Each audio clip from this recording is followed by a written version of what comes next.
in history. Welcome to At Truth Talks Live, where facts hit different. This is your home for innovative, no-filter TV, where your voice isn't ignored. It drives the conversation. Start your mornings with Morning Mic Drop, 6 a.m. to 12 p.m. It delivers raw, unfiltered world news that actually matters. Then stay locked in for live trial coverage of the most controversial cases in America. No spin, just the facts. For our true crime family. Catch Reasonable Doubt or Southern Sin where crime hits different, and the details go deeper than Dateline or Court TV. And every night at 8 p.m., it's Truth Talks, a bold, multicultural talk show breaking down everything, from pop culture to politics, with voices that don't hold back. Real news, real talk, real voices. Hit like, subscribe, and turn on notifications, because when we go live, you don't want to miss it. At Truth Talks Live, a channel where your voice and facts matter. Off the coast of England. All right, stay with us on Al Jazeera. We'll be back after a short break with all the latest reaction and analysis on the ceasefire that's been reached in Iran. We'll be live to our correspondents across the region and in Washington, D.C. That's it from me, Foliba Thibault. Tom McRae is with you next. Thanks for watching. It's the top of the hour, and we welcome you to Morning Mic Drop at Truth Talks Live, where your voice matters. Stay tuned for our breaking world news coverage this hour. Like, subscribe, and hit the notification bell for when we go live. And now, breaking news.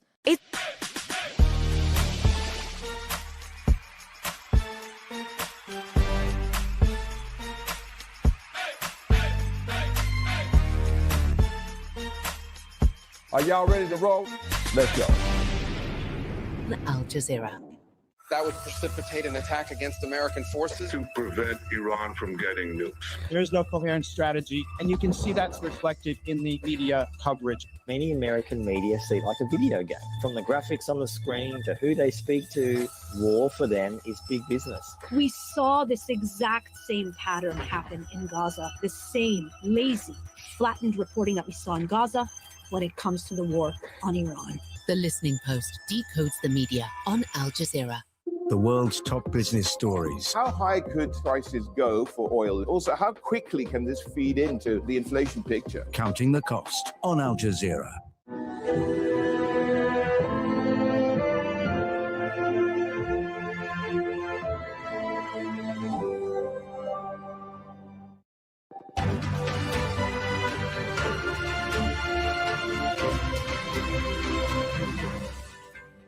I'm Tom McRae. Welcome to Al Jazeera's continuing coverage of the ceasefire and the war between the US, Israel and Iran.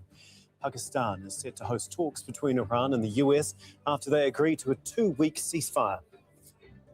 The US Vice President and Iran's parliamentary speaker will take part in the negotiations in Islamabad.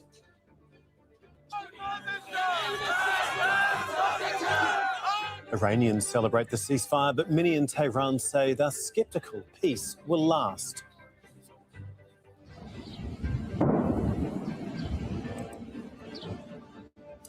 Israel says it will continue to fight in southern Lebanon, but will respect the ceasefire with Iran.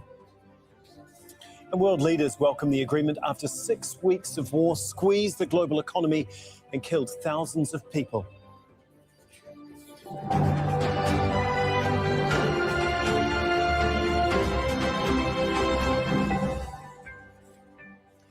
After 40 days of conflict that brought the world to the brink of an energy crisis, Iran and the United States have agreed to halt attacks for 2 weeks. Tehran has also promised safe passage for ships through the Strait of Hormuz, one of the world's most critical oil routes. But the war has shaken the Middle East and disrupted global economies. Dmitry Medvedenko reports. Iranians burning US and Israeli flags. It may have been a show for state television, but there was an acknowledgement that a ceasefire has been reached. Iran has achieved a great victory and forced the criminal America to accept its 10-point plan, in which America fundamentally commits to non-aggression, Iran's continued control over the Strait of Hormuz, acceptance of enrichment, lifting all primary and secondary sanctions, paying compensation to Iran, withdrawal of American combat forces from the region, and cessation of war on all fronts. After 6 weeks of fighting which killed thousands in the Middle East and multiple deadlines to reopen the Strait of Hormuz or else, Donald Trump posted this just hours after threatening to wipe out Iran as a civilization.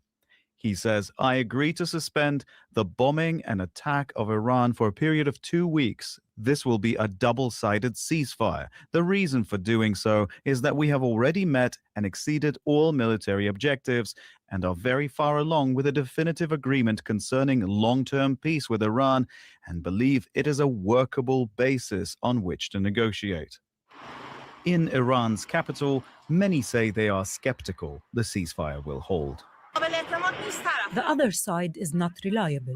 They only stick to agreements when they feel they are under firm and official pressure in international forums and have no choice. Otherwise, their statements and promises are not trustworthy at all.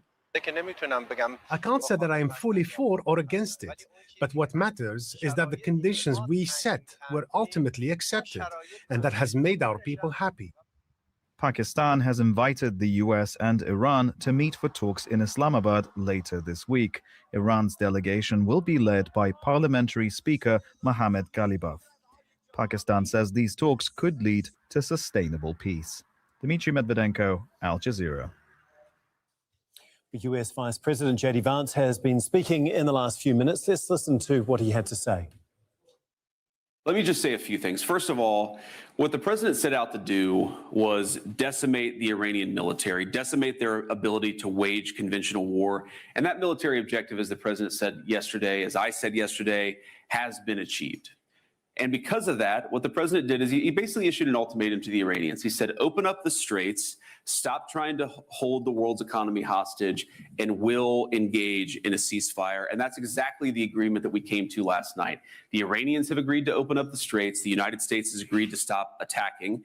And that, not just the United States, but also our allies have agreed to stop attacking. And that is the basis of this fragile truce that we have, which is now, 8 to 12 hours old. Now, here's what I'll say about this. I've learned a lot about the Iranian system and a lot about the way the Iranians negotiate. As the president told me last night, the Iranians are better negotiators than they are fighters. I'm sure they don't like to hear that, but it's true. But here's a couple things. So, one, just in the response that we've seen from various segments of Iran, you have on the one hand people within Iran who have responded very favorably. The foreign minister who said, look, we agreed to the United States' terms. We'll do a ceasefire, we'll do a negotiation, we'll open the Straits of Hormuz, and then we'll see if we can come to more agreement down the road. So some of the people have responded favorably and have said the right things. And then you have some people on social media within their system who are basically lying about what we've accomplished militarily. They're lying about the nature of the agreement. They're lying about the nature of the ceasefire. And so you have just, even within their system, and this is why I say this is a fragile truce, you have people who clearly want to come to the negotiating table and work with us to find a good deal. And then you have people who are lying about even the fragile truce that we've already struck. And that's just an interesting thing about their system. And the final point that I'll say about this is the President of the United States has told me, and he's told the entire negotiating team, the Secretary of State, the Special Envoy, Steve Witkoff, he said, go and work in good faith to come to an agreement. That is what he has told us to do. If the Iranians are willing in good faith to work with us, I think we can make an agreement. If they're going to lie, if they're going to cheat, if they're going to try to prevent even the fragile truce that we've set up from taking place, then they're not going to be happy. Because what the president has also shown is that we still have clear military, diplomatic, and maybe most importantly, we have extraordinary economic leverage. So the president has told us not to use those tools. He's told us to come to the negotiating table. But if the Iranians don't do the exact same thing, they're going to find out that the president of the United States is not one to mess around. He's impatient. He's impatient to make progress. He has told us to negotiate in good faith. And I think if they negotiate in good faith, we will be able to find a deal. But that's a big if. And ultimately, it's up to the Iranians how they negotiate. I hope they make the right decision. We have correspondents covering all of these developments in Sudan and Lebanon, Kuwait City, Islamabad and Tehran. But first we're going to go to Ros Jordan, who is standing by in Washington, D.C. And Ros, understandably positive noises there from J.D. Vance, but what's been the wider reaction from Washington? How is all of this being framed? Well, not surprisingly, the reaction is following along partisan lines. Members of Congress who are Democrats have opposed this war, which is now in its 40th day since it began on February 28th. And they said that the Trump administration has been engaged in foolish, dangerous behavior. I'm paraphrasing, but that is the language that congressional Democrats are using. Even though in polls, a number of Republicans, the percentage of Republicans, I should say, has been rising in terms of those opposed to military action against Iran, members of the president's party have been generally quiet. The Speaker of the House, Mike Johnson, reposted Donald Trump's announcement of this 2-week-long ceasefire without additional comment late on Tuesday.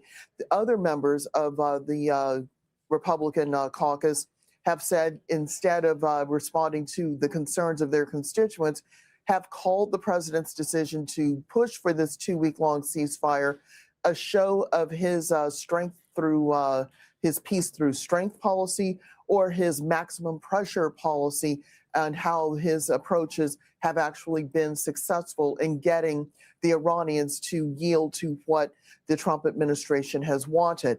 That said, there is already some criticism that if the Trump administration is seriously entertaining what the Iranians are putting forward in terms of items to accept in order to get a broader ceasefire, the Trump administration might find more political problems, because the Iranians are asking for a lifting of sanctions, a lifting of international penalties, things which the Trump administration has made the centerpiece of its maximum pressure campaign. Ros, has there been any confirmation on exactly who's going to be leading the US negotiating team in Islamabad on Friday? There hasn't been full confirmation. It is widely speculated that the Vice President, J.D. Vance, will be leading this delegation, as well as having the special envoy for the president, Steve Witkoff, as well as the son-in-law of the president, Jared Kushner, take part in these talks.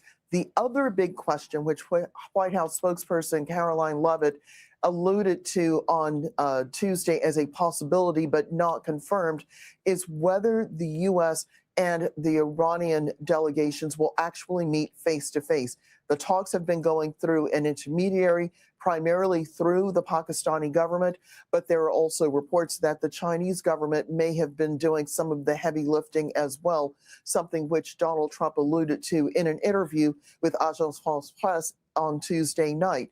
But face-to-face talks, we're not sure if that's going to happen anytime soon. Certainly, it's too early to predict. Okay, well, obviously, keep a close eye on those developments. Thanks so much for that, Ros. Rosalind Jordan for us in Washington, D.C. We're going to bring in Ali Hashim now. He is in Tehran, and as we heard, negotiations are set to begin in Islamabad on Friday. We have an idea of who the US might be sending. What about the Iranian delegation? Who do we believe is going to be there from their side, and what exactly are they going to be pushing for initially?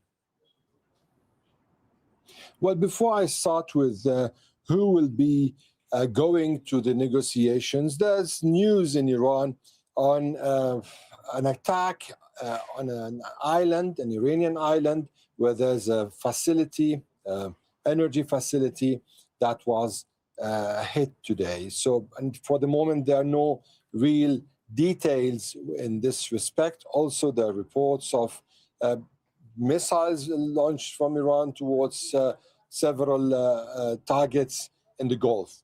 This is not from me. These reports are circulating. We're just putting you in the loop.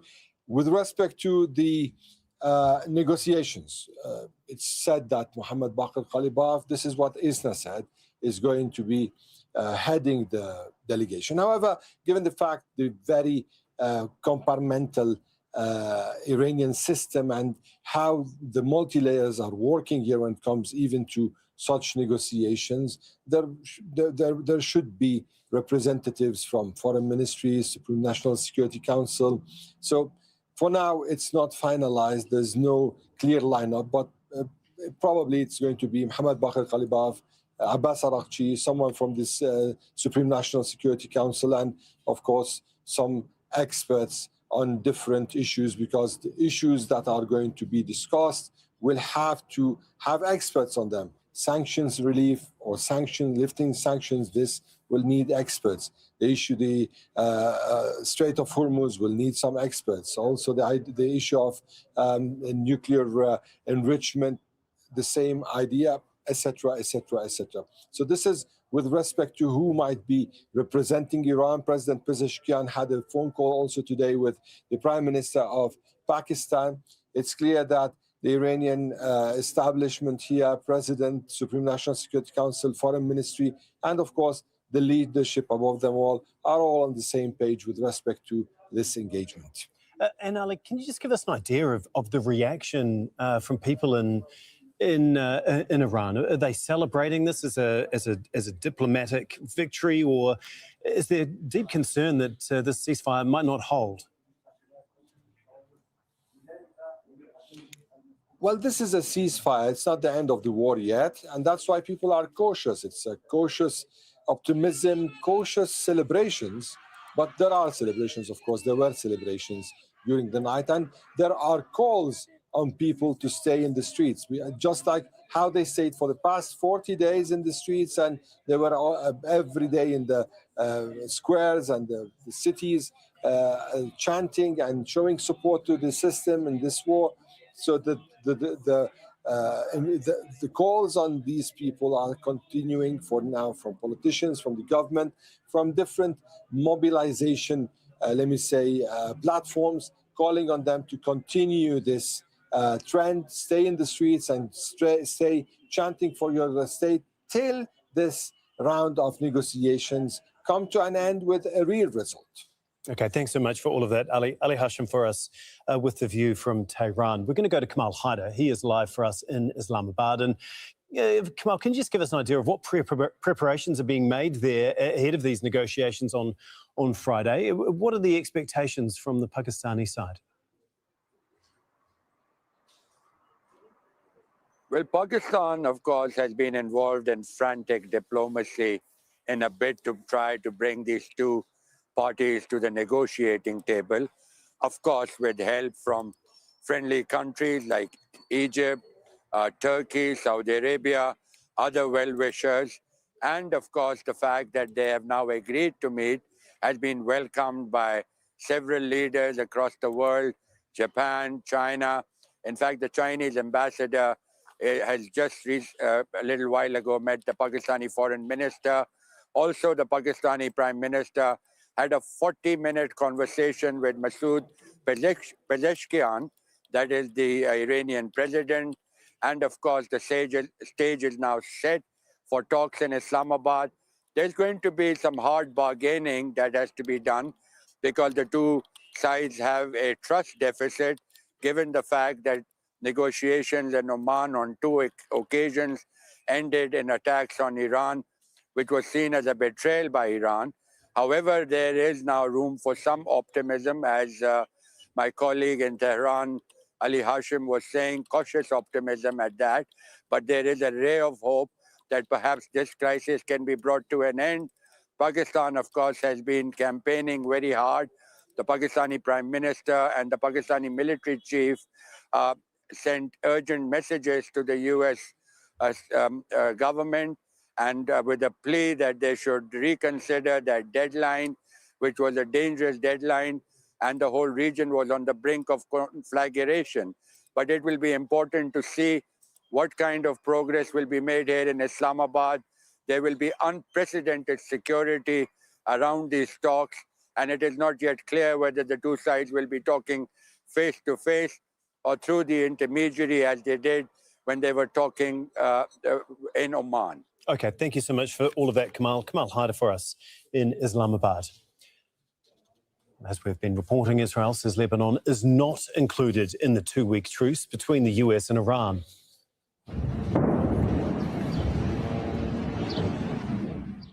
The Israeli military has carried out a strike on the southern city of Tyre.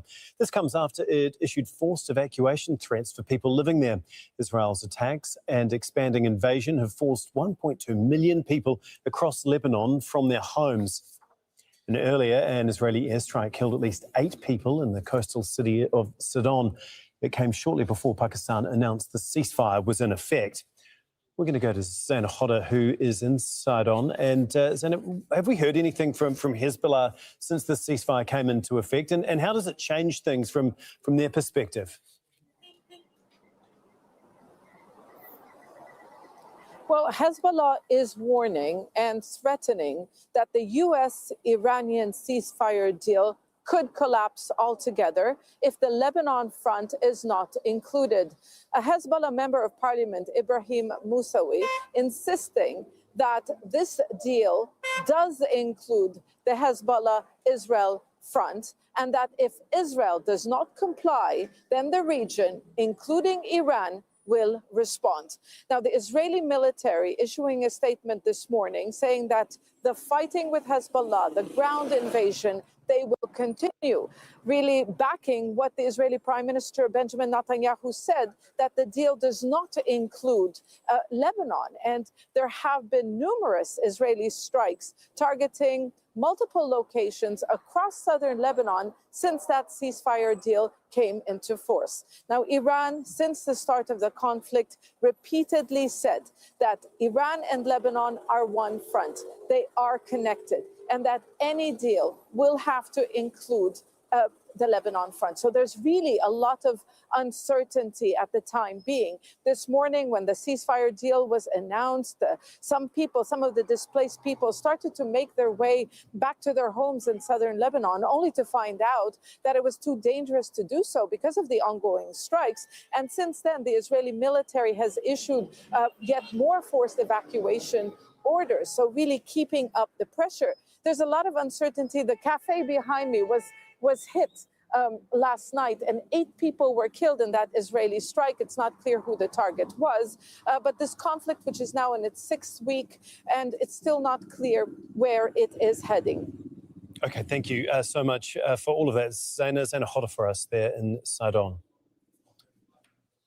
Well, as we heard, Israel hasn't agreed for the ceasefire to include the Hezbollah front. And as mentioned earlier, it continues to issue forced evacuation threats for areas in southern Lebanon. Nida Ibrahim has the latest developments on Israel from Ramallah in the occupied West Bank.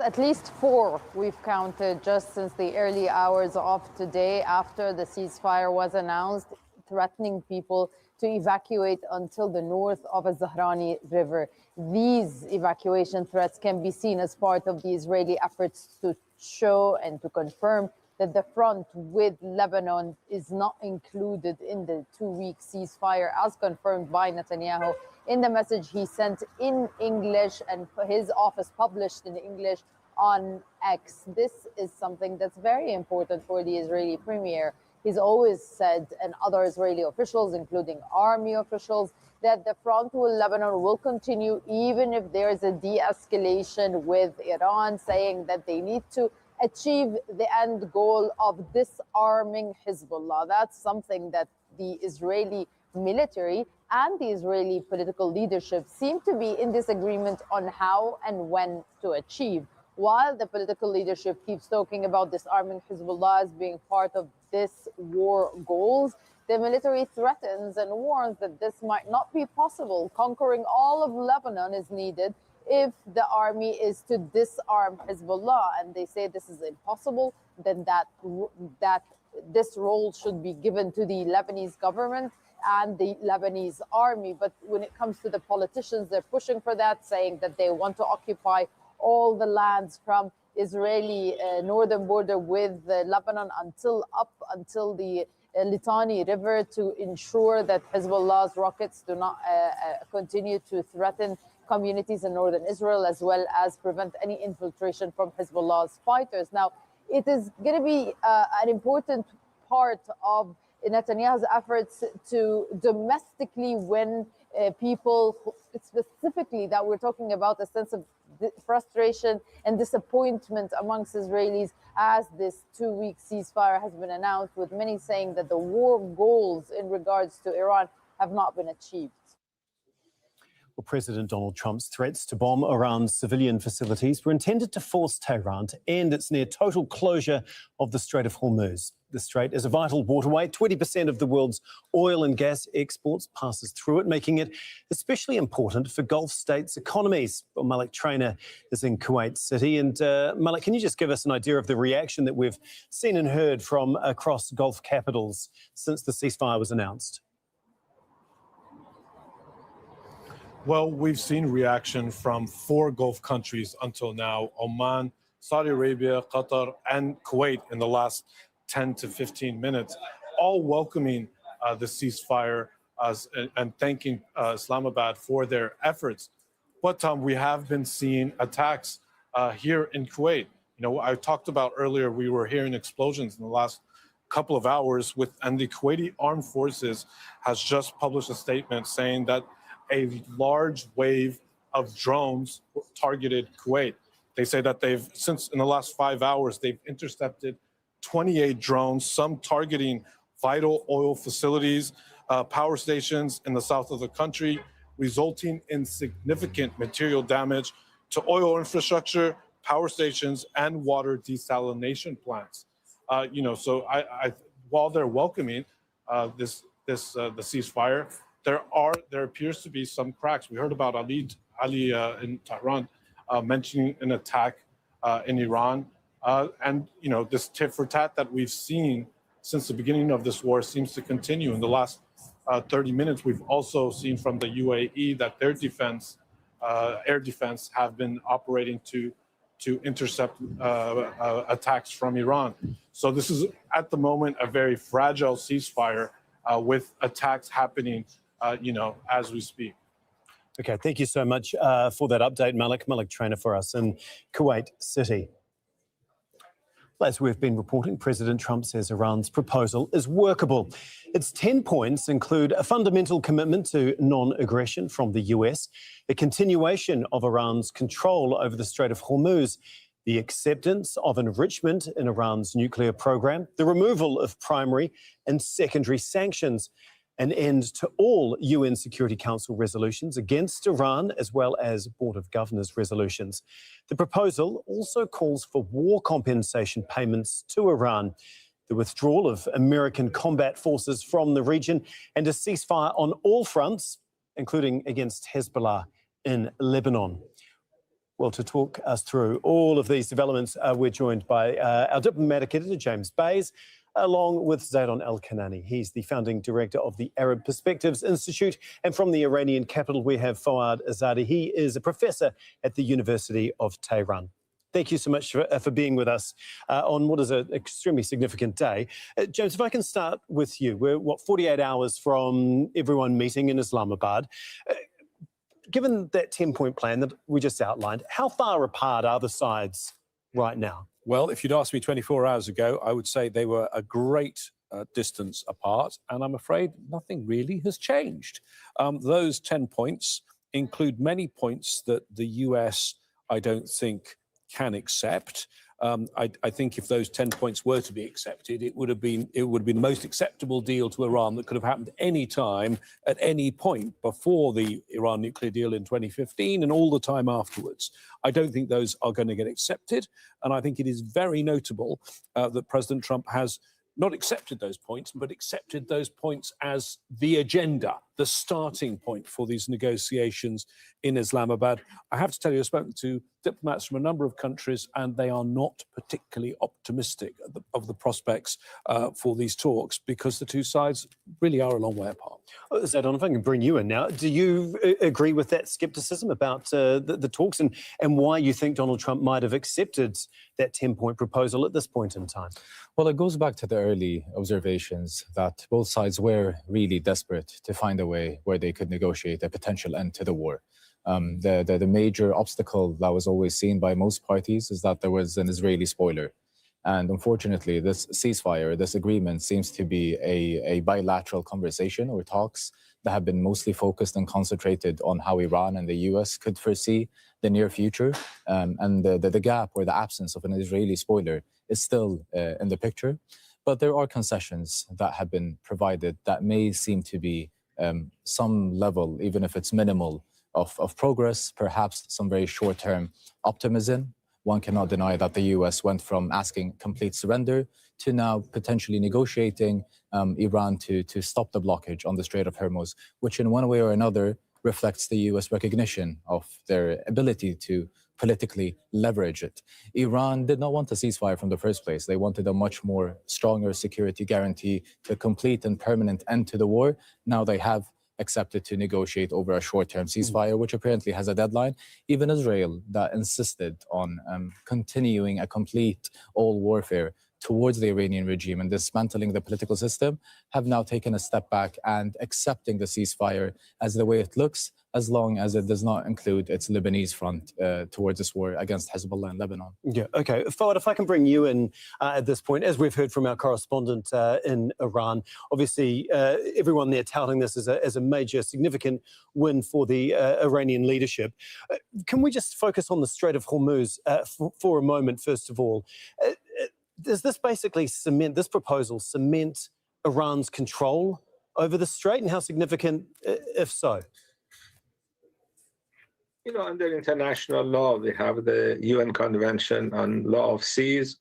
The territorial waters of countries is 12 miles. The strait is 21 miles. That means a strait falls within territorial waters of Iran and Oman. And as you have reported, the Iranian Omani officials have been talking about how to manage the straits.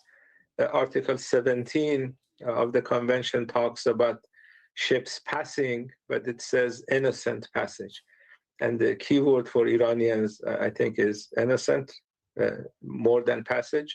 And Article 19 says that the ships that pass through these waterways should not threaten the security of coastal states. So coastal states already have a say on what needs to happen in these passages under international law. And the terminology is quite vague. So it says security, it says good order. Who is going to determine good order? Coastal states.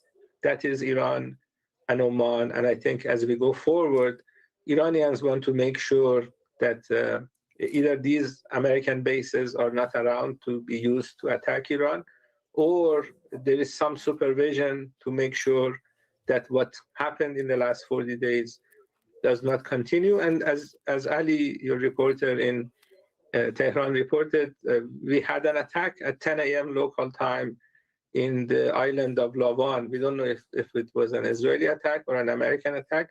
Israelis are spoilers. I agree with your guest in the studio. We don't know if Netanyahu is ready to go to jail, because if there is long-term peace, that's where he is going to end up. And so we have to wait and see whether Israelis are going to do something to damage this process before it starts. Okay, James, if I can come back to you. Obviously, we're 48 hours away from all the sides meeting. What are you going to be looking for? Because we haven't really had concrete confirmation about exactly who is going to be representing both sides, and even if they're going to be face-to-face. So between now and when talks start, can you just talk us through what we should all be looking out for? Well, in terms of how they're going to organise this, I think they are doing that right now, and they're doing it in a time frame that is pretty unusual. The security footprint for the Vice President of the United States, and we think it's going to be J.D. Vance, he is now, as we've just seen him in the last hour, in Budapest in Hungary. Again, an unusual visit. It's not normal. A U.S.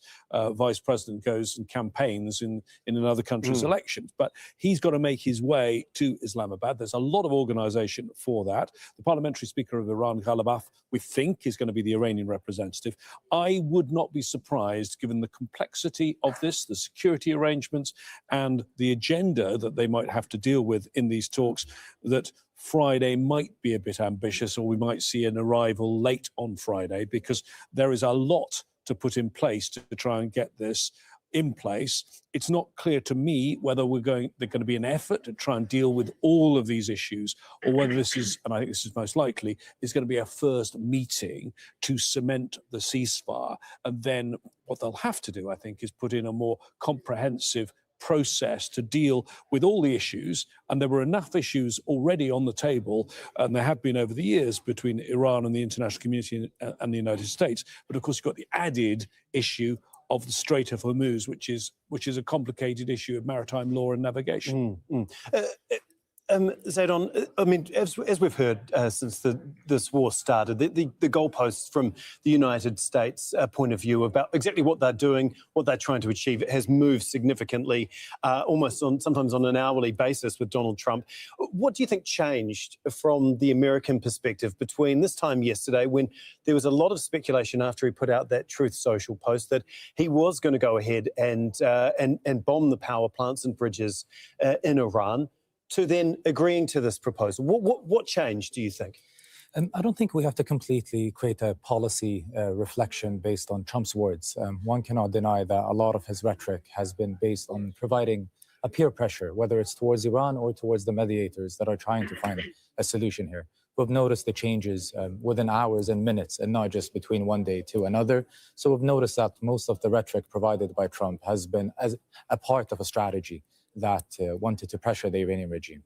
But as James mentioned, I think one major development that may have changed the position or the status quo or the level and the progress of some of these negotiations, despite it only leading to a very temporary ceasefire, is perhaps the involvement of J.D. Vance from the United States and Ghalibaf from Iran, them taking the talks on a much more established and serious level, perhaps dragging it away from both leaderships that have had a very hostile and a source of animosity practiced against one another for the past few weeks.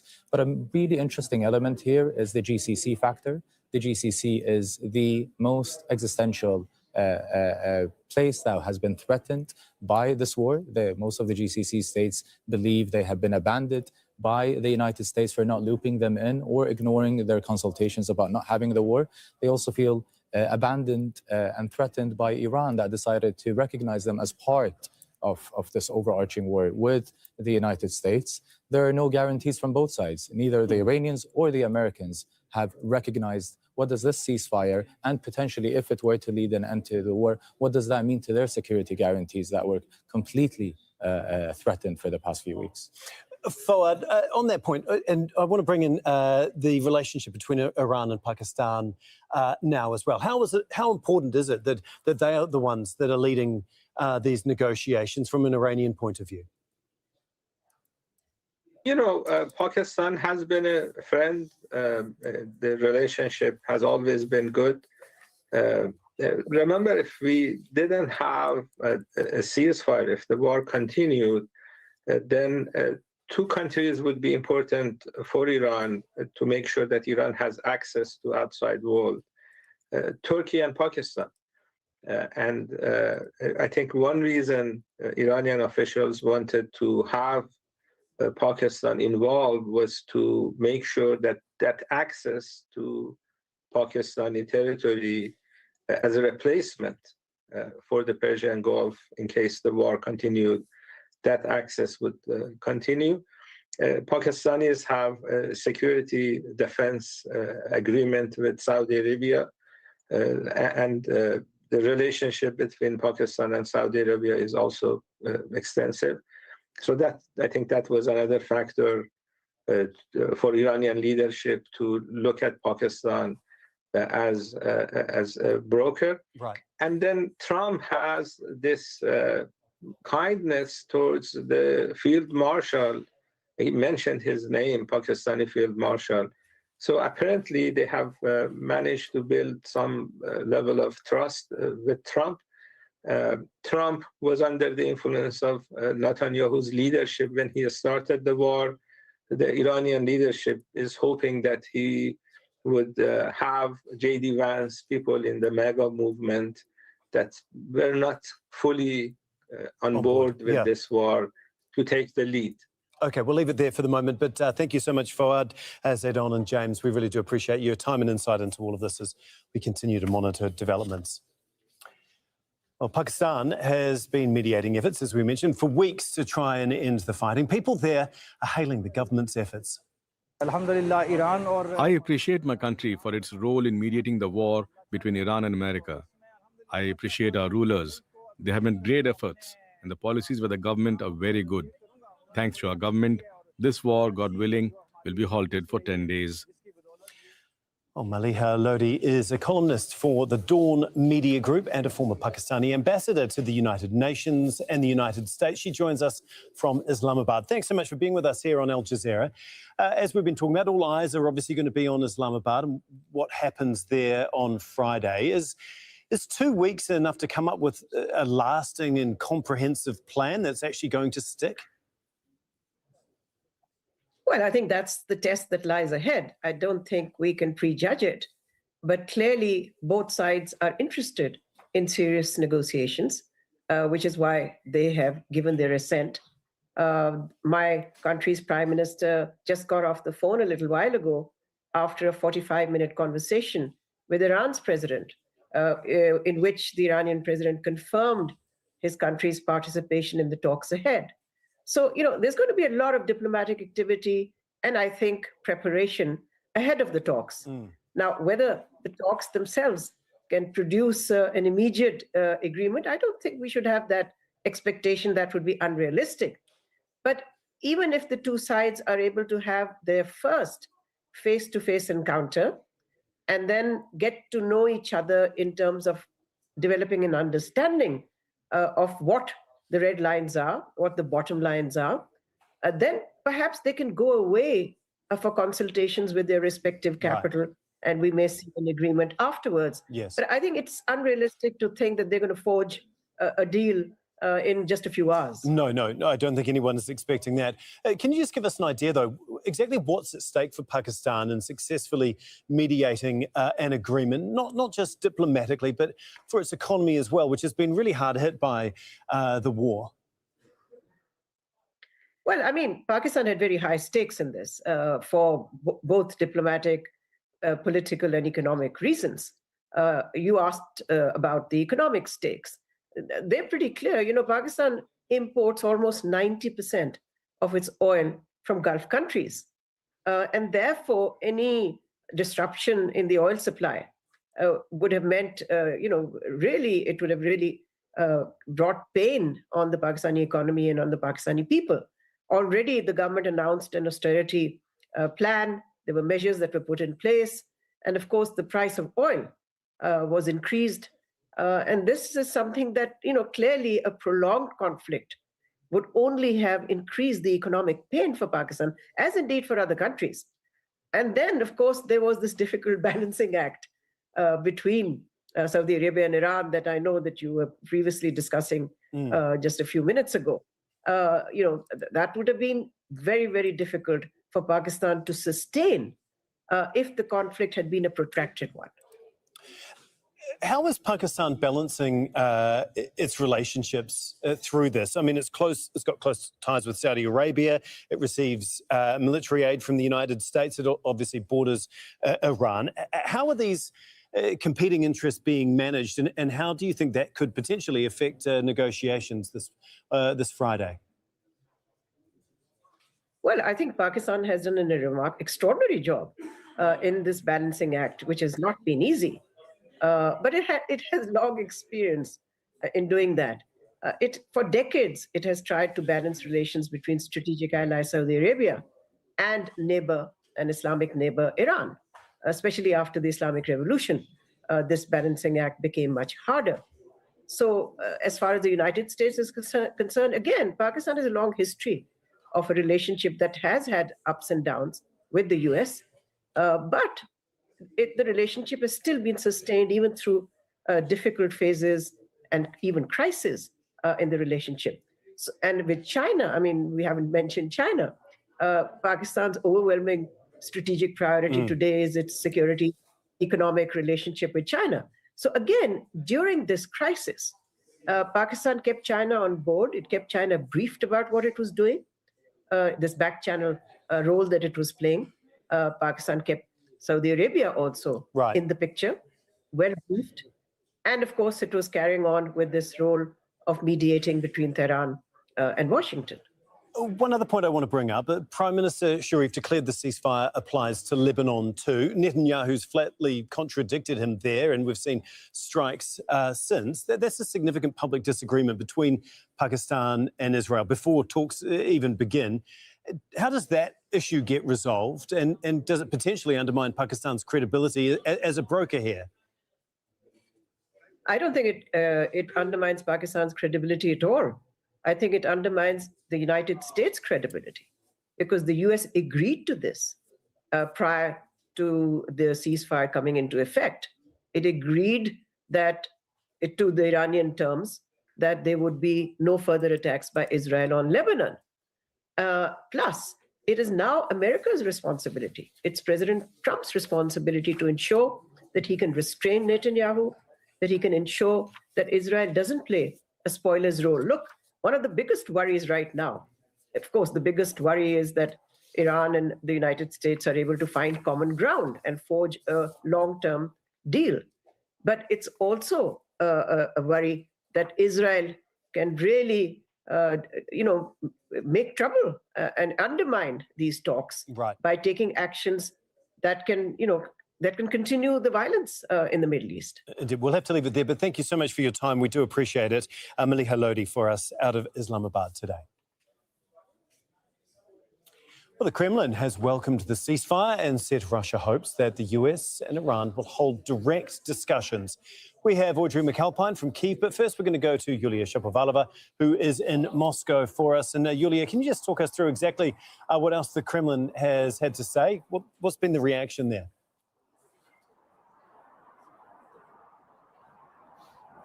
Well, you're absolutely right that Kremlin indeed welcomed the ceasefire and expressed hope for direct negotiations between Iran and the US. Well, Foreign Minister Lavrov has said that Russia wants peace to prevail in the Middle East based on a balance of interests of all the countries in the region. But there are other voices heard as well, that this crisis has never had a military solution, that the military operation against Iran will go down in US history as a failure rather than victory. And the Iranian crisis has revealed a great weakness of NATO, the EU and the UK. And it's too early to talk about prospects of the US-Iranian negotiations in Pakistan, and that the war is not over in the region.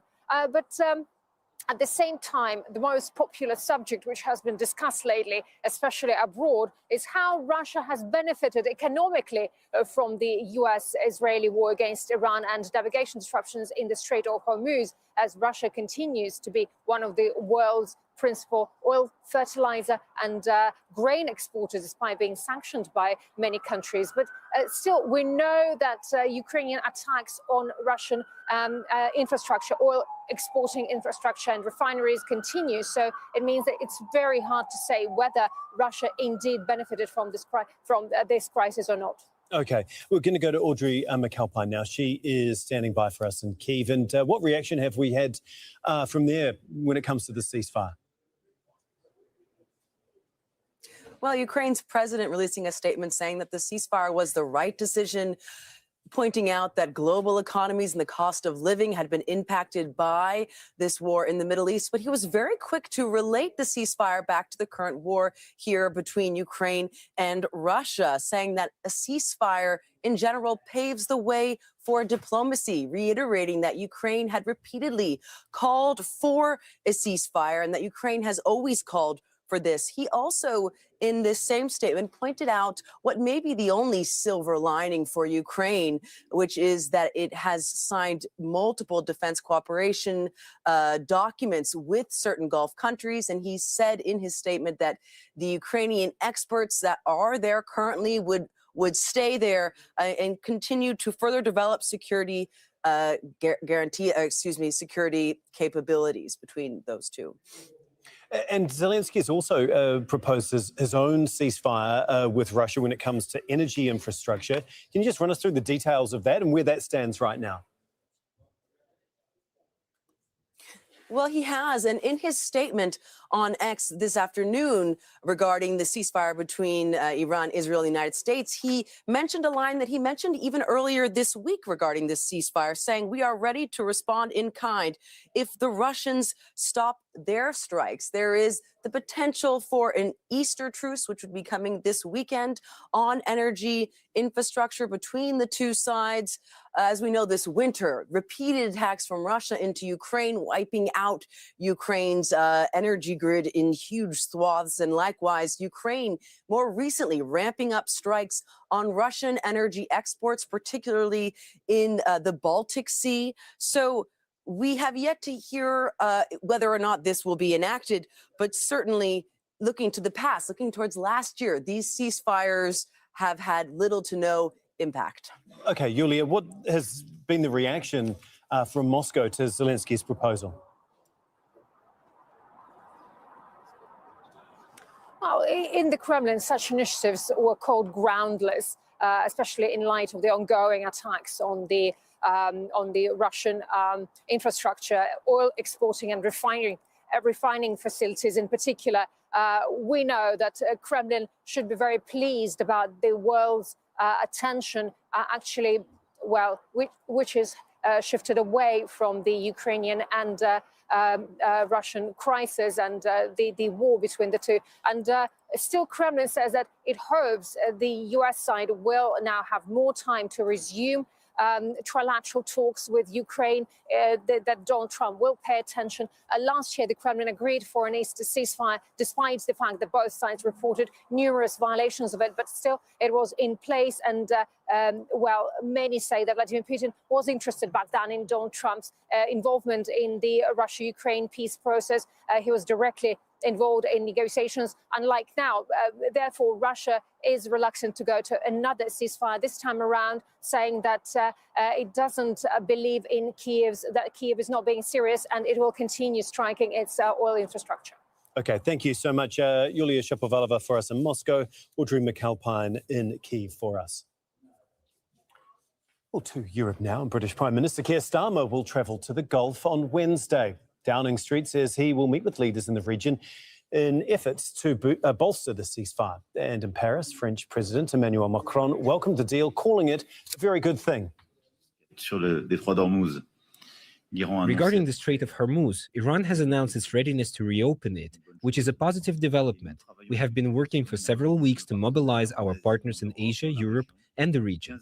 Around 15 countries are currently mobilized and participating in the planning, led by France, to enable the implementation of a strictly defensive mission in coordination with Iran, when the conditions are right, to facilitate the resumption of maritime traffic. We have Sonia Gallego standing by for us in London, but first we're going to go to Natasha Butler in Paris. Natasha, we heard a little bit from Macron there. What else did he say, and what's been the wider response from other European nations?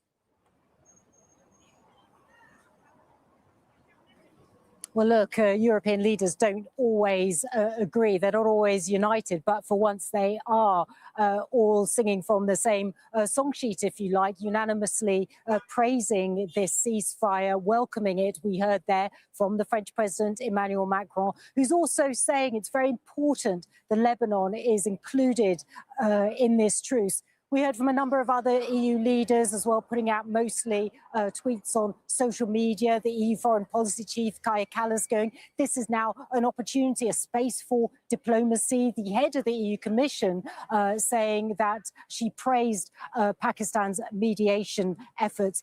Pedro Sanchez, the Spanish Prime Minister, interesting tweet from him, a reminder, sobering reminder, of course, that many lives have been lost. He said that Spain isn't going to be rushing to celebrate these leaders in a way coming to this agreement because they've caused so much destruction. Let's just recall that Pedro Sanchez is perhaps the European Union's most vocal critic of this war. All along, he has been calling for peace. He refused to allow the United States use Spanish bases for any logistical or so-called defensive missions. So a lot of reaction from EU leaders across the board. Stay there for us, Natasha. We're going to go to Sonia Gallego in London now. And as we mentioned, the UK Prime Minister Keir Starmer is on his way to the Gulf. This is a last-minute trip. What's planned? Well, first and foremost, the Prime Minister Keir Starmer is there. Certainly his aim is to try and turn what seems to be a fragile ceasefire into a lasting agreement, especially to try and get the Strait of Hormuz open, that all-important waterway whose closure has really made a huge impact around the world. It's important to note, actually, that this trip had actually been pre-planned before the announcement of the ceasefire. But of course, the timing of this trip couldn't be more significant. And with that, the Prime Minister is going to try to see if he can come up with a working plan to put Britain at the heart of that, to try and get an international coalition of countries to try to come up with a plan to make that ceasefire an agreement to last. Okay, thanks so much, Sonia. Sonia Gallego for us in London. We're going to go back to Natasha Butler in Paris. And at the same time, 2 French nationals have been released by Iran. They've arrived in Paris. Can you just give us a bit of detail, a bit of backstory to all of this? Yes, these French citizens, teachers, Jacques Paris and Cécile Kohler, they were arrested in Iran more than 3 years ago. They were jailed on spying charges, charges they, their family and the French state have always denied. In November, they were released from jail into the French embassy in Tehran. They've been under effectively house arrest there ever since. France has been trying to get them back to Paris, but hadn't succeeded until now. They have arrived back in Paris now. Why it happened now, we don't know. The French Foreign Ministry are not saying. There had been talk of a possible prisoner exchange, but again, the French Foreign Ministry is saying that they will not give any details. But we know that Cécile Kohler and Jacques Paris are meeting the French President Emmanuel Macron. No doubt an enormous relief for them and for their families to have them back home, because there'd been a wide campaign across the country led by their families to try and get them away from Iran, I should say, and back to France. Thank you so much for that, Natasha. Natasha Butler for us in Paris. We're going to bring in Samir Puri, who is a visiting lecturer in war studies at King's College London. He joins us from Singapore. Thanks for being with us once again, Samir. First of all, can we just talk about the lack of trust between both Iran and the United States? Because Iran has been attacked twice while they were in the middle of negotiating just days before the war broke out when the US and Israel began its attacks.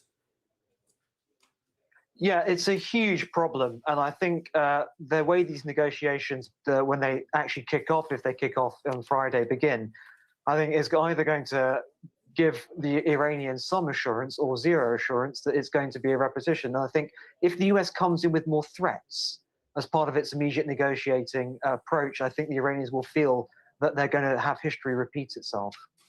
What will you be looking for in the next couple of days before those talks begin? And what signs specifically do you think would potentially point to success?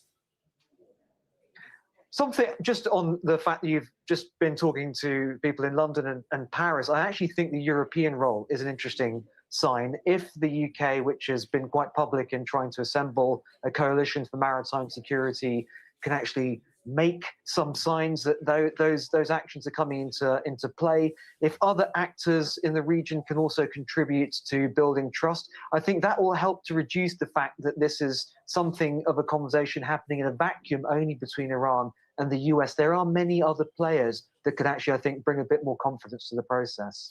Okay, what sort of deal do you think could potentially come out of this? Is this going to be potentially an extension of the 2-week ceasefire, or will we see something a bit longer lasting, a bit more concrete that deals with the Iranian nuclear issue?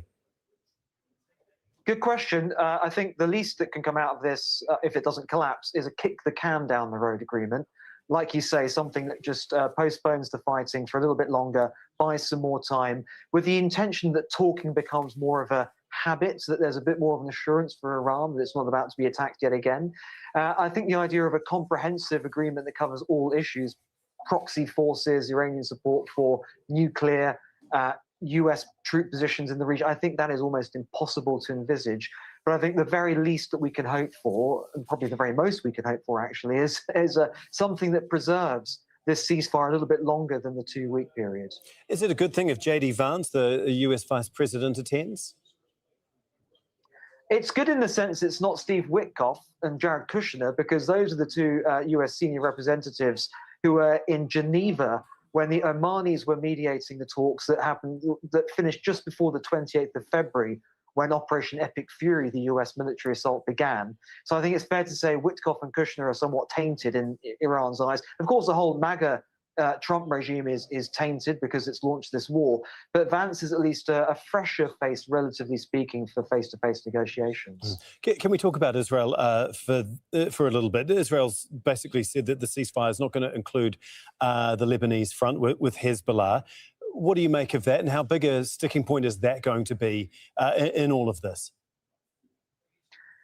It's a big sticking point because it could actually torpedo the whole process if, for example, Israel just breaks ranks and carries on assaulting Lebanon and Iran sort of draws umbrage at that point, or if Iran really is insisting on the fact that there's a comprehensive peace deal with its guarantee that it won't be attacked again. That's one of its key demands, but also an extended guarantee that Hezbollah will not be attacked in Lebanon.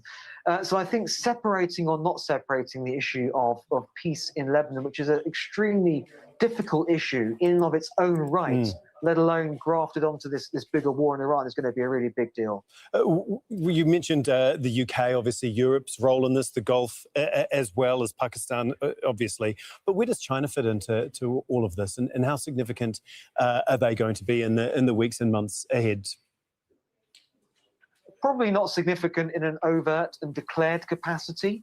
The only overt thing China has done and put its name to was that 5-point peace plan it drew up with Pakistan a little while ago when this peace talk started to gain momentum.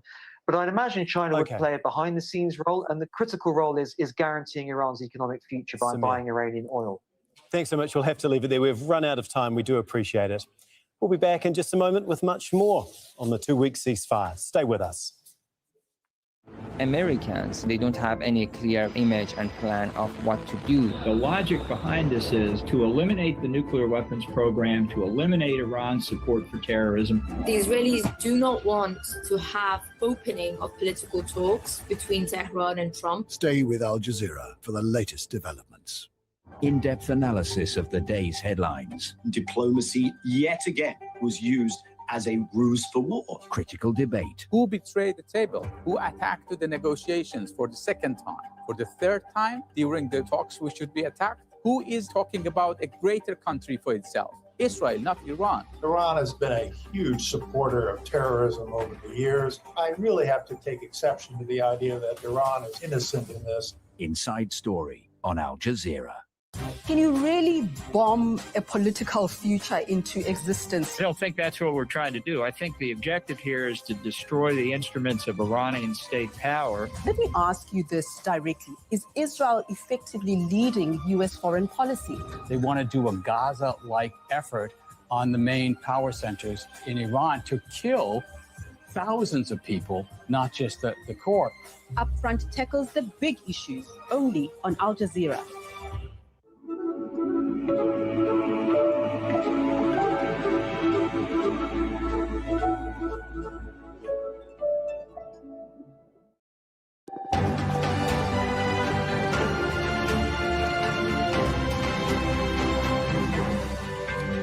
I'm Tom McRae. Welcome to Al Jazeera's continuing coverage of the ceasefire and the war between the US, Israel and Iran. Pakistan is set to host talks between Iran and the US after they agreed to a 2-week ceasefire. The US Vice President will represent Donald Trump in talks with Iran's parliamentary speaker in Islamabad. He's impatient to make progress. He has told us to negotiate in good faith. And I think if they negotiate in good faith, we will be able to find a deal. But that's a big if. And ultimately, it's up to the Iranians how they negotiate. I hope they make the right decision. Iranians celebrate the ceasefire, but many in Tehran say they're skeptical peace will last.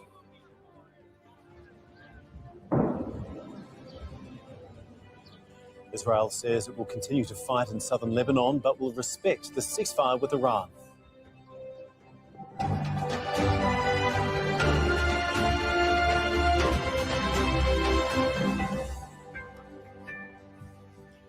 After 40 days of conflict that brought the world to the brink of an energy crisis, Iran and the United States have agreed to halt attacks for 2 weeks. Tehran has also promised safe passage for ships through the Strait of Hormuz, one of the world's most critical oil routes. But Iran's Revolutionary Guards say their hand is on the trigger, ready to respond to any attacks with more force. Dmitry Medvedenko reports. Iranians burning US and Israeli flags. It may have been a show for state television, but there was an acknowledgement that a ceasefire has been reached. Iran has achieved a great victory and forced the criminal America to accept its 10-point plan, in which America fundamentally commits to non-aggression, Iran's continued control over the Strait of Hormuz, acceptance of enrichment, lifting all primary and secondary sanctions, paying compensation to Iran, withdrawal of American combat forces from the region, and cessation of war on all fronts. After 6 weeks of fighting which killed thousands in the Middle East and multiple deadlines to reopen the Strait of Hormuz or else, Donald Trump posted this just hours after threatening to wipe out Iran as a civilization. He says, "I agree to suspend the bombing and attack of Iran for a period of 2 weeks. This will be a double-sided ceasefire. The reason for doing so is that we have already met and exceeded all military objectives and are very far along with a definitive agreement concerning long-term peace with Iran and believe it is a workable basis on which to negotiate." In Iran's capital, many say they are skeptical the ceasefire will hold. The other side is not reliable. They only stick to agreements when they feel they are under firm and official pressure in international forums and have no choice. Otherwise, their statements and promises are not trustworthy at all. I can't say that I am fully for or against it, but what matters is that the conditions we set were ultimately accepted, and that has made our people happy. Pakistan has invited the US and Iran to meet for talks in Islamabad later this week. Iran's delegation will be led by Parliamentary Speaker Mohammad Ghalibaf. Pakistan says these talks could lead to sustainable peace. Dmitry Medvedenko, Al Jazeera. We have correspondents in Ramallah, Washington, D.C., as well as Tehran. But first, US Vice President J.D. Vance is expected to hold direct talks with Iran in Islamabad on Friday. Let's listen to what he's been saying. If the Iranians are willing, in good faith, to work with us, I think we can make an agreement. If they're going to lie, if they're going to cheat, if they're going to try to prevent even the fragile truce that we've set up from taking place, then they're not going to be happy. Because what the president has also shown is that we still have clear military, diplomatic, and maybe most importantly, we have extraordinary economic leverage.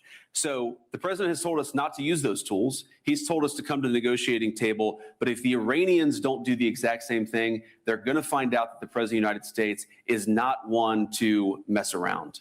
He's impatient. He's impatient to make progress. He has told us to negotiate in good faith. And I think if they negotiate in good faith, we will be able to find a deal. But that's a big if. And ultimately, it's up to the Iranians how they negotiate. I hope they make the right decision. I'm going to go to Ali Hashim, who is in Tehran for us. And before we get to negotiations, the IRGC is saying that their hand is on the trigger, I guess an idea of just how fragile things are right now. And we understand there have also been reports that there have already been attacks on an oil refinery in Iran.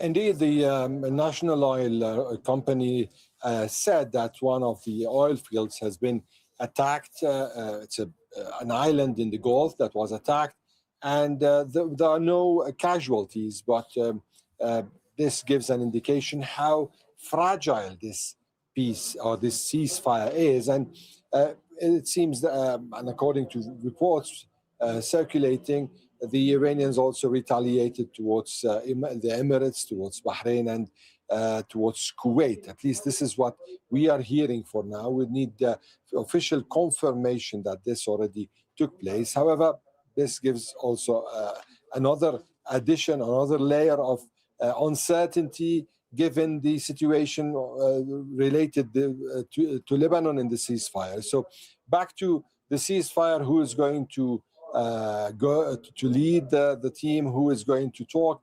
There are a lot of ideas going on here in Iran. And the main issue is that how to turn this ceasefire into a permanent peace. This is what the Iranians are offering in their 10-point proposal. They want a comprehensive peace that covers the whole region. All their allies should be involved in this. Add to that the protocol over the Hormuz Strait and lifting of sanctions, completely primary and non-primary sanctions on Iran, on freezing money. And of course, Iran would be giving guarantees it will not seek a nuclear weapon. So these are the main issues. Now, who is going to Pakistan? There are a lot of speculations. Of course, the name of Mohammad Baqir Khalibaf has been circulating for a long time. Besides, there is a very high likeliness that the foreign minister should be. I mean, he's the man leading the diplomacy in the country.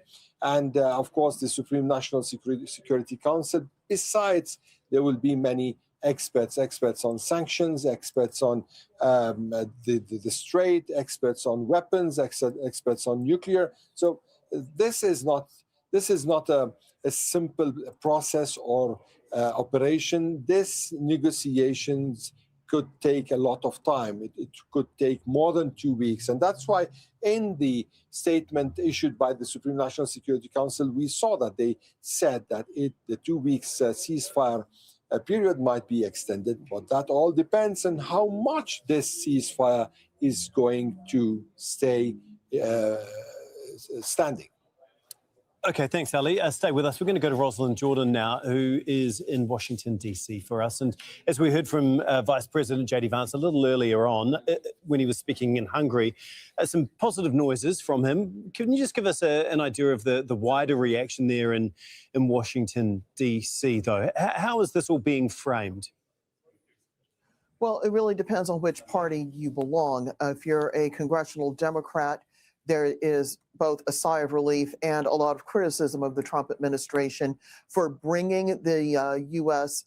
and the world, frankly, to what some have been calling a Cuban Missile Crisis moment, the throwback to the 1961 event in which it was feared that the Soviet Union and the United States were about to go into nuclear war off the Cuban coast. Now, whether or not that's a bit of hyperbole, well, congressional Democrats don't care. But the other part of it is that congressional Democrats do not control both chambers of the Congress. And so their calls for impeaching the president or having the president removed under the 25th Amendment on allegations that he is unfit to serve would not go anywhere because Republicans control both chambers. For their part, they have said that the president's decision to accept this 2-week-long ceasefire is a demonstration of his ability to actually control the narrative, to actually put into practice his maximum pressure campaign on Iran, even though there have been growing numbers of polls in the 40 days of this war indicating that ordinary Republican voters have grown increasingly discomfited or oppose the war by the U.S. and Israel on Iranian targets. In one poll, a majority agreeing that the U.S. was going too far in its war against Iran. So whether or not congressional Republicans are starting to feel the pressure from their own voters and are thus, putting pressure on the White House to at least take this 2-week break is anyone's guess, but you certainly have to acknowledge that is part of the atmosphere around this ceasefire, which should be ending in 2 weeks' time with what both sides are suggesting could be a broader ceasefire. Yeah, indeed. Stay with us, Ross. We're going to go back to Ali Hashim, who is in Tehran. And can you just give us a bit of an idea of the reaction from people on the street? Obviously, there was a lot of tension leading up to that deadline, given everything that the country has been through over the last 6 weeks. So was there an outpouring of emotion or celebration and people waking up there today and trying to get on with their lives? Well, people received this news with a lot of optimism. However, it was a cautious optimism. Many of those we saw in the streets actually celebrated because they were in the streets for the last 40 days. They were at the squares and in the streets chanting and showing support for their country. Now, with the announcement of the ceasefire, this turned into celebrations. However, these were kind of cautious celebrations. And given the fact there is negotiations involved here in the whole process, this actually reminds them of what happened in the last 2 times they negotiated, that negotiations were followed by wars. This is what the Iranians are actually concerned. And now, on the other side, the end of this episode gives them a hope that the whole war will end. And the end of the whole war or the end of the whole conflict could give them sanction relief. This is what they want. They want to see sanction relief. They want to see end of tension.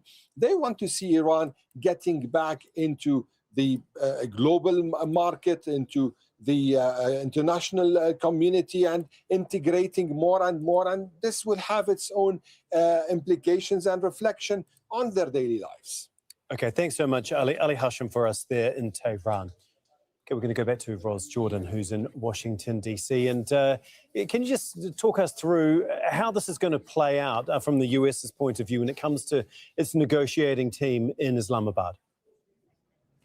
Well, let's remember that in the past week or so, the Trump administration agreed to allow some Iranian-flagged cargo ships in the Gulf to actually transit the Strait of Hormuz, which ostensibly would bring income to the government in Tehran.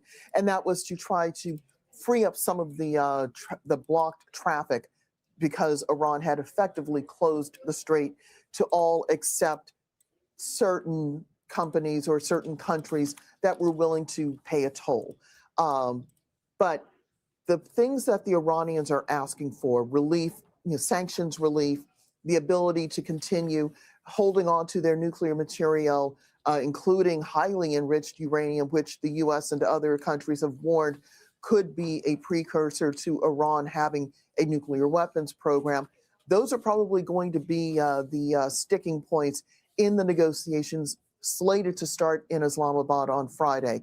The president would also face a lot of criticism from those who have supported his maximum pressure campaign, trying to deny the Iranian government the ability to build upon its nuclear program, whether for civilian purposes or for military purposes, because that is something that has been one of his red lines since his first term started back in 2017. There's also this question about whether the U.S. would be willing to authorize compensation for the 40 days of war to repay the Iranians for the damage that they have suffered, both in their military sector and in their commercial sector. You might find some opposition to that here in the United States, especially given that he alluded to the fact that the U.S. military likely isn't going to be pulling out of the Middle East anytime soon, some 50,000 troops or so, 2 aircraft carriers, and a third said to be on its way to the region, as well as trying to justify the estimated $1 billion a day expense. So $40 billion estimated spent already by the Pentagon on this war against Iran. How do you justify all of that to Congress, which is also looking at perhaps approving the most expensive military budget ever of $1.5 trillion? So there's a lot that the president has to negotiate, even in the face of growing public opposition to continuing this war, and a lot of criticism, international criticism, that his threats to enact devastation on civilian power structures could be a war crime. Okay, thank you so much for all of that, Ros. Rosalind Jordan for us in Washington, D.C. Well, as we've mentioned, Israel says Lebanon is not included in the 2-week truce between the U.S. and Iran.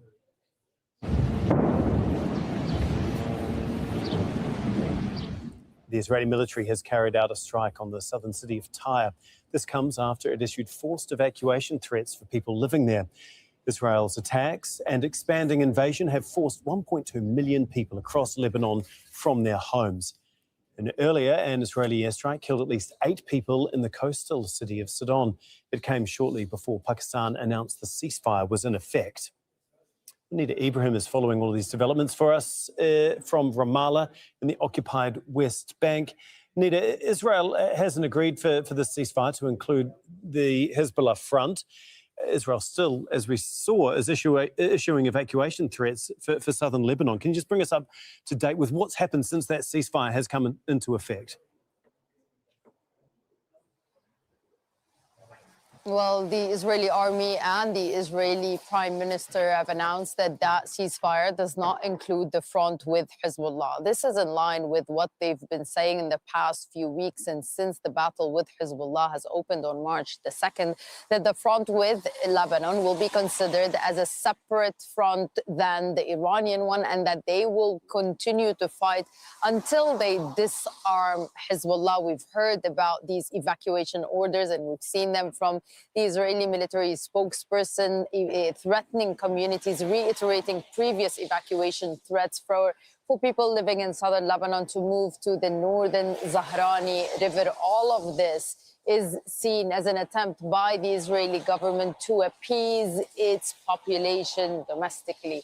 And why? Because the war on Iran has failed to achieve what the Israelis have been saying it will achieve, including Netanyahu, who promised a regime change, who promised that he will eliminate the Iranian ballistic missile threat, who also talked about Iran being diminished when it comes to its nuclear capabilities. Now, this issue, because it has not been addressed yet, there are so many questions in Israeli media and by Israeli defense and security analysts saying what's going to happen to the enrichment and the highly enriched uranium in Iran? What's going to happen to the ballistic missile program? Yes, these things are going to be expected to be discussed in the talks, but at the same time, it is seen as a strategic failure, as some people in Israel have put it, and as the opposition leader Yair Lapid says, it's a political failure on the side of Netanyahu. So it's interesting, until now, we haven't seen Netanyahu address his public. He did not talk in Hebrew,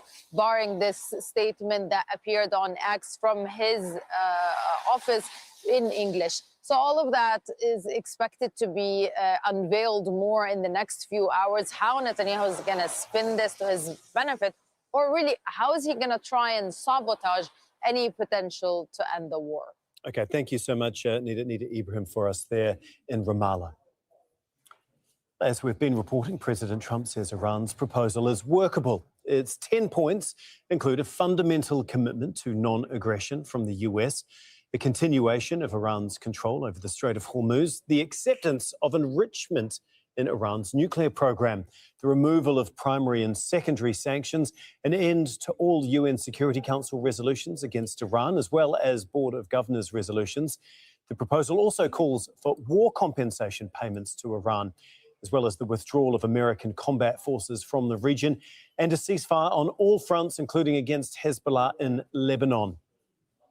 Well, to discuss all of this is Zaydan El-Kanani. He's the founding director of the Arab Perspectives Institute. Thanks for being with us once again. If we can start with that last point and what we heard from our correspondent Nida in Ramallah, a ceasefire on all fronts, including against Hezbollah in Lebanon. Netanyahu's already said that's not going to happen. We've seen strikes continue there. How big a problem is this going to be?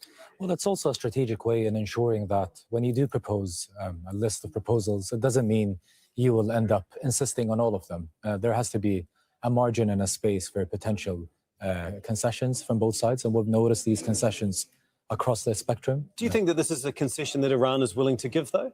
It could. It certainly could.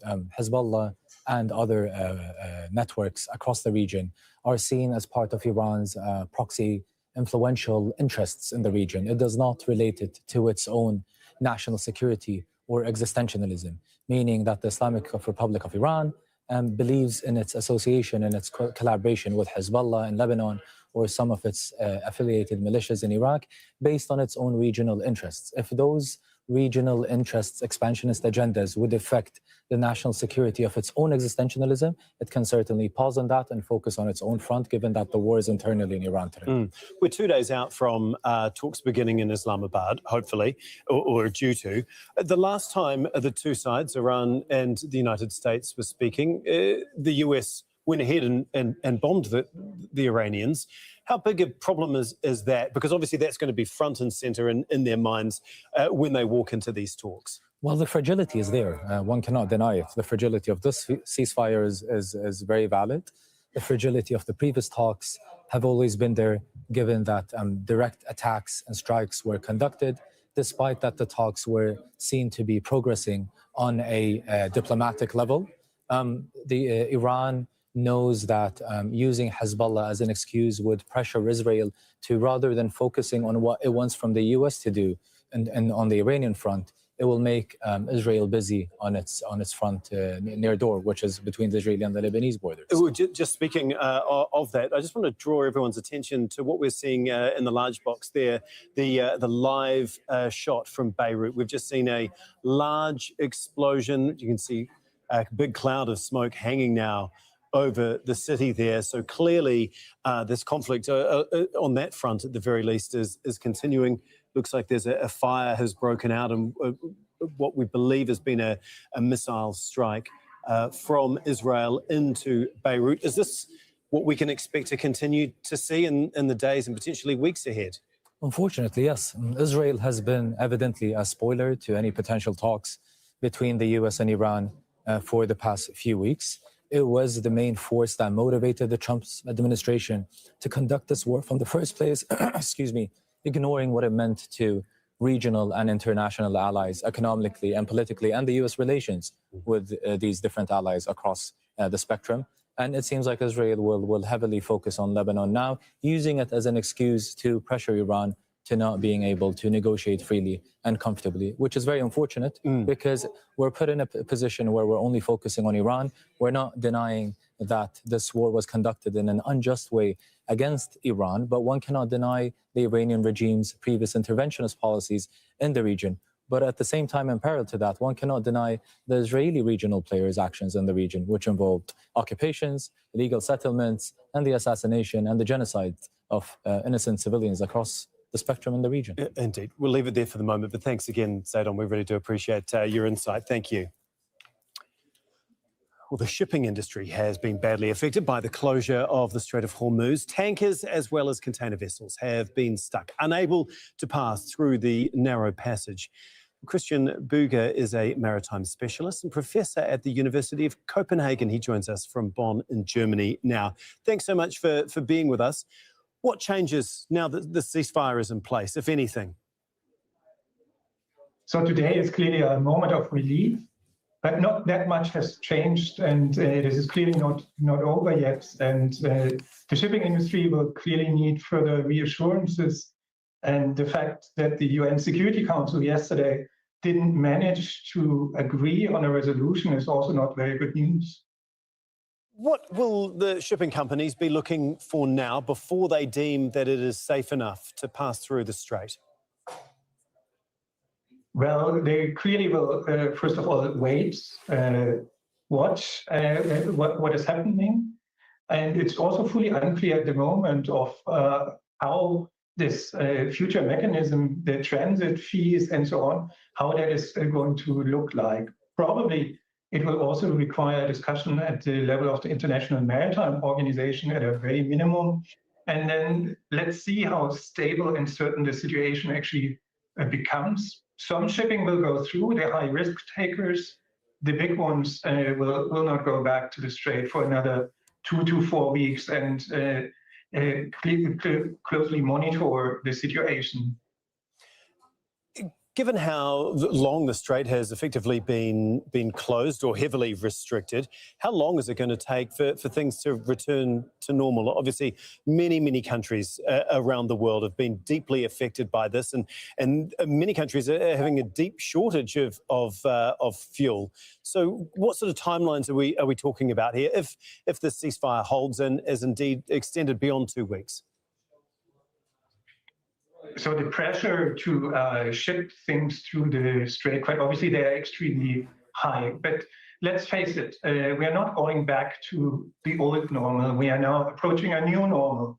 And that in one way or the other will include a transit regime by Iran and Oman. And Iran has clearly outlined that it wants to keep the transit fee as a form of compensation for the war costs. So this is the mechanism that we're going to look at.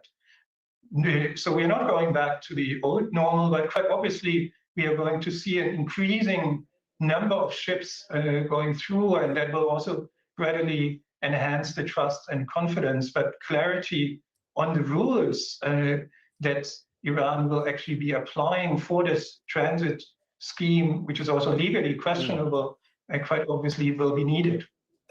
Do you think that the industry, when it looks back on this, is found to be caught short here? And what lessons do you think it will be able to learn from what's happened over the last 6 weeks? Well, this is a fundamental shift in the freedom of navigation paradigm and how we think that choke points and vulnerable passages should be governed in more general terms. So I think here we really need to go back to the drawing board and think about what kind of institutions and what kind of treaties do we need in the future so a situation like this doesn't arise in the future. And this also brings us back to the United Nations, which is, after all, our fallback position. And here we need these strategic discussions also for the future so that straits are not weaponized as what we have seen over the last couple of weeks. Thank you so much, Christian. We really do appreciate your time. That is Christian Buger, a maritime specialist and professor at the University of Copenhagen. We appreciate it. The British Prime Minister, Keir Starmer, will travel to the Gulf on Wednesday. Downing Street says he will meet with leaders in the region in an effort to bolster the ceasefire. And in Paris, French President Emmanuel Macron welcomed the deal, calling it a very good thing. Regarding the Strait of Hormuz, Iran has announced its readiness to reopen it, which is a positive development. We have been working for several weeks to mobilize our partners in Asia, Europe, and the region. Around 15 countries are currently mobilized and participating in the planning, led by France, to enable the implementation of a strictly defensive mission in coordination with Iran, when the conditions are right, to facilitate the resumption of maritime traffic. Well, we've just got an update from Donald Trump on Truth Social. He has just posted the United States will work closely with Iran, which we have determined has gone through what will be a very productive regime change. There will be no enrichment of uranium, and the United States will, working with Iran, dig up and remove all of the deeply buried B-2 bombers, nuclear dust. It is now and has been under very exacting satellite surveillance. Stay with us. Inside Story is up next.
The US and Israel's war with Iran has put pressure on Tehran's relations with Moscow. They've been allies, but the Kremlin is seeking to maintain ties with the US to reach a deal on the Ukraine conflict. So how is the Iran war affecting Russian-Iranian relations? This is Inside Story.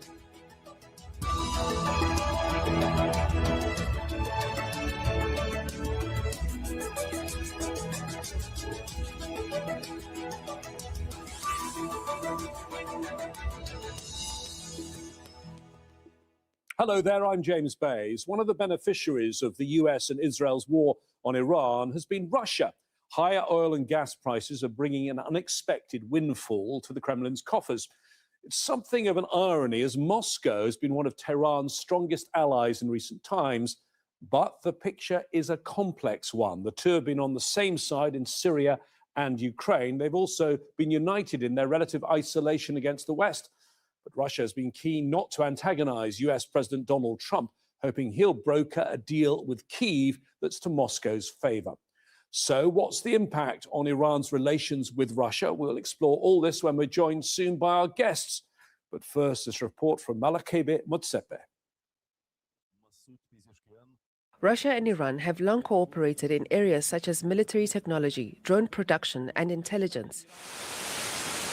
But the war in Iran appears to be a stress test on this relationship, built partly on mutual opposition to Western influence and sanctions.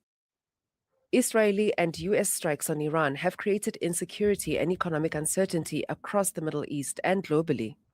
And as one of the world's biggest oil exporters, Russia has benefited, in the short term at least, from the turmoil.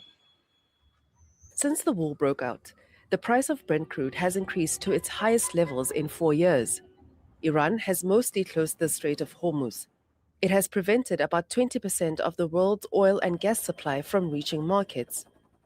And this has driven up the demand for Russian oil, providing a potential surge in income for the Kremlin, with state finances under pressure from its war in Ukraine. There is a huge number of requests for the purchase of our energy, resources from alternative directions. We are negotiating. We're negotiating in such a way that this situation best suits our interests. The US-Israeli attacks and Iran's retaliatory strikes have also pulled the world's diplomatic focus away from Russia's military operation in Ukraine. Moscow wants a favorable outcome to that war from a negotiation process driven by US President Donald Trump, posing difficulties for Russia in helping Iran militarily. Moscow and Tehran have not always been allies in previous conflicts. In 1979, Iran opposed the Soviet invasion of Afghanistan, and in the Iran-Iraq War of the 1980s, Moscow backed Baghdad, supplying substantial military support to Saddam Hussein's regime. But Iran and Russia's interests aligned again in 2011, when they both backed the regime of Bashar al-Assad during Syria's war. The US and Israel's war against Iran may mark yet another turn in relations between Moscow and Tehran, united at least by their isolation by the West. Malakebe Motsepe, Al Jazeera for Inside Story.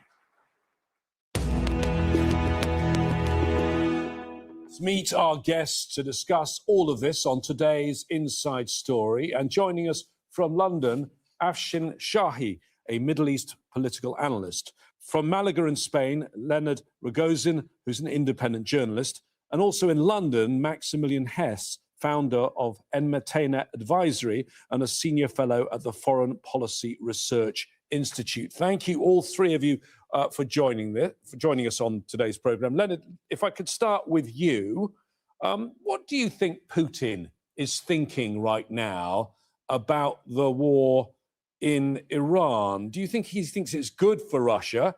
And do you think his view is the same as it would have been when the war started almost 6 weeks ago, or do you think it's changed? Well, I think the general mood in the Kremlin and in the Russian military and political establishment is that this war has been God-sent. And this would have been the case with any American adventure elsewhere in the world, which distracts attention from the war in Ukraine and, more importantly, resources. But when it comes to the war against Iran, as you described, Russia is gaining major revenues from the rise of oil prices. To give you an idea, there is an assessment by Partisan Institute whereby the minimum gain, if the war continues, is going to reach $45 billion.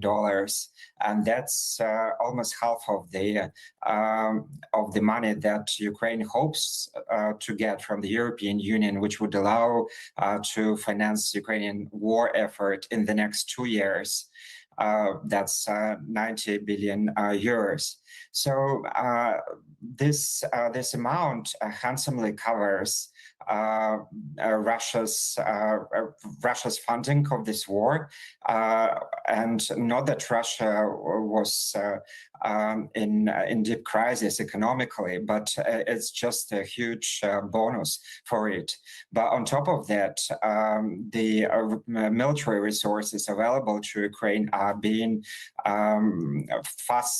quickly depleted, and that first of all concerns the anti-aircraft missiles.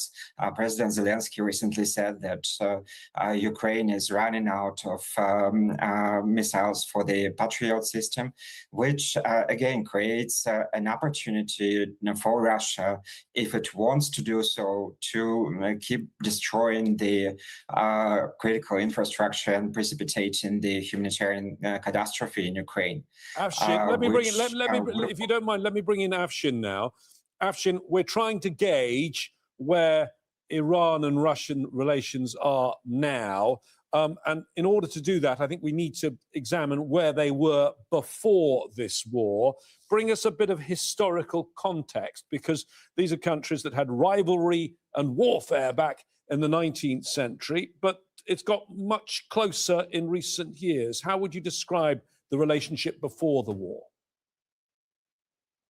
Depends how far we want to go, but without any doubt, Russia has been the most consequential country for Iran over the last 200 years. We cannot think of a single country that influenced Iranian affairs and Iranian territorial integrity as much as Russia has. Only about 200 years ago, in 1800s, Russia annexed about 20% of Iranian territory. And in the 20th century, Russia did not stop its efforts to kind of affect Iranian affairs. And it tried to kind of create 3 puppet socialist republics to one more time undermine Iranian territorial integrity. And certainly the 1979 revolution proved to be a paradigm shift for Tehran-Moscow relations, particularly after the Iran-Iraq war and the emergence of former Supreme Leader Ali Khamenei as the ultimate authority in Iran. This relationship started to kind of gain a new characteristic. The former Supreme Leader Ali Khamenei was extremely I'm going to pause you there. I'm going to pause you there and ask Max to take up the story more recently, and particularly with 2 wars, I think. The war in Syria, when the people in Syria rose up against the Assad family and were put down by the Assad government. And then more recently, also the war in Ukraine. How would you describe those 2 wars and what they showed about the relations between Iran and Russia? Certainly. To roughly pin it at the beginning of President Putin's return to power, return to the presidency after the elections in 2011 and 2012 in Russia, since then, we've seen a broad alignment between Russia and Iran on many issues, largely driven by a mutual hostility and antithesis to the United States and its interests in the region. The real turning points came for that, not just with the Syrian revolution. Syria had long been a Moscow ally, but with Russia's much larger involvement in that conflict 4 years later. By that time, Russia had, of course, already invaded Ukraine in 2014 and annexed Crimea, and then fomented and sustained the conflict in eastern Ukraine. And defense and intelligence sharing between the 2 sides in Syria really proved to be a boon in keeping the Assad regime in power for that time. Defense ties continued to proliferate, but they never reached the apex of Russia's relations with some other countries. The Russians have sold key defense technologies to Iran, but not some of the most advanced technologies when they've sold those to countries that have closer relations with the West. The Kremlin's actions in this conflict, as well as more recently in the Syria conflict, have always been to try to respond in a way where chaos creates opportunity for it. So we've seen many times that the Kremlin is not really a reliable ally. Even Armenia, which it had a treaty agreement for it to come and defend, did not get support in its most recent war with Azerbaijan in 2023. And of course, Russia has wiped its hands rather quickly of both the Venezuelan dictatorship under Nicolas Maduro and, of course, Syria's Assad following his fall in 2024. So Russia certainly is aligned with Iran as long as it has been aligned with its interests. But much as we've seen Iran, for example, not really intervene to help Hezbollah in Lebanon because it is a proxy for it, we in turn have seen Russia not intervene to help Iran because it sees it as a proxy for its interests rather than a genuine ally to actually support. The Kremlin will focus on its interests in Ukraine foremost here. Okay, let me ask Leonard about the Ukraine war, February 2022, and Russia thought it was going to prevail in a very short period. It didn't. Iran helped Russia at that point by supplying its drone technology. How much of a game changer was that for Russia at that particular point early in the war? Well, the way the war in Ukraine started, the pre-story of it involved fascination on the Ukrainian side and in the pro-war community, think tanks in the United States with the Turkish Bayraktar drones, which Azerbaijan used against Armenia in the end of 2020. So there was a lot of hope pinned in the fact that Turkey supplied Bayraktar drones to Ukraine, and with the help of those drones, Ukraine could have technical edge over Russia, and it could successfully defend itself should Russia choose to invade big time, as it did in February 2022. So in that sense, the Iranian help with the Shahid drones that were renamed into Geran in Russia was quite crucial. But since then, things have changed big way because Russia started producing masses of its own drone based on the Iranian design, but then more lately, also based on the Russian design, and it's just huge amounts of different models that are being increasingly becoming more sophisticated, and they're being designed and redesigned, and new technologies being added to it. So Russia is now in position to help Iran with its new technology that is compatible with the old Iranian technology. So Iran did help with drones big way, but now Russia is very self-sufficient when it comes to the drone technology. Afshin, now it is Iran under attack from Israel and the US, and in the meantime, beginning of last year, the two countries signed a comprehensive strategic partnership treaty. Do you think Iran is happy with the help that it's had from Russia? I mean, certainly there have been words, but not even any condemnation from President Putin or President Trump. He doesn't even mention him directly after this war first started. You know, I really don't know how anybody possibly could be happy with this type of situationship. You know, what you see in the Moscow-Tehran relation, you see intimacy, but you do not see commitment. And again, it is not only about what has been happening in the region over the last 4 weeks, in light of the war between Iran and the US and Israel. Even if you go back, even if you go and look at kind of the Syrian civil war, I mean, you see how easy it was for Russia to give the green light to the Israelis to easily target the Iranian bases inside Syria, when these two countries, Russia and Iran, were effectively fighting on the same on the same side. And you can look at actually many other the episodes when effectively Russia went out of its way to undermine the Islamic Republic. Russia was one of the key figures that supported that paralyzing United Nations sanctions against the Islamic Republic around 2010, which effectively the kind of crumbled the Iranian economy. So what we see here, we see kind of a pattern of tactical instrumentalization of Iranian foreign policy by Moscow. So basically what we see here, like particularly over the last decade or so, Moscow wants to kind of maintain an organized chaos when it comes to the Islamic Republic. It doesn't want to see the Islamic Republic to kind of go for a type of approachment with the West and getting rid of the sanction and paving the way for economic development.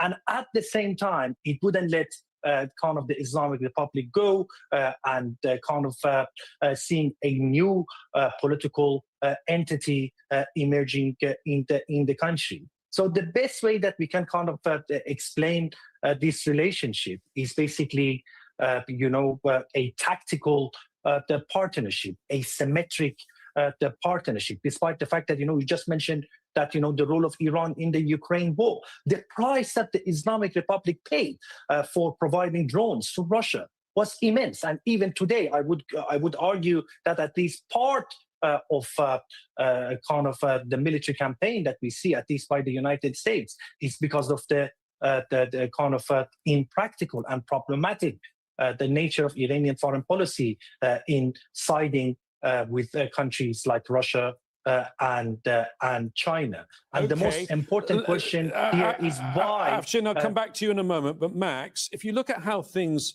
have developed in the last 2 years, say, Putin has lost key allies, Assad in Syria, earlier this year, Maduro in Venezuela. Now Iran is under attack, and Russia, yes, maybe providing some help, but it's not all-out support in terms of military support. If, for example, you were another Russian ally, the government in Havana, I mean, would you feel comfortable that Russia is a good and reliable ally right now?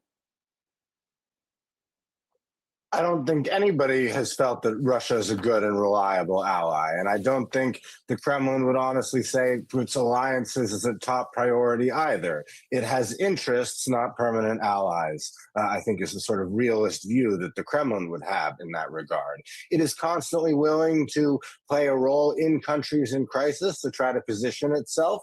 This makes it attractive to some regimes. We have seen the Kremlin gain influence in Africa, for example, in recent years, particularly in the Sahel states after their wave of coups over the last 5 years. We've seen it deploy Wagner and other private military companies to conflicts in Sudan, Libya, and elsewhere. That doesn't mean Russia is building long-term lasting allies, but it is acting tactically to respond to try to play out in what is its best interests. An alliance with the Kremlin is not worth the paper that is printed on.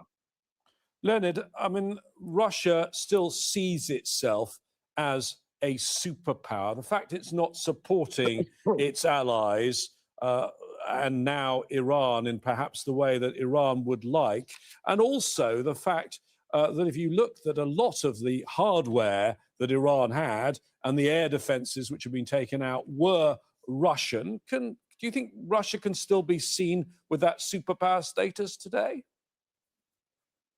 I think it's a bit of a Western narrative that Russia, by all means, wants to see itself as a superpower with interests in every corner of the world. I mean, Russia definitely sees itself as a nuclear superpower because it has enough nukes to essentially destroy life on Earth as we know it. However, it is not as obsessed with having influence, having clout on all continents in the way the United States do. Putin's entourage and Putin himself like to repeat this old statement that Russia has only 2 allies, its army and its navy, and that's very much true. So Iran is indeed a situational ally, and the whole history history of relations between Iran and Russian Empire and the Soviet Union points at much more hostility than alliance historically. So Russia has been always very suspicious of Iran, and Iran has always been even more suspicious of Russia, which was a European colonizing power trying to colonize Iran at some points in history. So there are no big sentiments about the relations with Iran. But there is one thing that should be pointed out is Russia's special relations with Israel. As you know, Israel did not join Western sanctions when Russia started its war in Ukraine. Israel is not supplying crucial arms to Ukraine, which it could supply, but it doesn't. And it provides a very important avenue for Russian finances and for Russian politicians, members of the establishment, to travel out of Russia. So this is a big factor in the Russian attitude to the war President Trump started against Iran. Afshin, in terms of what Russia is providing to Iran, and obviously we can only see what is above the surface. There's stuff we probably don't know. There are persistent claims, though, that Russia is providing intelligence, some suggestions that Russia is providing drones or might be providing drones soon to Iran. What's your understanding of what Russia is actually providing to the Iranian defense right now? I think what Russia really wants at the moment is a protracted conflict between Iran and the United States. Not something that would go on for years and years and years, but certainly at this very specific moment, the continuation of this conflict has proved to be extremely beneficial for Moscow. When it comes to kind of hardware, we know even after the 12-day war, there has been a lot of pressure from Tehran to persuade the Russian counterparts to be slightly more speedy in providing those hardwares. But based on what we have seen so far, at least based on what is publicly available, that process has been extremely slow. However, when it comes to intelligence, based on the patterns of the behavior of their satellites over the last 3 or 4 weeks, based on kind of the various reports that have been produced by even Western intelligence sources, it is not completely far-fetched to assume that Russia has provided some intelligence, military intelligence for the Islamic Republic. And it is not surprising, despite the fact that the Islamic Republic has been under a great deal of military pressure. It has been able to, at times, flex its muscles as well. And I assume without kind of the role of Russian military intelligence, this type of maneuvering and this type of muscle flexing probably would be even more challenging for the regime in Tehran.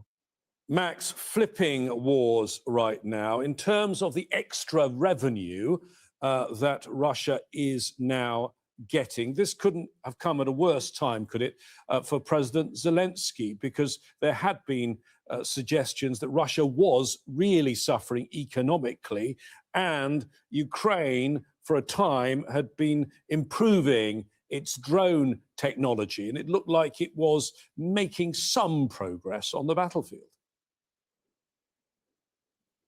Well, yes, certainly. To your points, it's worth highlighting that Russians have been suffering economically since 2013. Putin's wars have brought nothing but a decrease in living standards in comparison to international growth to the benchmark for Russia and Russians. The Kremlin had been feeling a bit of a crunch in its finances at the beginning of the year. I think some expectations that it would lead to an immediate crisis were overblown.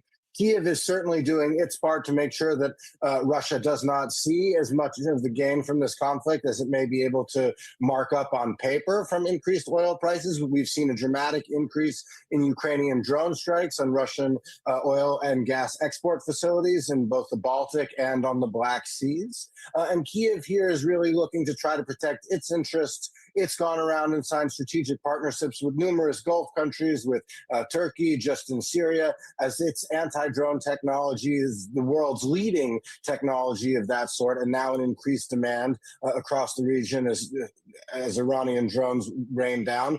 But Putin also has to keep things in mind there. Perhaps the most important partnership for Russia, far more so than Iran itself in the last decade, has been the OPEC Plus relationship, in which Saudi Arabia is, of course, the key player. It's looked to make deals with other Gulf countries, occasionally using the UAE for sanctions cutouts, cutting a deal with Qatar for an investment in the Russian state oil company, Rosneft.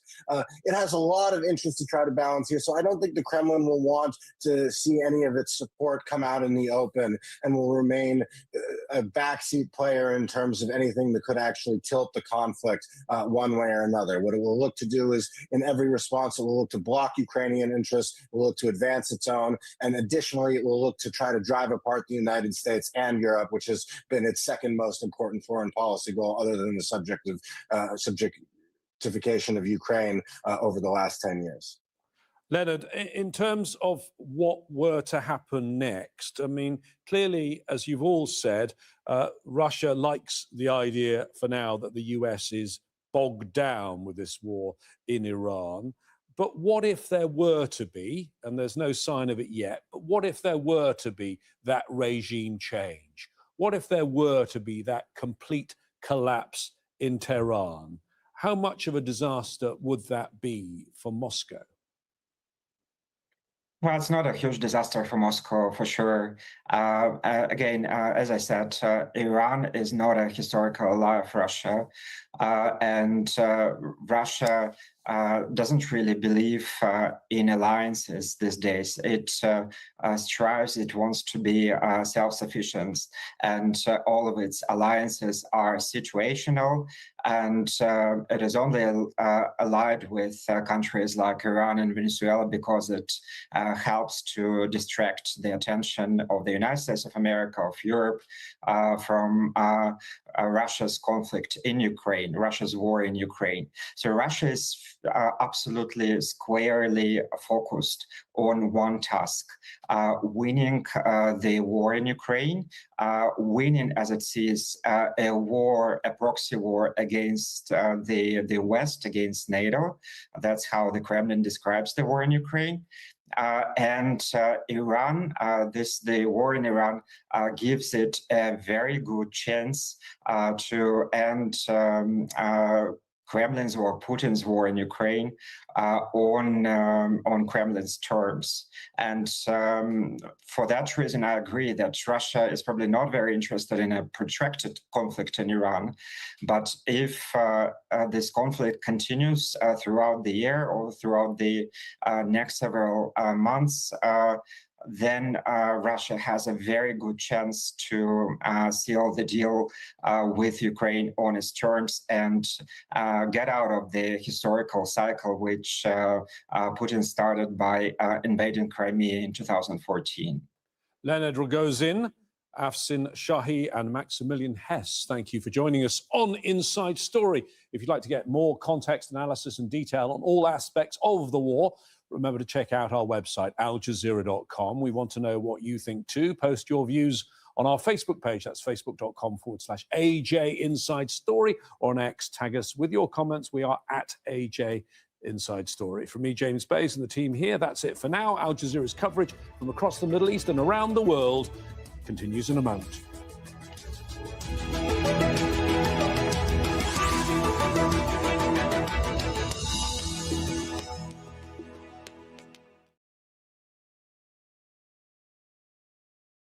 That would precipitate an attack against American forces. To prevent Iran from getting nukes. There is no coherent strategy, and you can see that's reflected in the media coverage. Many American media see it like a video game. From the graphics on the screen to who they speak to, war for them is big business. We saw this exact same pattern happen in Gaza, the same lazy, flattened reporting that we saw in Gaza when it comes to the war on Iran. The Listening Post decodes the media on Al Jazeera.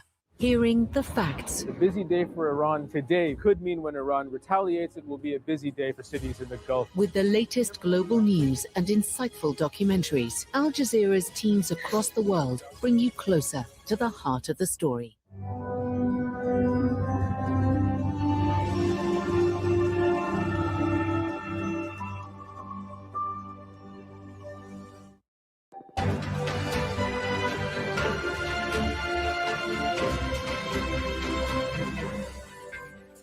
I'm Tom McRae. Welcome to Al Jazeera's continuing coverage of the ceasefire and the war between the US, Israel and Iran. President Trump says tariff and sanctions relief will be discussed with Iran after the two sides agree to a 14-day ceasefire. The US Vice President will represent Donald Trump in talks with Iran's parliamentary speaker in Islamabad on Friday. He's impatient to make progress. He has told us to negotiate in good faith. And I think if they negotiate in good faith, we will be able to find a deal. But that's a big if. And ultimately, it's up to the Iranians how they negotiate. I hope they make the right decision. However, Israel is continuing to slam Lebanon's capital with airstrikes. The Israeli army says it's hit 100 targets within the space of 10 minutes.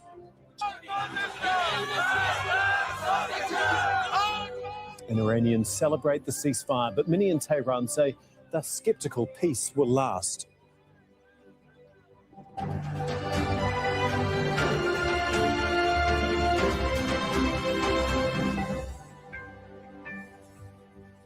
After 40 days of conflict that brought the world to the brink of an energy crisis, Iran and the United States have agreed to halt attacks for 2 weeks. Tehran has also promised safe passage for ships through the Strait of Hormuz, one of the world's most critical oil routes. But Iran's Revolutionary Guards say their hand is on the trigger, ready to respond to any attacks with more force. Dmitry Medvedenko reports. Iranians burning US and Israeli flags. It may have been a show for state television, but there was an acknowledgement that a ceasefire has been reached.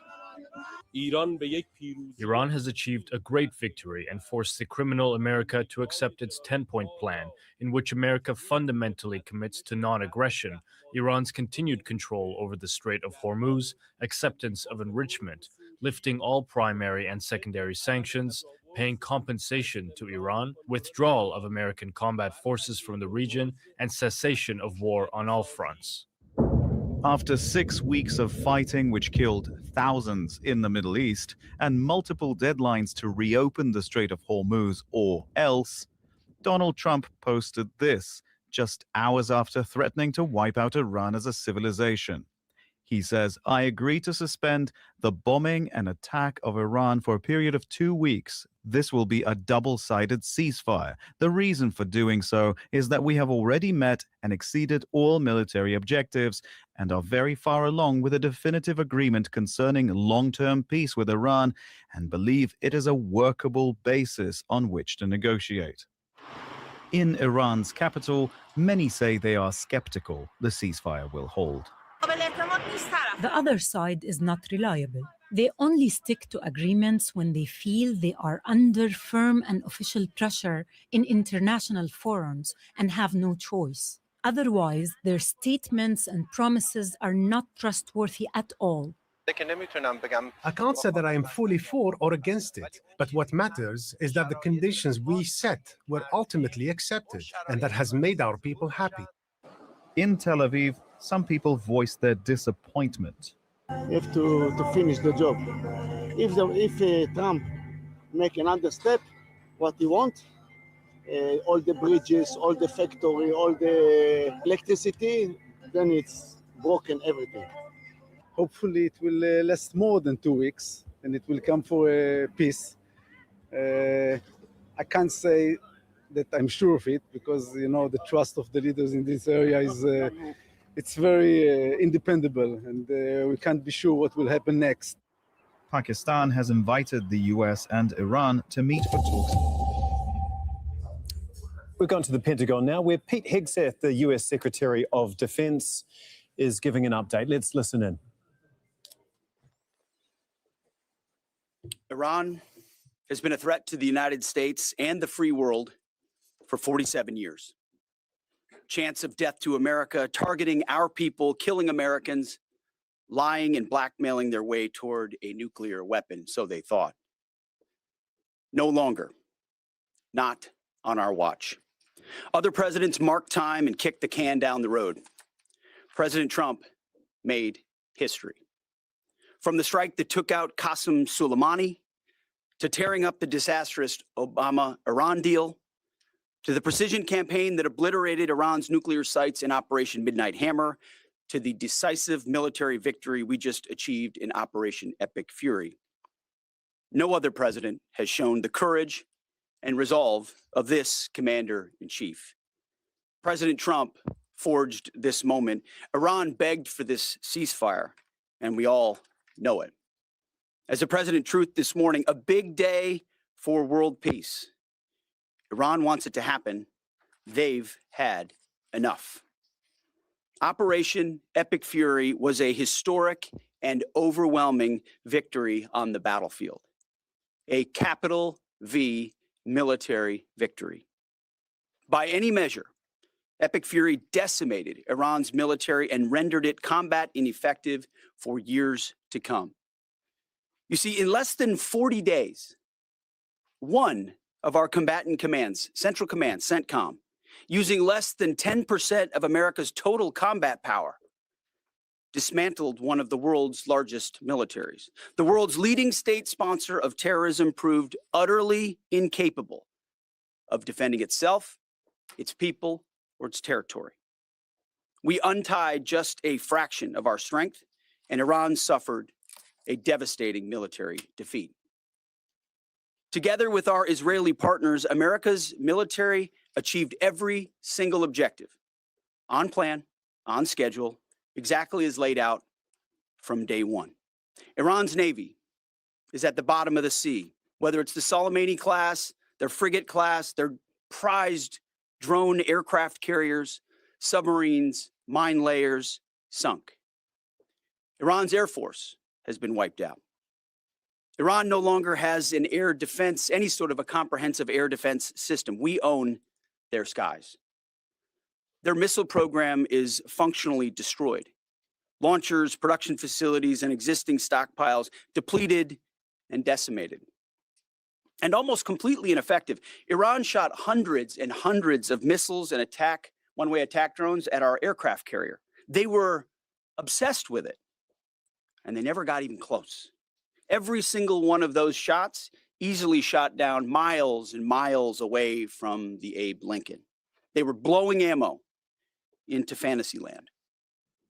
Contrast that with, most significantly, in last night's wave of more than 800 strikes, we finished completely destroying Iran's defense industrial base, a core pillar of our mission objective. What little they have left buried in bunkers is all they will have. They can still shoot, we know that. Their command and control is so decimated they can't really talk and coordinate. So they still may shoot here and there, but that would be very, very unwise. But they can no longer build missiles, build rockets, build launchers, or build UAVs. Their factories have been razed to the ground, set back in historic fashion. You see, had Iran refused our terms, the next targets would have been their power plants, their bridges, and oil and energy infrastructure. Targets they could not defend and could not realistically rebuild. It would have taken them decades, and we were locked and loaded. They couldn't defend against it. President Trump had the power to cripple Iran's entire economy in minutes, but he chose mercy. He spared those targets because Iran accepted the ceasefire under overwhelming pressure.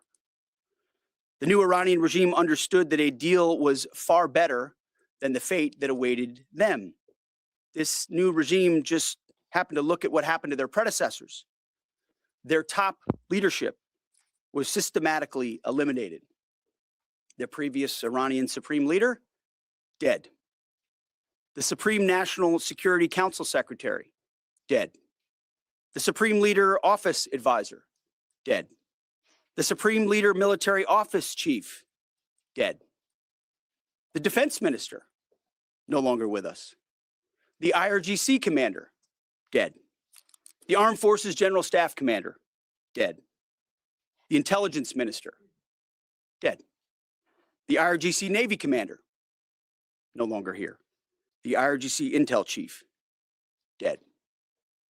I skipped over a bunch, and I could go on and on and on, to include the new so-called new Supreme Leader wounded and disfigured. This new regime was out of options and out of time, so they cut a deal. They know this agreement means that they will never, ever possess a nuclear weapon. Under the terms, any nuclear material they should have will be removed. Any material, they should not have will be removed.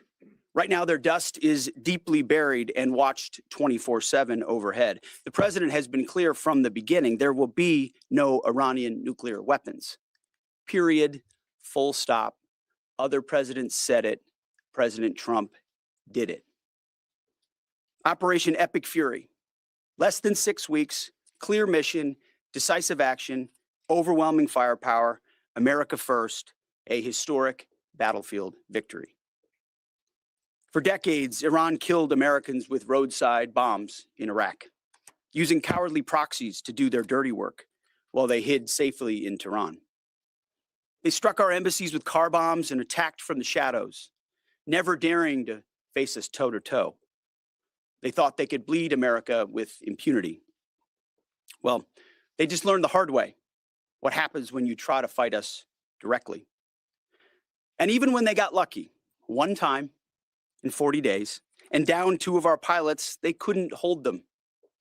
In a daring 14-hour rescue operation, 7 hours in daylight and 7 hours of night, both pilots were recovered safely. Not once, but twice. A daylight thunder run right up the middle of their country, boots on the ground. A midnight raid right up the middle of their country, boots on the ground. 0 American casualties. The Iranians humiliated and demoralized. We control their fate, not the other way around. That's why they came to the table. Iran's defeat is America's retribution for every American lost to Iranian terror, especially those brave troops killed by Iranian-made roadside bombs in Iraq that my generation knows so well, and for the suffering their regime has inflicted around the world. Now we have a chance at real peace and a real deal. The War Department, for now, has done its part. We stand ready in the background to ensure Iran upholds every reasonable term. And as everyone knows, nobody makes a better deal than President Trump. To the warriors of Epic Fury, I say well done. You're the backbone of our country. Your skill, your bravery, and sheer guts and grit showed the world what America is all about. I'm proud of you. We're proud of you. President is proud of you. Job well done. But stay vigilant and stay ready. To the families of our fallen, your sacrifice was in service of a historic cause, and we will always remember your heroes, our heroes. We will continue to honor them. And to our Israeli allies, thank you for being a brave, capable, and willing ally on this battlefield. The rest of the world and the rest of our so-called allies saw what real capabilities look like. They should take some notes. Our troops, our American warriors, deserve the credit for this day. But God deserves all the glory. Tens of thousands of sorties, refuelings, and strikes carried out under the protection of divine providence, a massive effort with miraculous protection. Dude 44 Bravo spoke for all of us. God is good. The chairman will now provide an even deeper military detail on the historic success of Operation Epic Fury. Mr. Chairman. Thank you, Mr. Secretary, and good morning, ladies and gentlemen. Thanks for being here. I want to start this morning by honoring the 13 members of our American Joint Force who were killed in action thus far during this operation. Their sacrifice and that of their families is deeply important to us, and we are grateful for each of them and will continue to mourn their loss. Their names and their bravery will never be forgotten. On February 28th, the President of the United States ordered the Joint Force to execute Operation Epic Fury with the direction to accomplish 3 distinct military objectives: destroy Iran's ballistic missile and drone capabilities, destroy the Iranian Navy, and destroy their defense industrial base to ensure that Iran cannot reconstitute the ability to project power outside their borders. Over the course of 38 days of major combat operation, the joint force achieved the military objectives as defined by the president. We welcome the ongoing ceasefire, and as the Secretary said, we hope that Iran chooses a lasting peace. But as Secretary Hegseth said, let us be clear, a ceasefire is a pause, and the joint force remains ready if ordered or called upon to resume combat operations with the same speed and precision as we've demonstrated over the last 38 days, and we hope that that is not the case. I want to congratulate and thank the leadership today at U.S. Central Command, including the Commander Admiral Brad Cooper, the Deputy Commander Lieutenant General Kevin Leahy, the Senior Enlisted Leader Fleet Master Chief Compton, and every one of the component commanders, senior enlisted leaders, and especially the staff down at U.S. Central Command, who does not get called out for any of the credit, but grinds 24/7 to help offer the options that we bring to the Secretary and the President. I also want to highlight the forces in the United States European Command under the command of Alexis Grinkowicz, who protected the western flank in support of CENTCOM. And I want to thank our partners across the intelligence community. Our ability to see and understand what an adversary is doing help us to be as decisive as we must be on the battlefield. And that includes DIA, NSA, NGA, the CIA, and the National Reconnaissance Office, and others. I want to thank the other combatant commands who have thus far contributed along the way to U.S. Central Command. This includes Transcom, Stratcom, Spacecom, SOCOM, and Cybercom, all of whom poured all in support of CENTCOM's efforts.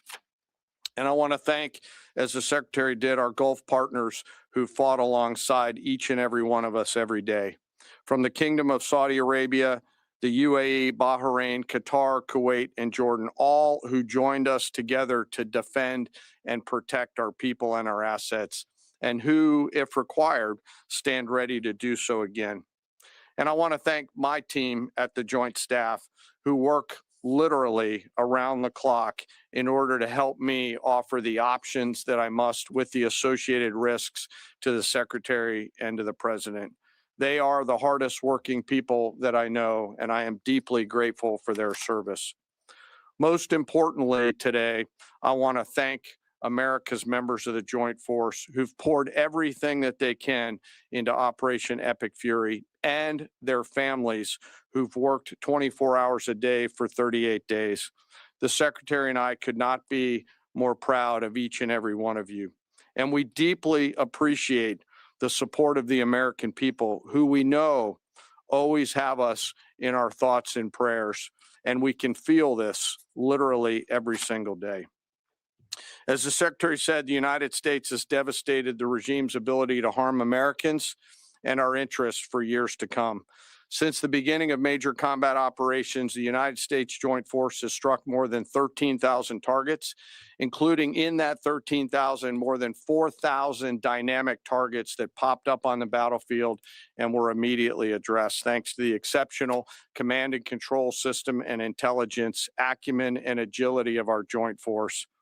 CENTCOM forces destroyed approximately 80% of Iran's air defense systems, striking more than 1,500 air defense targets, more than 450 ballistic missile storage facilities, 800 one-way attack drones storage facilities. All of these systems are gone.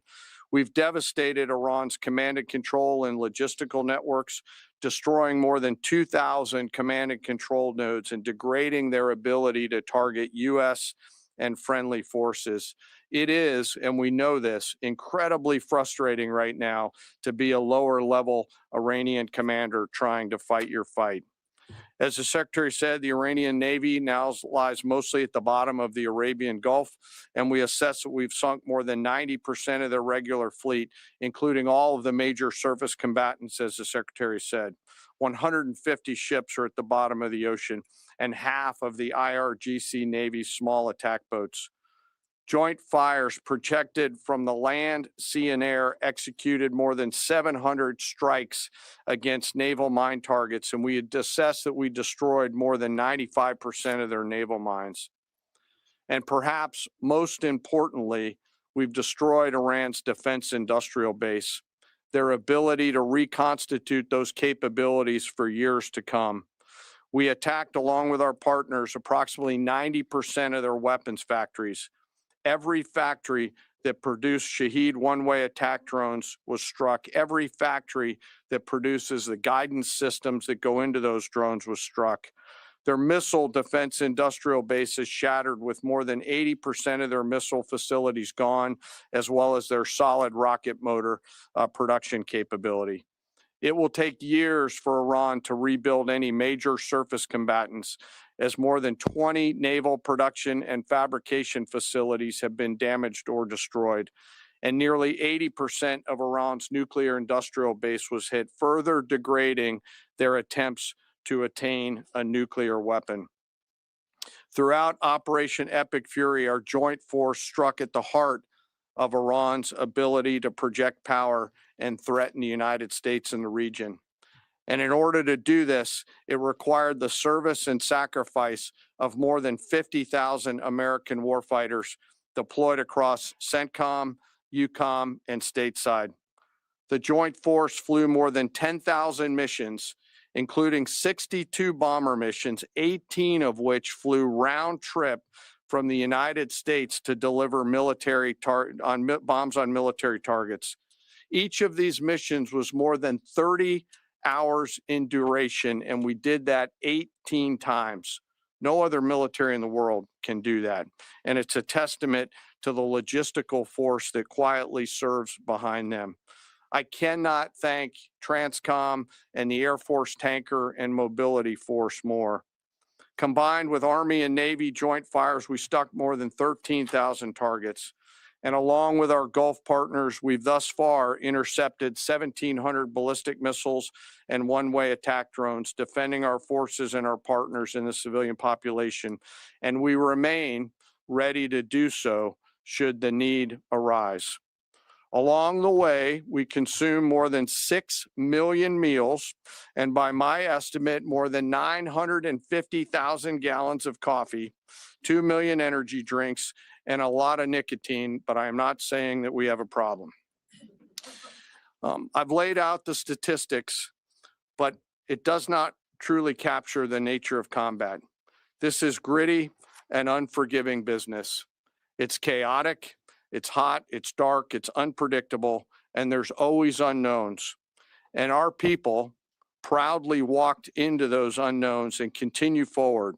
And through it all, the joint force has demonstrated the unwavering resolve that the nation demands of us. We are a mission-focused force, and our objectives always is to create the conditions for peace, and today we have, while be ready should that peace break, which we hope it is not. And we remain ready. Before I turn it back to the Secretary, I also want to quickly revisit the rescue of the Air Force fighter crew over the weekend. To give you an update, we've had, the Secretary and I have had the profound honor of speaking directly with many of the warfighters on that mission. From the downed crew. Well, that is General Dan Kane, the US Joint Chiefs Chairman, speaking at the Pentagon. He followed US Secretary of Defense Pete Hegseth, who gave an update on the war against Iran and subsequent ceasefire, claiming that Iran begged for the ceasefire. He said it was historic and overwhelming victory on the battlefield for the United States. They both reiterated that they have achieved every single objective. The Navy is at the bottom of the sea. The Air Force is wiped out. We're going to go to Beirut now, where Israel says Lebanon is not included in the two-week truce between the US and Iran. Well, Pakistan had announced that the immediate ceasefire includes Lebanon and an end to fighting on all fronts, but Israel has not ceased its attacks on Lebanon.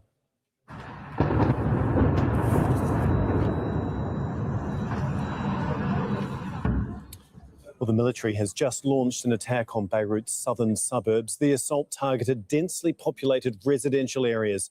Lebanese security sources say the latest Israeli strikes have been the heaviest since the start of the war. Israel says it is striking Hezbollah's infrastructure.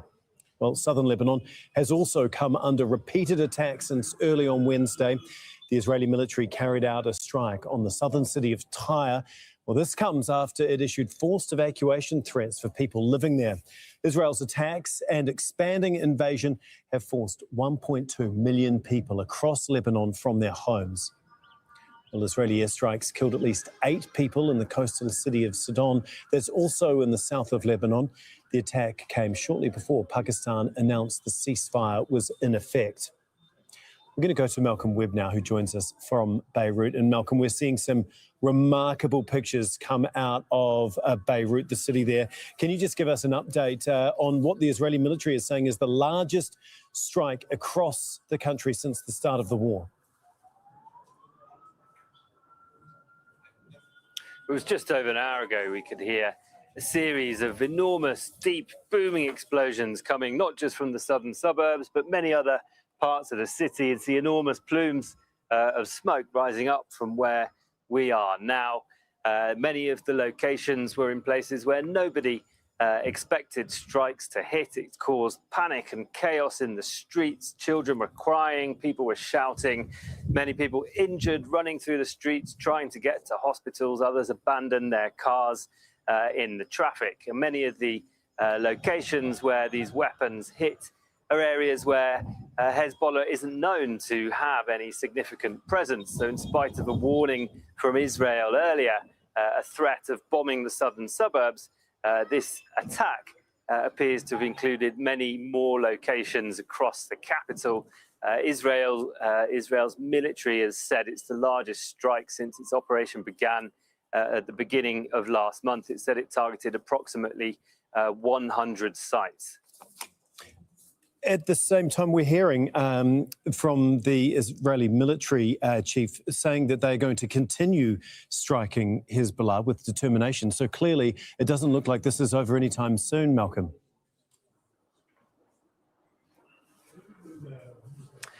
Well, Iran was clear that a ceasefire was conditional on it being applied across the region. Pakistan explicitly said that it had to include Lebanon. Israel subsequently said that it did not include Lebanon.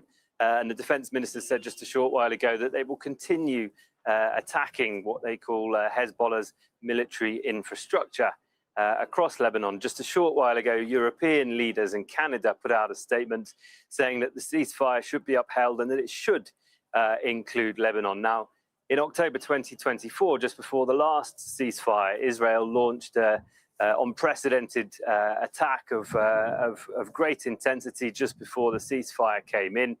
So we're waiting, of course, to find out if Israel will continue with its military operations and its invasion in Lebanon as it has said it will, or if there will be sufficient international pressure to bring this to a pause.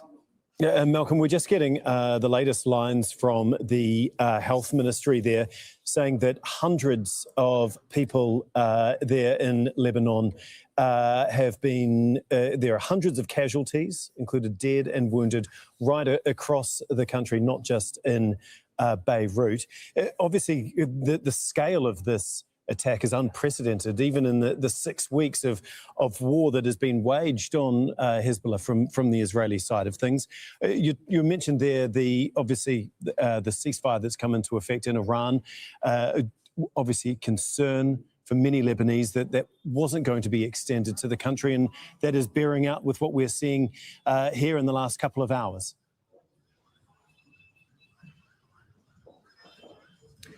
The Lebanese Red Cross has said they're expecting very high numbers of deaths and injuries, but we don't have any numbers yet. I mean, it's panic and chaos out in the streets. What's significant is that so many of the locations that were hit here in the capital, people were not expecting it. They were in areas where there haven't been any of Israel's forced evacuation orders, not today, nor in the previous 6 weeks of the conflict, areas which are widely not known to be places where Hezbollah operates or has any kind of stronghold. So unlike the very many strikes in the southern suburbs over the last 6 weeks or so, where often, not always, but often the buildings have previously been evacuated, the people, of course, are among those 1.2 million Lebanese who've been forced from their homes by this conflict. But in this case, Many buildings and many sites, it seems, were hit where people had no idea that it was coming. Sites in commercial areas, residential areas, where Israel says Hezbollah has military infrastructure, but doesn't present evidence of that. Was there any warning before these strikes occurred? You mentioned a little earlier that many of the areas that have been hit aren't necessarily Hezbollah strongholds. So did the Israeli military give the people of Beirut and southern Lebanon any warning before they began this unprecedented strike? The Israeli military did issue warnings earlier today for the southern suburbs and also for the city of Tyre in the south. These are areas where they frequently issue warnings and they frequently strike. But the warnings didn't include the many other sites, including several sites across the capital, Beirut, that haven't been hit previously in this round of the conflict and where nobody was expecting it. So many of these locations, buildings weren't evacuated. People were taken completely by surprise, and that's what's prompted these street scenes that we've seen of people running for their lives, people injured, children crying, people screaming, and trying to rush the injured to hospital as quickly as they can. Okay, thank you so much, Malcolm. We'll come back to you as we continue to get developments there from Beirut as well as southern Lebanon, where a huge number of strikes, we believe 100 strikes in 10 minutes, from Israel on what they call Hezbollah sites. Okay, we're going to go to Ali Hashim now, who's in Tehran. And Ali, obviously, with the ceasefire, we already knew that Israel said that Lebanon was not going to be included in this 2-week truce between the US and Iran. How will Iranian leadership be viewing these pictures that are coming out of Beirut now in light of the ceasefire? Well, given the fact that the Pakistani Prime Minister yesterday announced that Lebanon is going to be part of this ceasefire. And according to what we know, the Iranians negotiated on this term. One of the conditions is that Lebanon should be included in this ceasefire. This could detonate the whole deal. This is my understanding. This could detonate the whole deal and could take us towards something new. Given the fact today's attacks, it's really going to put a lot of pressure on the Iranians, especially that they were dealing with the Lebanese front as one front in the war.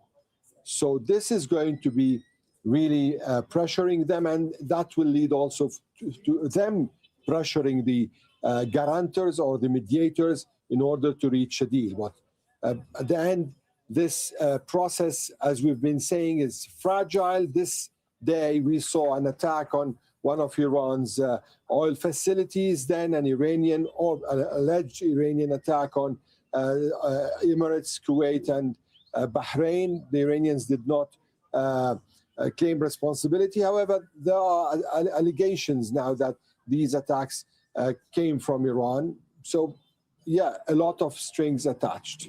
Yeah, Ali, this 10-point proposal that Iran put forward that Donald Trump accepted to, I guess, be the starting point for discussions on Friday in Islamabad, it obviously had a ceasefire on all fronts, including against Hezbollah. Given what we're seeing in the last hour or so, is that going to be the number one thing that the Iranians are going to want to discuss on Friday? Well, it depends if from now till Friday, attempts to try in a way or another to stop the Israeli attacks in Lebanon and to include Lebanon in the ceasefire, if these attempts are not going to be successful, then probably this is going to be one of the main issues. However, there is a need to know whether we are going to reach to Islamabad or not.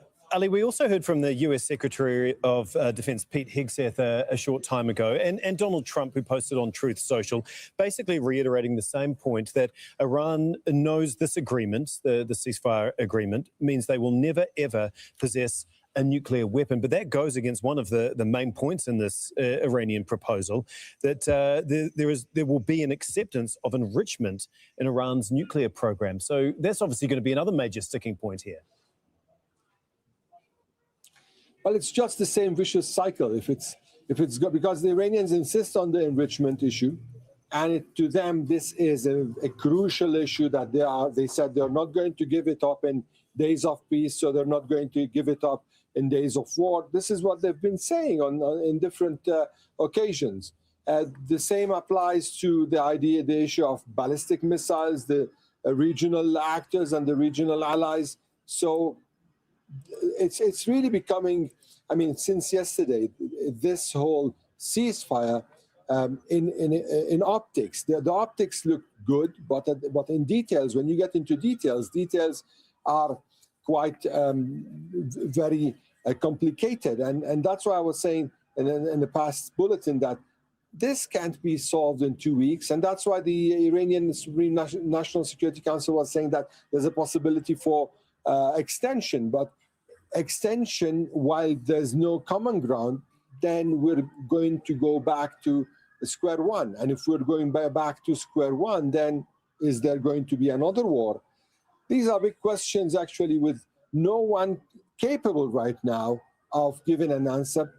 The mediators are trying their best to create an environment that could help both sides to come down the ladder. But the problem is that both of them are coming down the ladder in different places, on different sides of the river, and there's no bridge to just bridge the gap. Hopefully that gap can be bridged before Friday. Thank you so much, Ali Hashim, for us from Tehran. I'm going to go to Zain Basravi, who is standing by for us in Dubai. And can you just give us a bit of an idea of the reaction across Gulf capitals since the ceasefire has come into place, but also including the scenes that we're seeing out of Beirut and Lebanon at the moment, and how concerned many of these Gulf countries will be when they see pictures and updates that potentially hundreds of people have been killed in the last hour there? That is correct. We've heard from the Iranian side, we've heard from the American side, and there's nothing quite like a war where both sides can declare victory. But Israel is a factor here. They're continuing to carry out attacks in Lebanon. And in the GCC, it is unlikely we will see any sort of victory speeches or celebrations because they've been caught smack dab in the middle of attacks by the U.S. and Israel from one side and retaliation from Iran on the other side. And what we are seeing is no doubt an awareness that is very keenly solidly planted in the GCC that this is not just an isolated conflict between two armies some far-off place. These are all interconnected conflicts. The Qatari Foreign Ministry spokesman, of course, yesterday highlighting that this goes back to 2023, to the conflict in Palestine, to the genocide in Gaza. All of this is interconnected. And so we've had a range of reaction from GCC leaders. The Omani Foreign Minister, Badr al-Busaidi, a key voice in making this deal possible, said for now the world has stepped back from disaster, but there's no room for complacency.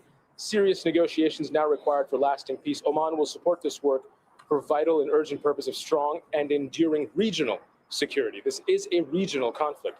Saudi Arabia thanked the Pakistanis. Qatar, the UAE thanked the Pakistanis for their role, but again warned that despite the call for the ceasefire, despite it being implemented, there is still a need to end the attacks. These kinds of things tend to take a while to take on the ground, and we're still seeing renewed attacks. Minister of Foreign Affairs of Qatar expressed their appreciation and encouraged all sides to stick to the deal. Kuwait's foreign ministry also saying that it was now time for the necessity for the Islamic Republic of Iran and its proxies, including factions, militias, and armed groups loyal to it, to take the initiative and immediately cease all hostile acts and practices that undermine stability and respect the sovereignty of states, thereby ensuring such violations are not repeated again. Kuwait, in the last week, ahead of this 2-week ceasefire that has yet to be completely implemented, it has to be said, on the ground, saw a great deal of hammering of targets on its soil. And they've also called, all sides calling for freedom of navigation in the Strait of Hormuz. Now, there are initial reports suggesting that movements have slowly begun in the Strait of Hormuz, a handful of ships slowly moving across the waterway. So that is an encouraging sign. But it has to be said that this is still in the first 24 hours of a halt to fighting that's been building up for months, if not years, and has gone on for almost 5 weeks. Yeah, Zain, even as the ceasefire was being announced, we heard alerts were going off across the Gulf region. Can you just bring us up to speed when it comes to that situation? Because we've also had reports that there have been more strikes since the ceasefire as well.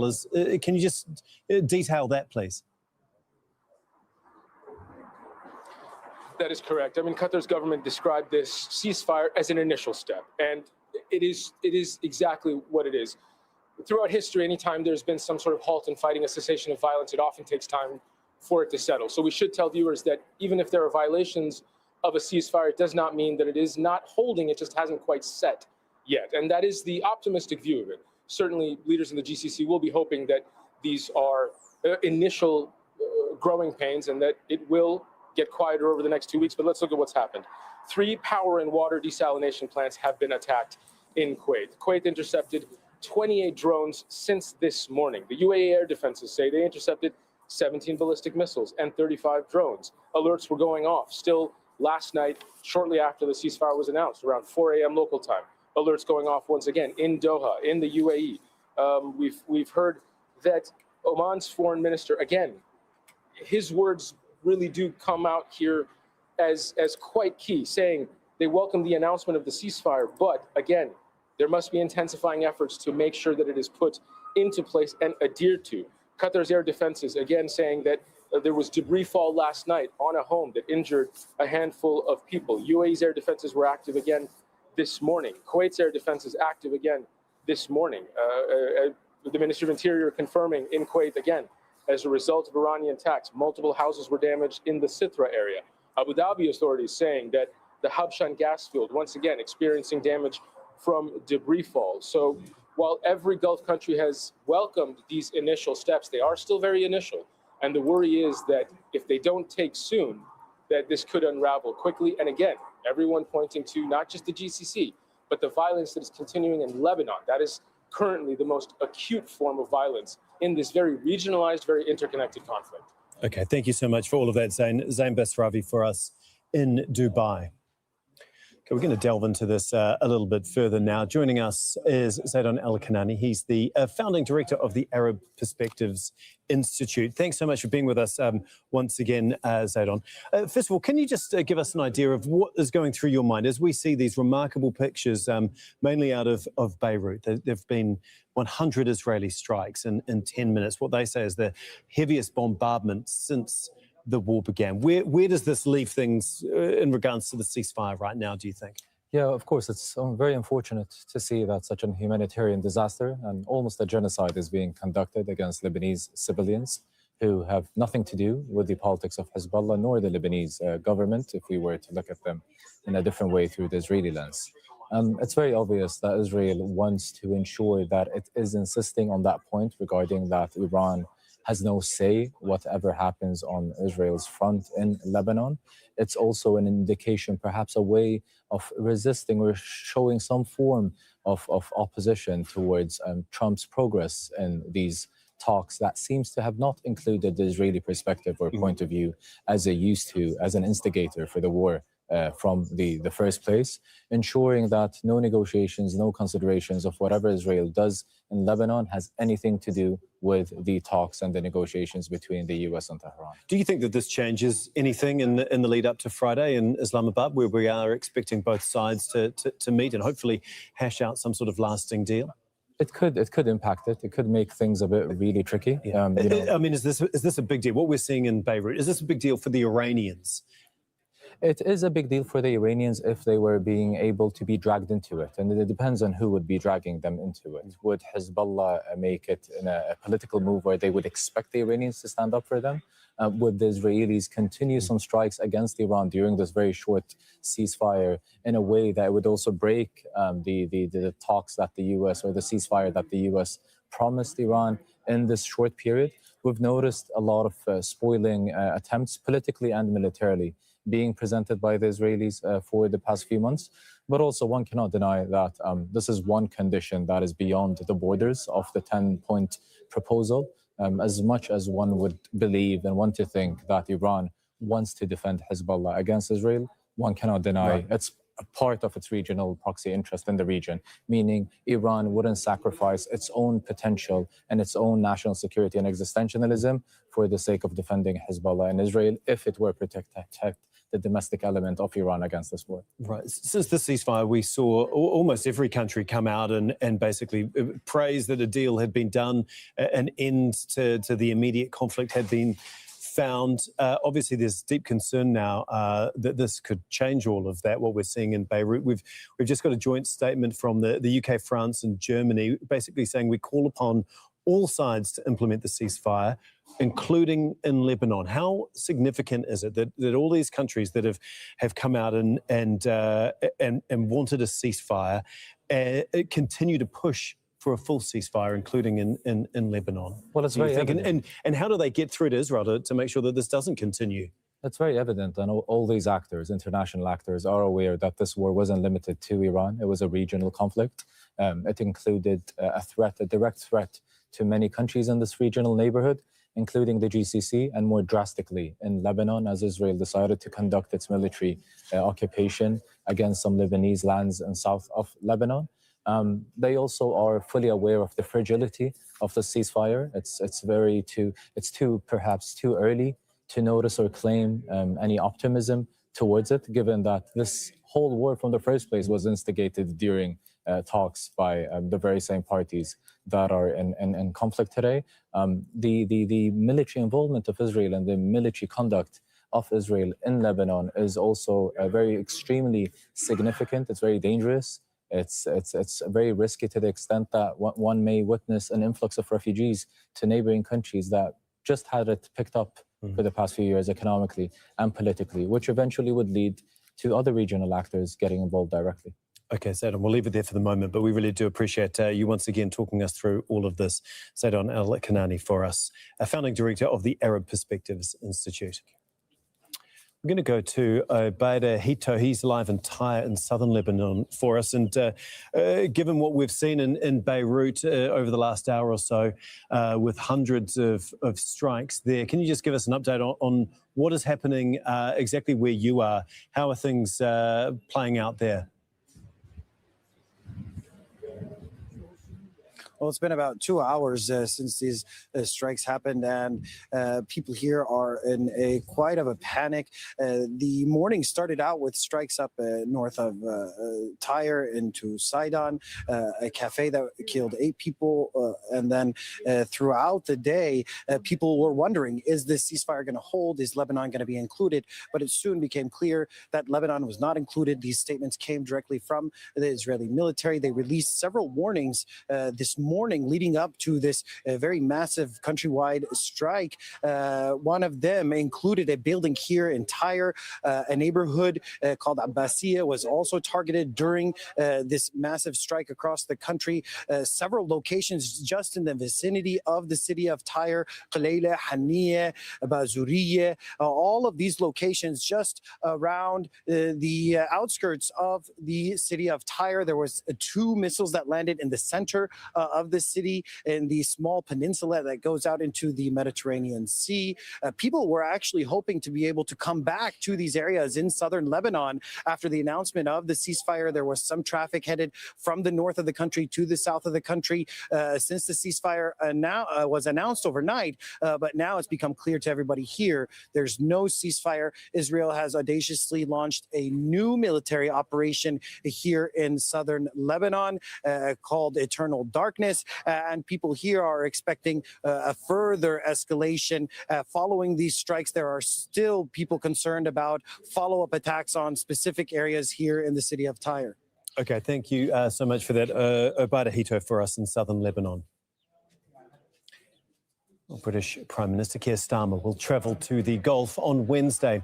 Downing Street says he will meet with leaders in the region in an effort to bolster the ceasefire. And in Paris, French President Emmanuel Macron welcomed the deal, calling it a very good thing. Regarding the Strait of Hormuz, Iran has announced its readiness to reopen it, which is a positive development. We have been working for several weeks to mobilize our partners in Asia, Europe, and the region. Around 15 countries are currently mobilized and participating in the planning, led by France, to enable the implementation of a strictly defensive mission in coordination with Iran, when the conditions are right, to facilitate the resumption of maritime traffic. We're going to go to Sonia Gallego now, who is standing by for us in London. And a joint statement has been released from the UK and EU. Can you just run us through exactly what it said in regards to not just the ceasefire in Iran, but Lebanon as well? Well, indeed, there has been the statement that's come out just now, and it's a joint statement from the UK, France, Germany and the EU, calling for all sides to implement the ceasefire. And they underline the fact that that includes Lebanon itself. That their governments are also continuing to contribute to ensuring the freedom of navigation in the Strait of Hormuz. But they're also saying that they're trying to encourage a quick process of negotiation, a substantial negotiation that's going to protect Iranian civilians and also ensure regional security. And those sentiments were also echoed by the British Foreign Secretary Yvette Cooper, who said earlier this afternoon that while she welcomed the ceasefire, it was also time for an urgent end to the hostilities in Lebanon as well. So under no certain terms, all those parties, the British and the European parties as well, are also saying that Lebanon has to be part of this ceasefire. And as we mentioned, the UK Prime Minister Keir Starmer is heading to the Gulf. Can you just talk us through what he has planned once he's here?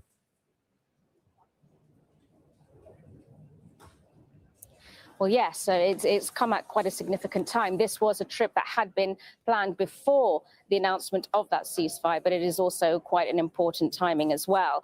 With that, he said he is going to visit British troops who are stationed in the region to give thanks to them for their efforts at intercepting drones that are attacking them, and also thanking them for what the government calls their defensive actions taken during this conflict as well. But first and foremost, what Keir Starmer wants to do is try to see how this fragile, uncertain even ceasefire can actually be transmuted towards a long-standing agreement to try to secure that kind of free passage through the Strait of Hormuz, which is absolutely crucial as well. This is underlining everything now, and he wants to put the UK at the heart of that to try and implement whatever is negotiated in that ceasefire and to make sure that there is some kind of sustainable deal, because of course there is enormous fallout from that, not just over there in the region, but also the other countries whom it impacts as well. Certainly. Thank you so much, Sonia. Sonia Gallego for us in London. The US Vice President J.D. Vance is in Budapest, part of a tour he's currently on in Europe. We're going to talk to Step Vassen, who is also in Budapest for us. And Step, we understand that J.D. Vance is going to head to Islamabad for to negotiations with Iran. Can you just explain what he's been doing in Budapest and what he's been saying while he's been there? Well, amidst all these latest developments, J.D. Vance was indeed in Budapest on a very different mission, actually. He was here in a show of support for Prime Minister Viktor Orban, who could lose for the first time in 16 years an election which will be held on Sunday. And I have to say, Vance had a lot to say about Orban and also about, for example, Brussels. He really lashed out against Brussels, the EU, saying that they were interfering here in these elections, while he himself was also now being accused of interfering in these elections because he was here endorsing Orban just 4 days before the vote. He also said that Orban is the only person who can make peace between Ukraine and Russia. So he was fully backing him. So there was a lot of talk about that. I watched him speak 3 times in the last 24 hours or so, and he barely touched upon the Iran war, but he did this this morning. He said that, of course, he was up late on the phone the whole time, but he also said, he called it a fragile truce. He said it really depends on which side in Iran you're talking to. There are people who are really willing to negotiate and come to the table, he said, but there are also people he mentioned on social media who he described as liars and cheaters. And he said the president has now asked them, the team, to go in good faith to come to an agreement, and hopefully that will succeed. But if the cheaters and liars, as he described them, will be most dominant, then they will make sure that they know that they're dealing with a president you can't mess around with. He says the choice is now up to Iran. This is what he had to say this morning during a talk at a conservative educational institution here in Hungary, quite a famous think tank as well. Do you think that J.D. Vance and Donald Trump's support for Orban is going to make any difference here? What are the Hungarian people actually saying when it comes to this? Well, it's very interesting, and it's, of course, really depends on who you speak to. Of course, during this campaign rally yesterday where Vance was appearing, and he had a very elaborate speech, I have to say. There were 5,000 supporters of Orban really cheering him on.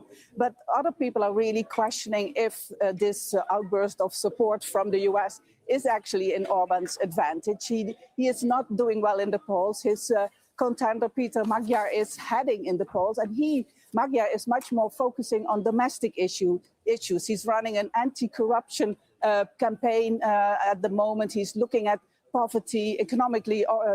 Hungary is one of the poorest nations in Europe. So this is something that voters are much more concerned about than the geopolitics that Orban has been campaigning on. And the question is then, is the support of Trump and Vance, who also are, of course, involved in the Iran war, which is not very beneficial for Hungary at the moment because they're also paying more for fuel. So that's the question, if this is going to be an advantage. We will find out on Sunday.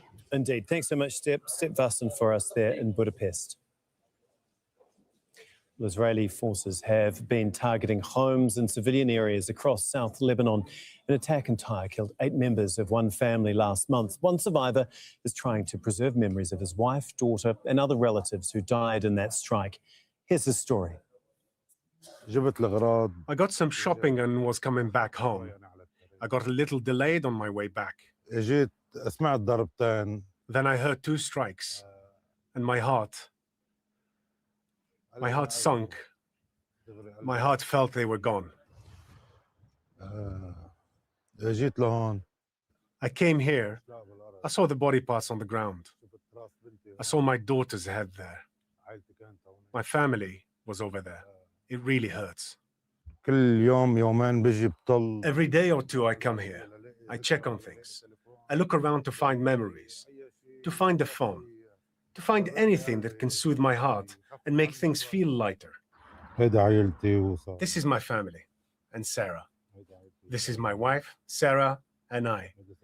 This is Sarah when she was younger. The strike that happened here was full of hate. It wasn't something normal. I don't know. All of this from the strike. All these marks are from the strike. There's nothing to see. Look how deep the missile fell here. As you can see, there's nothing. There's no trace of the house. Nothing. We found body parts here and there. There's not even rubble from the house. We were hoping that Sarah would start walking after 2 months and play like the other kids. Sarah is so precious to my heart, my daughter. I saw everything beautiful in her. And my family, I saw everything beautiful in them too. It feels hard to leave them here and go. I don't know. I feel the world is so hard, so cruel.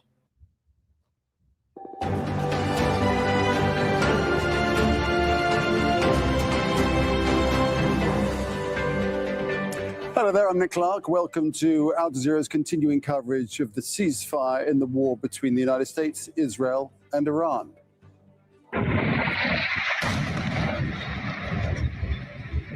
Israel is carrying out an intensive wave of attacks across Lebanon, hours after the US and Iran agreed to a 2-week ceasefire.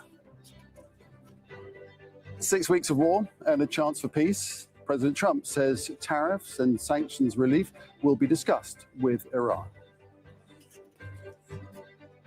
The US Vice President will represent Donald Trump in talks with Iran's parliamentary speaker in Islamabad. He's impatient to make progress. He has told us to negotiate in good faith. And I think if they negotiate in good faith, we will be able to find a deal. But that's a big if. And ultimately, it's up to the Iranians how they negotiate. I hope they make the right decision. World leaders welcome the agreement after 6 weeks of war, squeezed the global economy and killed more than 2,000 Iranians.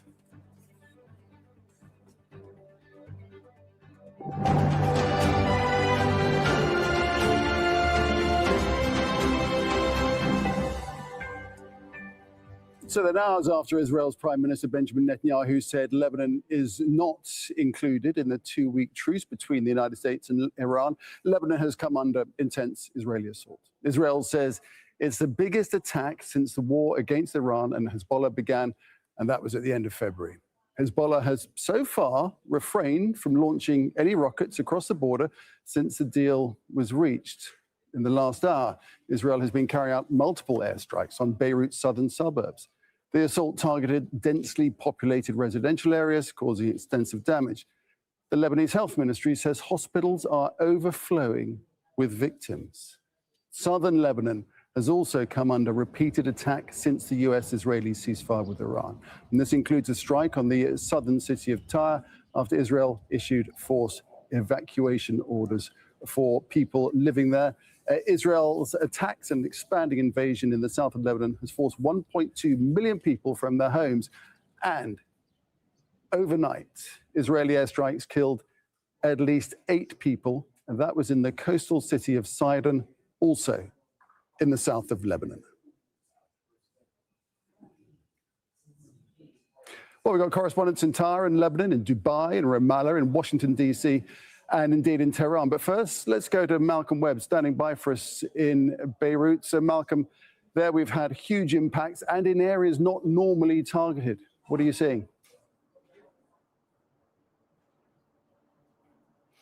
Well, it was just under 2 hours ago, we heard a series of enormous booming explosions coming not just from the southern suburbs, but from several other parts of the city within seconds of each other. After that, we could hear military jets in the sky, and then panic and chaos ensued in the streets, multiple locations. As you mentioned, many of the places that were hit were places where people were not expecting it at all. Throughout the 6 weeks of this conflict, Israel's issued repeated forced evacuation orders for the southern suburbs. It's known to be a Hezbollah stronghold. Most of the population has been evacuated from there since the beginning of March. But on this occasion, the Israeli military had earlier today issued warnings for the city of Tyre and also for Beirut's southern suburbs, not for the several other locations across the capital where these weapons hit.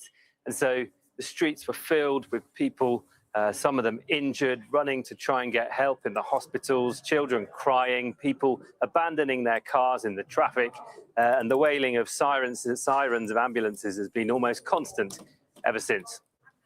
All right, Malcolm, back with you a bit later. Malcolm Webb there in Beirut. Let's go to the south of Lebanon, to Tyre, in fact. Abeda Hitto is standing by there. So Abeda, the south, of course, of Lebanon has borne the brunt of Israeli attacks with wide-scale forced evacuations. What's been happening there today? Absolutely. Just around 2 hours ago, there was a series of strikes here in Tyre and around Tyre. People were expecting a specific building that was threatened earlier on the day by the Israeli forces to be hit, but it turned out that this was part of a larger countrywide attack by Israel.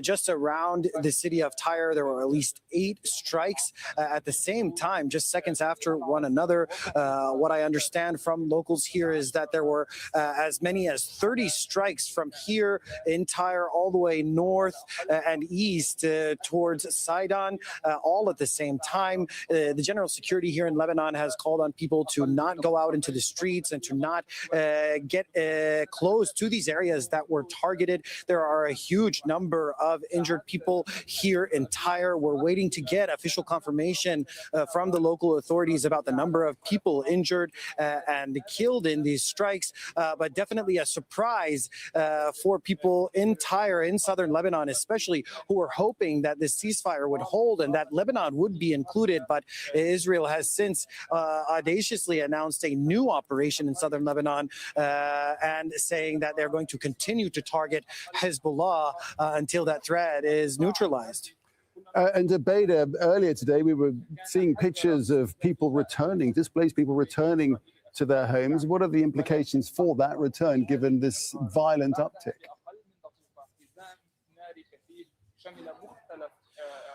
Well, that's going to have a serious impact on people's decisions on whether they should come back or not. Some people did start to leave the northern parts of Lebanon and come towards the south overnight. But first of all, they're going to have difficulty crossing the Litani River, especially if they're trying to come to these southern areas around Tyre and then throughout the rest of the country towards the east, towards Khiyam and Taiba. The bridges that cross and connect over the river, that connect the north and south of the country, have been damaged or destroyed. So there are very few options. So that's going to create a lot of traffic. But I think that after these strikes, we're not going to be seeing that reverse migration. We've even heard Lebanese officials warning people, as well as Hezbollah warning people, telling them to be patient and to show restraint before trying to make the trip back to southern Lebanon. It's not clear whether or not Lebanon is actually going to be part of the ceasefire, but definitely the sense here is that it's not going to be. Things are very tense, and this has gone on since the beginning of March. It's 6 weeks now. 1.2 million people are displaced from their homes. The death toll here in Lebanon is now way above 1,500, which it reached yesterday. But with the death toll rising after today's widespread attacks, I think that this is going to be a turning point for Lebanese people in deciding on how they want to move forward. We heard from the Prime Minister Nawaf Salam saying that no other country negotiates on behalf of Lebanon, but it's questionable about how much leverage Lebanon actually has right now in this conflict and whether or not Hezbollah is actually going to back down and not carry out any more attacks against Israel. All right, Abeda, thanks for that. Abeda Hitter there in Tyre in southern Lebanon. Let's cross to Ramallah. Nora Day is following developments from there in the occupied West Bank. So, Nor, Israel, it seems, determined to continue on the Lebanese front and with devastating consequences today in Beirut.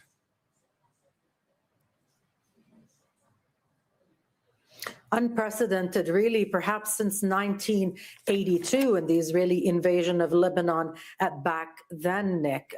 There were 100 airstrikes in the span of 10 minutes, many targeting areas in Beirut that wouldn't be traditionally seen as in any way related even to Hezbollah. Now, this has a backstory to it regarding the internal dynamics in Israel. There is a claim of responsibility that one of the targets may have been a makeshift headquarters for the head of Hezbollah, but that really is to speak to the base and to the detractors of Benjamin Netanyahu, who are livid. We've heard all day criticism telling the public that Benjamin Netanyahu has brought a resounding defeat to Israel, that what is happening, what was agreed on in relation to Iran, puts Israel in the corner,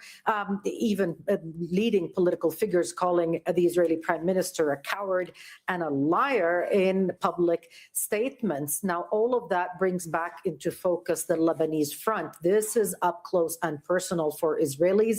It has cost them more in terms of lives, in terms of casualties than the war front with Iran.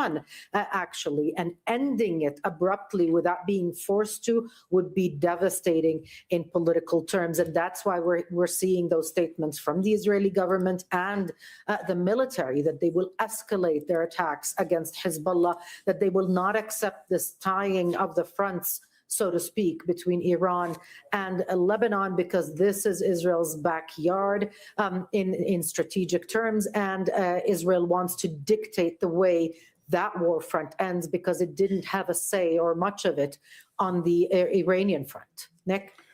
Nor, thanks for that. Speak again in a little bit. Nora Day there in Ramallah. Well, US President Donald Trump says many of the 15-point peace proposals with Iran have already been agreed to. It comes hours after the United States and Iran agreed to a 2-week pause in fighting. And in the past hour, Trump has posted on social media saying that the United States will work closely with Iran, which we have determined has gone through what will be a very productive regime change. There will be no enrichment of uranium, and the US will, working with Iran, dig up and remove all of the deeply buried nuclear dust, as he put it. It is now, and it has been, under very exacting satellite surveillance. Nothing has been touched from the date of the attack. We are and will be talking tariff and sanctions relief with Iran. Many of the 15 points have already been agreed to. Okay, let's speak to our White House correspondent, Kimberly Halkett. So, Kimberly, 24 hours ago, to many, this did not feel like a likely scenario, but now the US president talking about potential terms, and that many, he says, have already been agreed. Many, but not all. But that hasn't stopped the U.S. president from 24 hours after threatening the existential threat to Iran, that their entire civilization would be destroyed. He's now claiming complete and total victory. He's pronounced Iran has had enough and that there are good times ahead. There's money to be made and reconstruction begins. And this is all before the negotiations are set to take place in the next 2 weeks to work out the terms of this agreement. But that is not stopping the White House from its PR campaign of pronouncing this a huge success. In fact, we know that the White House is holding a press secretary briefing at 17 GMT. We also know the president is reaching out to so-called exclusive interviews with journalists in order to get his message across that the war was worth it, something that we know the public here in the United States is extremely skeptical of, and that the majority were not in support. So this is going to be a hard sell for the U.S. president, given the fact that Iran's basic leadership structure is still intact, uranium enrichment is still there and in Iran, and as the U.S. president put in that post, still has to be addressed. And now we know that there have been sanctions that have been lifted, at least for the moment. And as well, there are now tolls being charged to go through the Strait of Hormuz, something that didn't exist before this conflict. So there is going to be a lot of questioning in the United States about why this happened, what was achieved. And already Donald Trump's Democratic political opponents are seizing on this, saying, in fact, that this was expensive, this was pointless, and it was also a strategic defeat. Kimberly, thanks for that. Kimberly Halkett there at the White House. Well, the US Vice President, J.D. Vance, is expected to hold direct talks with Iran.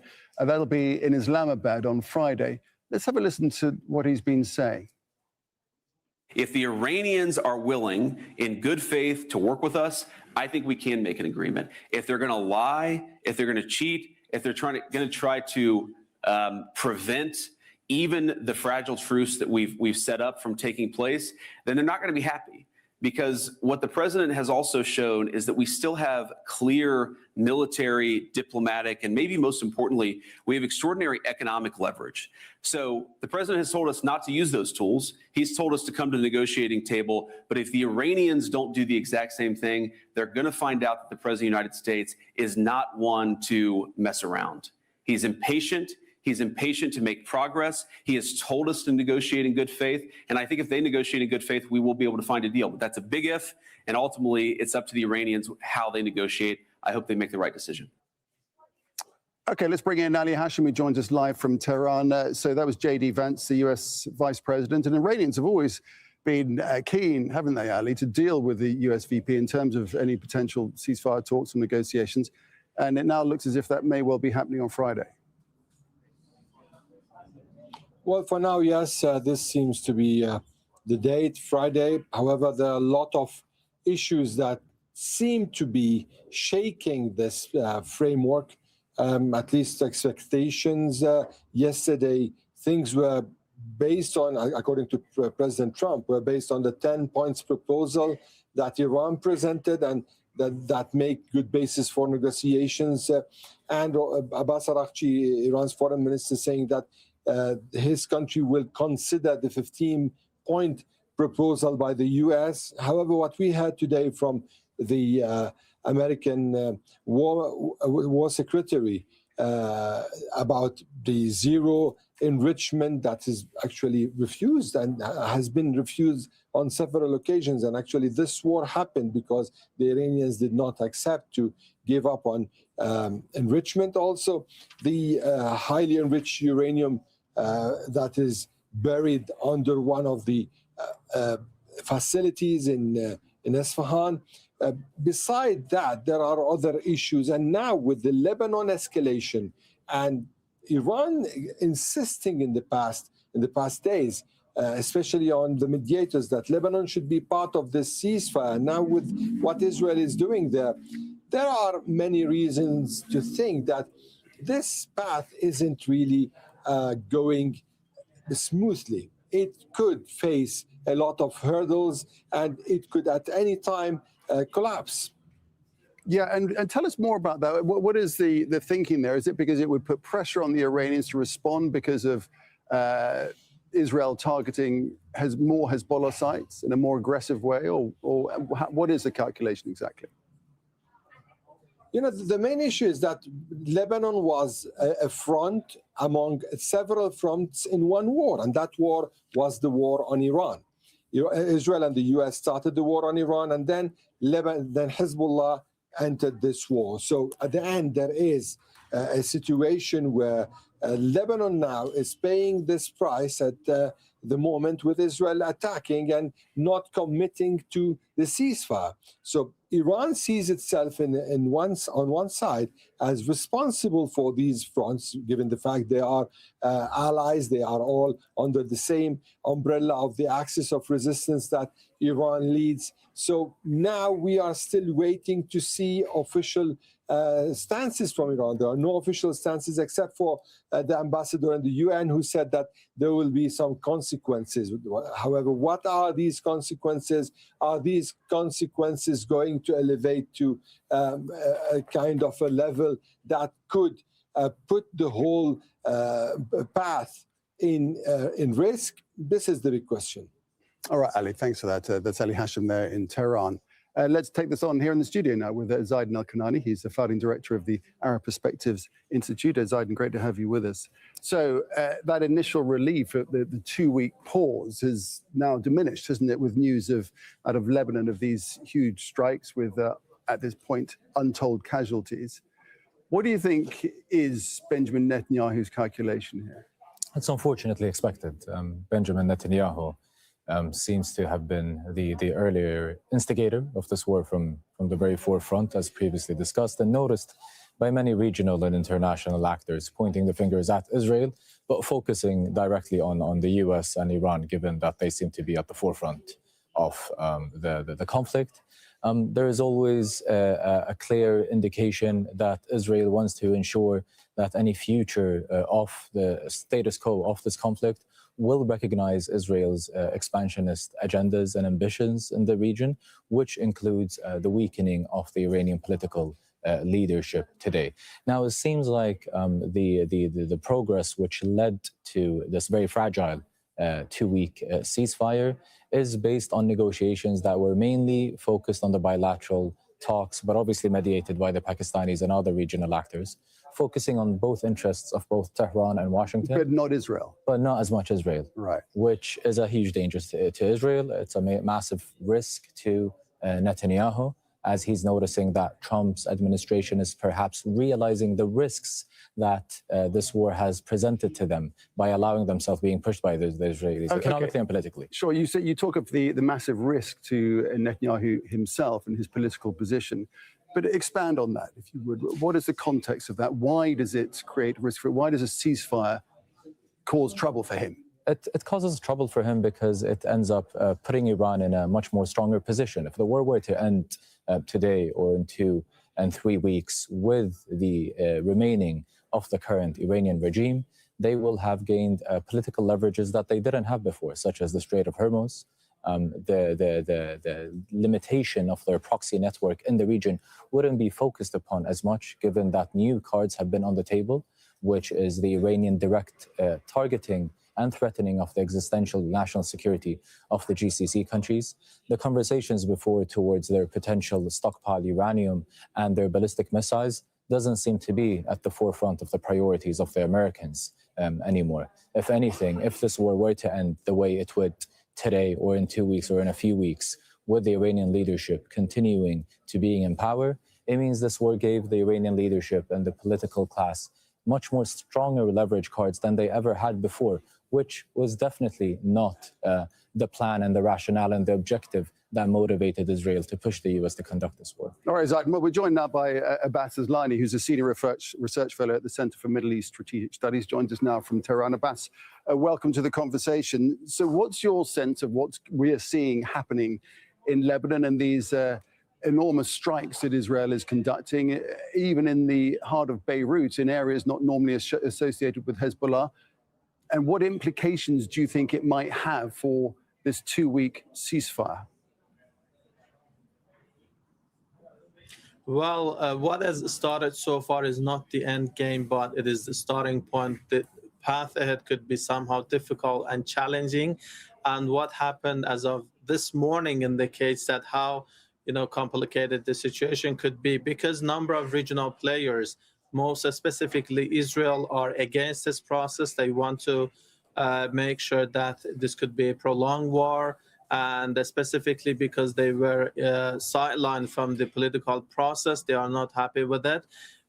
Israeli Prime Minister thinks that if this is over, particularly in Lebanon, this could have significant political consequences for him, and so that's why he is trying to continue this.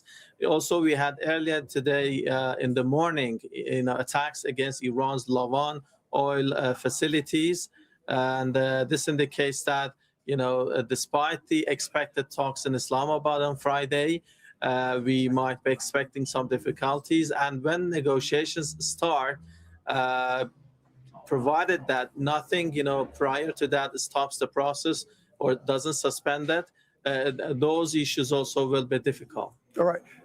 Abbas, do you think this dramatic, violent uptick that we're seeing in Lebanon, in Beirut, as I say, and in the south, do you think that is creating danger of the ceasefire agreed between the United States and Iran, danger of it imploding? Yes, that is serious, because one of the major conditions required, at least by Iranian side, was to stop the hostility on all fronts, including Lebanon. And also Lebanon does not want to return to the status quo before the aggression, meaning that despite the ceasefire in 2024, Israel kept attacking different parts of that country, several times. There were thousands of violations for the previous, ceasefire. And Hezbollah wants to make sure that that model or style is not re-adopted. So that's why they want to make sure that this will stop at some point. That is important for Iran. And this could also risk derailing the process, or maybe pushing Iran to suspend the upcoming talks, or maybe resumption of the war could be likely in that scenario, and the Strait of Hormuz again, being closed. So this is risky, and it depends on the coming hours what the United States does. They can control Israel, and we have to be watching that what U.S. President Donald Trump will be doing in this regard. And Zayden, this is the thing, isn't it? The danger here is that Benjamin Netanyahu, by his actions in Lebanon today, may be trying to, or possibly is, from what Abbas is saying, trying to force the Iranians to respond.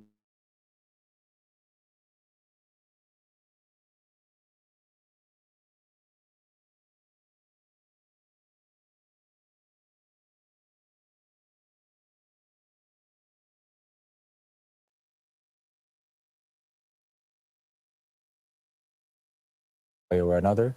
However, Iran has had an experience before where it has been able to differentiate between its regional proxy network and its very own national security existentialism, given that the war is domestically in Iran today.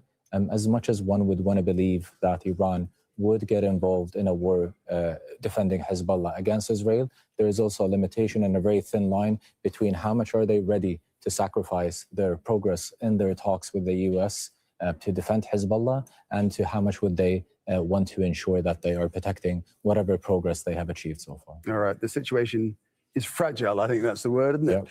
All right, Zayden, we're going to leave it there. Zayden Al-Kanani here in the studio, and Abbas Aslani, thanks very much indeed. We'll see you a little bit later. Now, U.S. Secretary of State, Secretary of Defense, I should say, Pete Hegseth, says U.S. troops will, quote, hang around near Iran, ready to resume the war He says Iran will reopen the Strait of Hormuz and that the US will be taking Iran's enriched uranium. Now we have a chance at real peace and a real deal. The War Department, for now, has done its part. We stand ready in the background to ensure Iran upholds every reasonable term. And as everyone knows, nobody makes a better deal than President Trump. We'll be hanging around. We're not going anywhere. We're going to make sure Iran complies with this ceasefire and then ultimately comes to the table and makes a deal. So we'll stay put, stay ready, stay vigilant, as the chairman laid out. Our troops are prepared to defend, prepared to go on offense, prepared to restart at a moment's notice. So let's speak to Richard Gaisford, who's live for us in Washington, D.C. So, Richard, Hegseth reiterating what Trump had earlier posted, saying that there will be no enrichment of uranium. The Iranians have already agreed and will work with Iran to remove it. Yeah, Pete Hegseth talking tough this morning at the Pentagon, Nick, saying that Operation Epic Fury has shown the world what America is all about. In his mind, it seems, for now at least, it is done and dusted. He has described it as an historic and overwhelming victory. In less than 40 days, he says they've managed to destroy one of the world's largest militaries. Interesting that last night, he says there were 800 strikes against Iran's defense industrial base. And we've been taken through those figures this morning by General Dan Kane, who is the chair of the Joint Chiefs of Staff. He said that over the last 38 days, there's been 13,000 targets hit, with 80% of Iran's air defenses taken out. That means 20% still exist. They've hit 450 ballistic missile storage sites, he says, destroyed command and control nodes. They've sunk 150 ships, with the defense industrial sites destroyed. And that appears to be the message. Initial analysis of this ceasefire deal that came out last night seemed to suggest that Iran had won some major concessions, including control of the Strait of Hormuz. This was the US Defense Secretary really talking up this victory. And then the questions came about the enriched uranium. It's thought that Iran would have some 450 kilograms or so of enriched uranium. It is buried, we understand, under rubble and dust. Asked how that would be got out, Pete Hegseth has said this morning that that is a plan that the president still needs to sort out. But he said if they don't give it to us, we will take it. All right, Richard, thanks for that. Richard Gaisford there in Washington, D.C. From there, let's go to Dubai in the United Arab Emirates. Zain Basravi is standing by for us. So, Zain, first of all, just give us a reaction across the Gulf capitals to the ceasefire proposals. Well, it is certainly measured. It is realistic. It is still pragmatic, as the GCC has been throughout this conflict. Whereas we've seen in Iran and in Washington a great deal of celebration, both sides declaring victory, which seems to be the way this conflict is going. The reality is, on the ground here, people are more realistic. They are glad, as many GCC leaders have said all along, the longer this goes on, the less likely there will be any winners to emerge. There is no doubt a great deal of relief for this two-week ceasefire. We've heard from the Omani foreign minister, who was central in getting the region to this point. Badr al-Busaydi saying, for now, the world has stepped back from disaster, but there's no room for complacency. Serious negotiations are now required for lasting peace. Oman will support this work for the vital and urgent purpose of strong and enduring regional security. And this is very much a regional conflict. They say in one voice that this is interconnected to what is happening in Palestine, in Gaza, in Lebanon, and the ramifications being felt over the course of the last 5 weeks here in the GCC. Saudi Arabia expressing relief and welcoming the announcement, thanking the Pakistanis for the role they played. Qatar doing the same thing, but saying there was a necessity for immediately halting all hostile actions and practices that undermine regional stability. Respect for state sovereignty is essential, and the assurance of security and maritime passages. Kuwait saying the same thing. Bahrain saying the same thing. All of them calling for an end to the ongoing conflict. But it has to be said, what we have seen since the retaliation or since the attacks that have continued to be carried out on Iran in the last hours ahead of this ceasefire agreement, that we heard Pete Hegseth in his people talking about. We've seen retaliatory attacks here in the GCC as well, in the state of Kuwait, in Bahrain, and elsewhere. All of these countries stressing the necessity for Iran and its proxies, including factions, militias, armed groups. The initiative, they say, is now in their court for an immediate cease to all hostile acts. And that is what they continue to call for. Now, in terms of the Strait of Hormuz, that all sides have said must be open, we have begun to see some movement through the Strait of Hormuz now. A handful of ships confirming, a Greek-owned bulk carrier, as well as a Liberia-flagged ship transiting the Strait of Hormuz earlier today. So we are beginning to see some signs of progress, but at the same time, it has to be said, as the Qatari said, these are initial steps and there must be follow-through. And Zain, even as the ceasefire was being announced, as we felt here and heard here, alerts were still going off across the Gulf region. Just bring us up to speed with the situation on the ground. That is correct. Well, until last night, early hours of this morning, Qatar experienced air raid sirens, as did the UAE. We saw in Kuwait 3 powered water desalination plants were attacked there.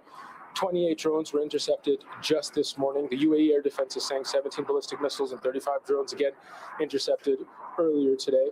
We're also hearing similar stories from Bahrain and Kuwait. Air raid alarms still going off. So these are still very much the initial stages of this ceasefire.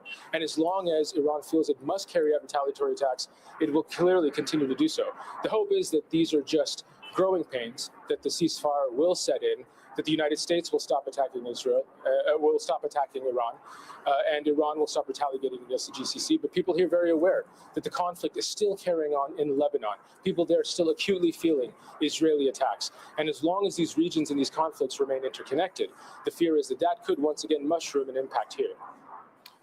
Zain, thanks for that. That's a picture in Dubai. Zain Bazravi reporting on the situation across the Gulf.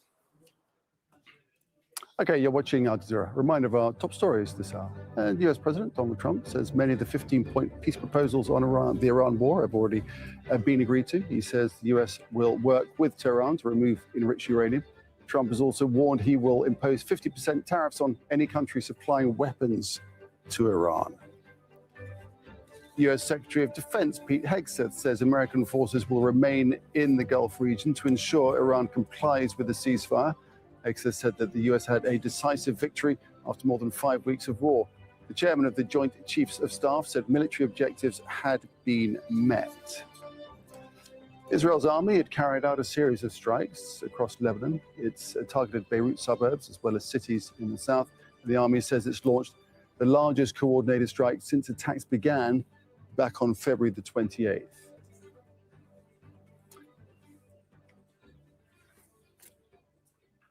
Let's bring in Dan Perry, who's a political commentator and former chief editor of the Associated Press for Europe, Africa, and the Middle East. Joins us now from Tel Aviv. And Dan, first up, I'd like to talk about this big uptick in attacks on Lebanon, including what's said to be the largest attack in the country since the start of the war. Mass casualties in Beirut and in areas not typically associated, we understand, with Hezbollah. What do you think the calculation there is of Benjamin Netanyahu? Netanyahu basically, I think, is in a position where he wants to maximally hit at Hezbollah before word should come from the U.S. that front has to stop as well. In this regard, I think he is aligned with Israeli public opinion that has just had it with Hezbollah. The reporting I see here speaks of mass casualties. I can tell you in Israel, what's being reported is that they're hitting at Hezbollah fighters.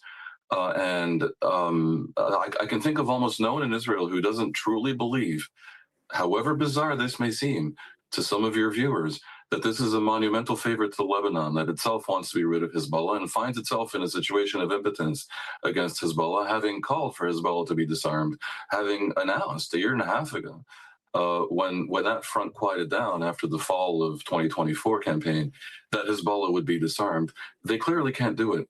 And so Israel's trying to do what it can right now to compel that outcome. I would be very surprised if Israel is making efforts to hit at any targets in Lebanon that are truly not related to Hezbollah. I realize that might have happened.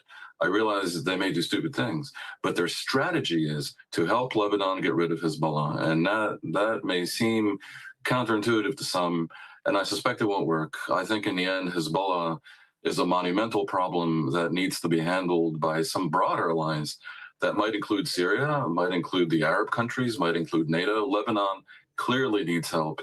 And I realize on this day, when we see scenes of ruination in Beirut and its environs, it seems unrealistic perhaps to think of such a thing. But if you ask me what Israel is hoping for and what their goal is, that's it.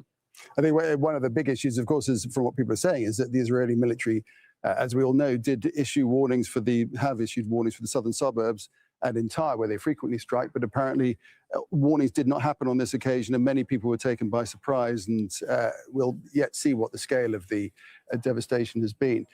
Let's get back to the ceasefire now. This 2-week pause in fighting.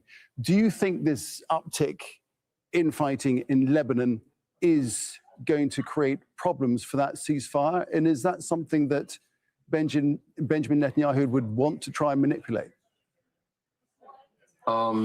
No, I don't think it will. I honestly think that ceasefire is driven by concerns in Washington that are independent of the Lebanon scenario.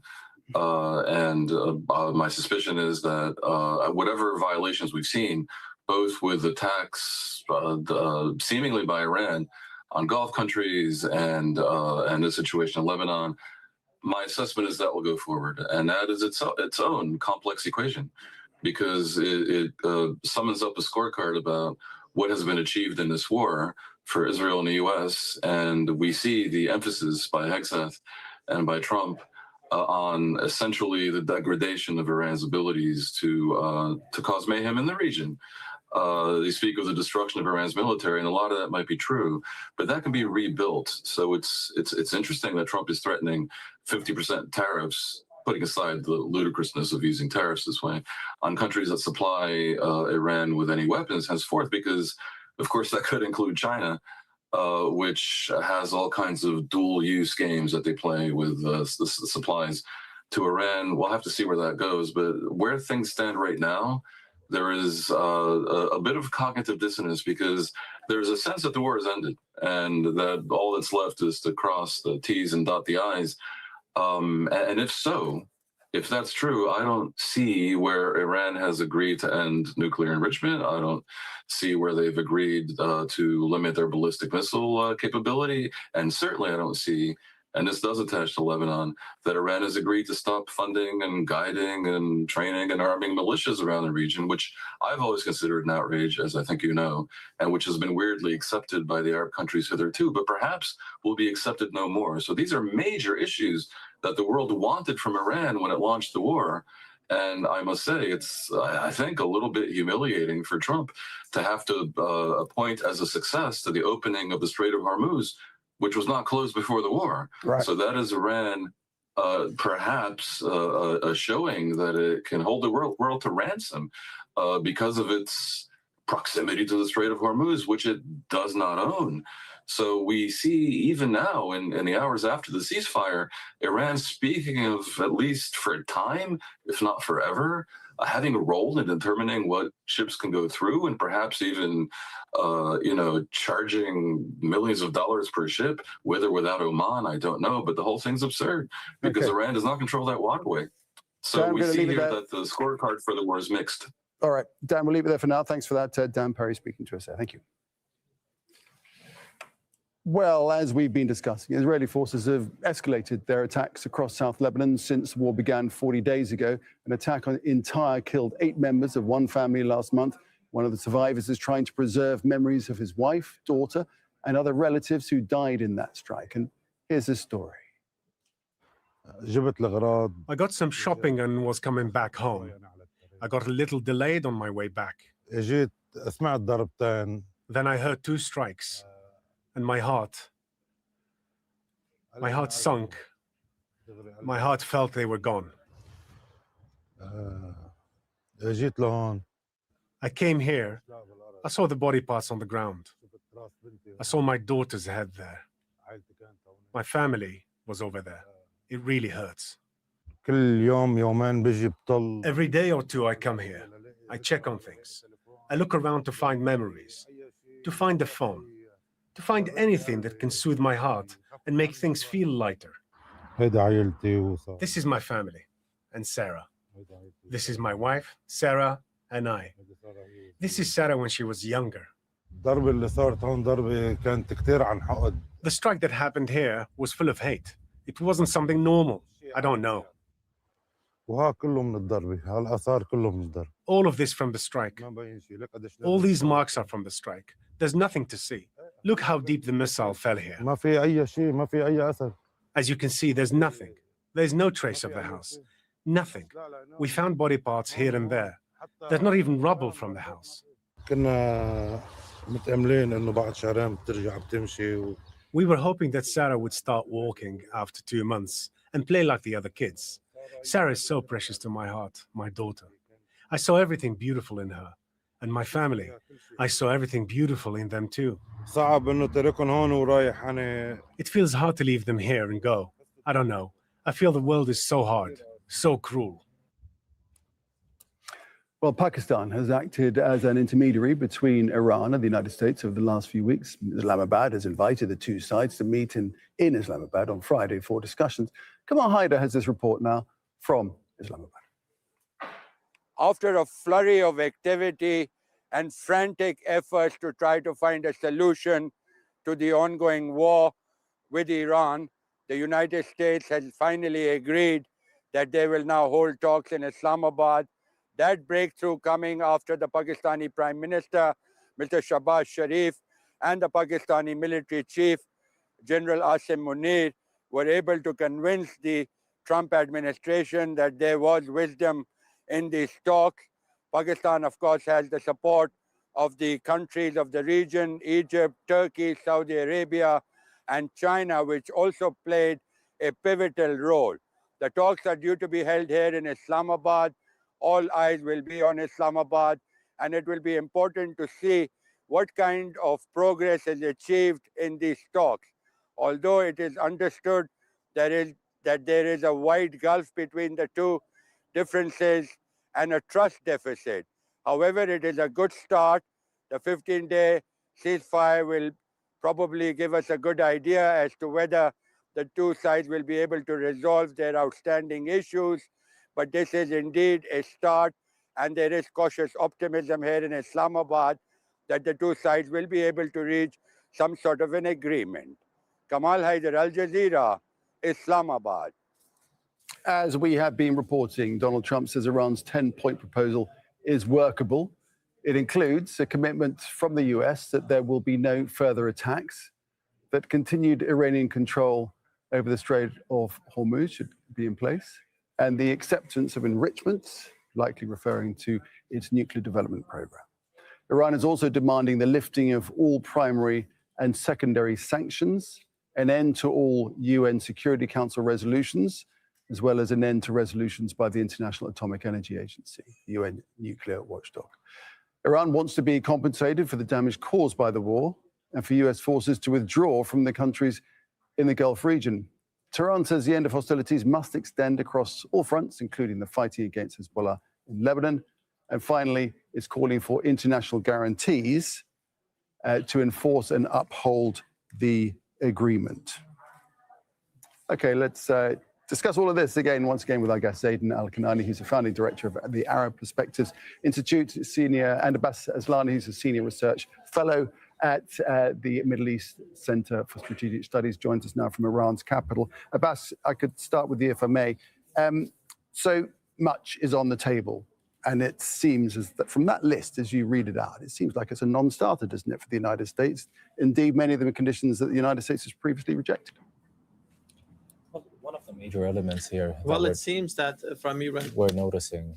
Abbas, I'll come to you in a second. If you carry on first of all, Zayden. We're noticing a lot of commonalities and similarities between both of the conditions, whether the ones proposed by Trump or the ones proposed by Iran. Perhaps a major development that we noticed in a transition here is that there is more political leverages for Iran that never existed prior to this war. The Strait of Hormuz seems to be a very significant and a strong element that derived out of this war. There is much less concentration and attention on the ballistic missiles and the stockpile of uranium, which is a major transition from the demand and Trump's rhetoric towards a complete surrender. But also concessions from the Iranian side have also been noticed, where they insisted on having a complete end to the war to recognize any talks, to finally accepting a ceasefire, which was called upon the Americans for a few weeks. But the third one in the list that I read there, the acceptance of enrichment, which is likely referring to the nuclear development program. I mean, if that's on the list, that's just not going to happen, is it?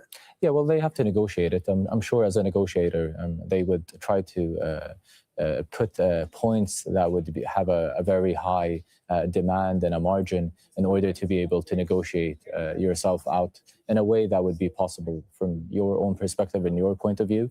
I'm sure they're aware that points such as Lebanon's Hezbollah would definitely not be recognized by Israel, hence fully considered by the Americans. So there's a margin. Sure. Abbas Aslani there in Tehran. As far as the Strait of Hormuz is concerned, what is your understanding of how Iran will manage the opening of the strait? We've seen one or two ships passing through already. I mean, what's the calculation? How are they making it happen?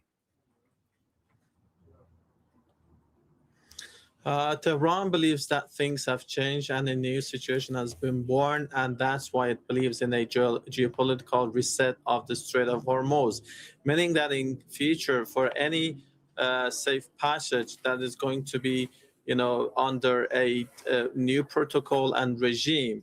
One thing Iran has in mind is, getting tolls from those, vessels passing through the waterway. It says that for the reconstructing the country, it needs to somehow get those tolls in order to have a source for the budget or the investment in different parts of the country. In addition, thank you to all our super fans for your Cash App and Super Chat support. We salute you. One, which is Tehran. Wow. Thank you for the super chats coming in.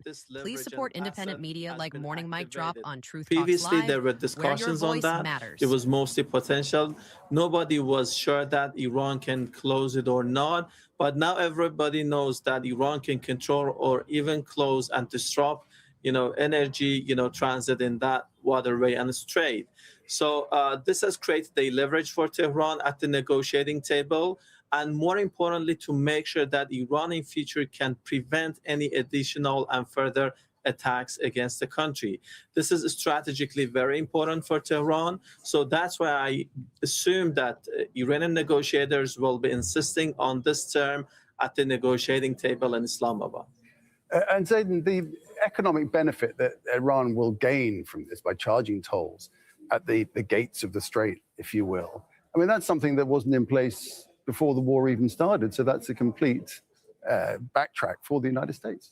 That's if we were to imagine that the Iranian regime would survive a few more years or a few more decades. One cannot deny the economic consequences of this conflict, which led to the destruction of major infrastructures around the country. There was an economic crisis that already preceded the conflict, meaning the economic setbacks that have been presented to the Iranian economy in such a fast-paced of way in recent months, and particularly for the past recent weeks, will take a toll on them prior to recognizing the economic benefits they might gain from the Strait of Hormuz, if we were to imagine that the current administration in DC or the future one would recognize the current Iranian regime to stay in power for the next few years. Yeah, seems as if there's a long way to go in these talks, isn't there? Yeah. Zayden, we're going to leave it there for now. Zayden Al-Kanani here in the studio and Abbas Aslani there in Tehran. Gents, thanks a lot.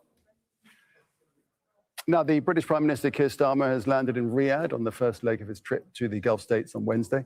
Downing Street says he'll meet with leaders in the region in an effort to bolster the ceasefire. In Paris, the French President Emmanuel Macron welcomed the deal, calling it a very good thing. Regarding the Strait of Hormuz, Iran has announced its readiness to reopen it, which is a positive development. We have been working for several weeks to mobilize our partners in Asia, Europe, and the region. Around 15 countries are currently mobilized and participating in the planning, led by France, to enable the implementation of a strictly defensive mission in coordination with Iran, when the conditions are right, to facilitate the resumption of maritime traffic. Okay, let's head to Sonia Diego, who's standing by for us in London. So, Sonia, the UK Prime Minister in Riyadh, what's on the agenda? Well, first and foremost for the British Prime Minister Keir Starmer is, in his words, to meet up with not just British but also local military personnel to thank them for what the government has said is defensive actions and with that in the region in order to protect the surrounding airspace as well. But he's also there to have discussions on how there can be cooperation between countries who are concerned that the crisis in the Strait of Hormuz is severely impacting the economies, the countries, the livelihoods of people who is affected by as well. So with that, you've had a statement that's been made by the UK, France, Germany and the EU.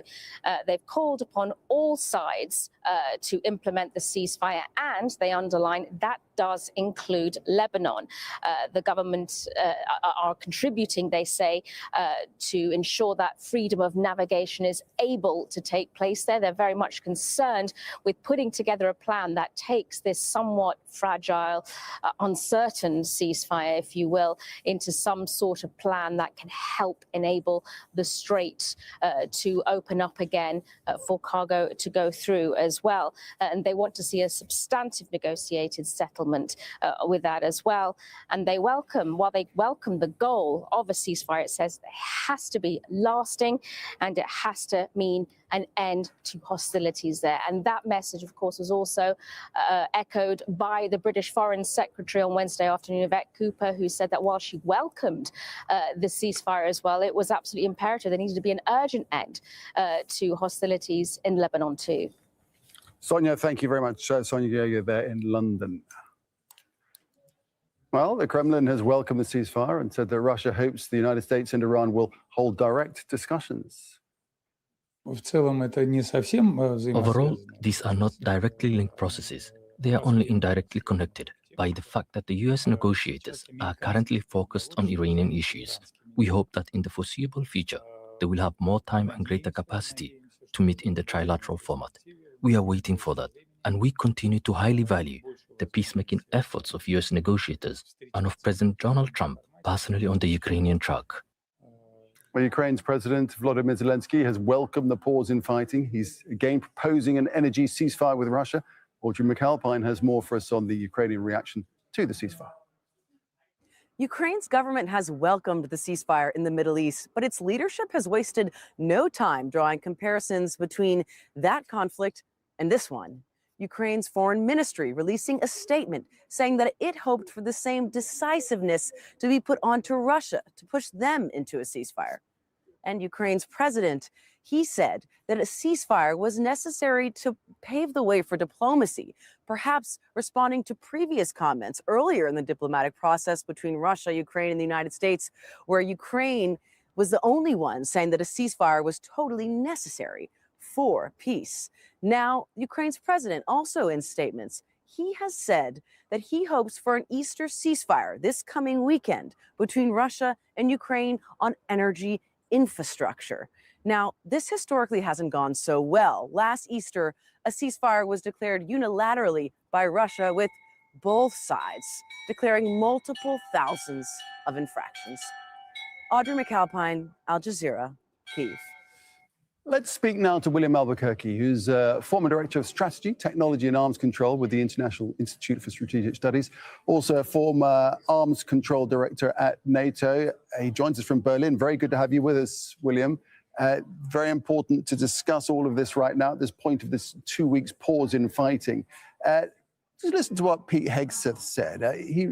His words are, Iran utterly incapable of defending itself now. It was a historic and overwhelming victory. It seems to me that neither of those statements are true. Well, I think from Hegseth's point of view, Iranian naval capabilities in terms of ships on the sea, their aircraft and their air defenses have been severely depleted. But you're absolutely correct. To say that Iran is not able to defend itself is patently not true. In fact, their ability to stop naval traffic in the Straits of Hormuz has really brought the U.S. to the table at this point. So it's really not quite as accurate as it could have been. Right, and indeed to still fire out from Iran to neighboring countries and to Israel and so forth. It still very much has that capability, right? That's right. I mean, still, you would say that the United States would be able to overwhelm Iranian defenses if it wanted to do a limited operation to seize a couple islands or something like that, or whatever it is that they would want to try to put Iran under pressure. But Iran still has considerable military capabilities. It has, as you point out, missiles and drones. It has a very large army that has not been engaged in this conflict. So I wouldn't, it's not accurate.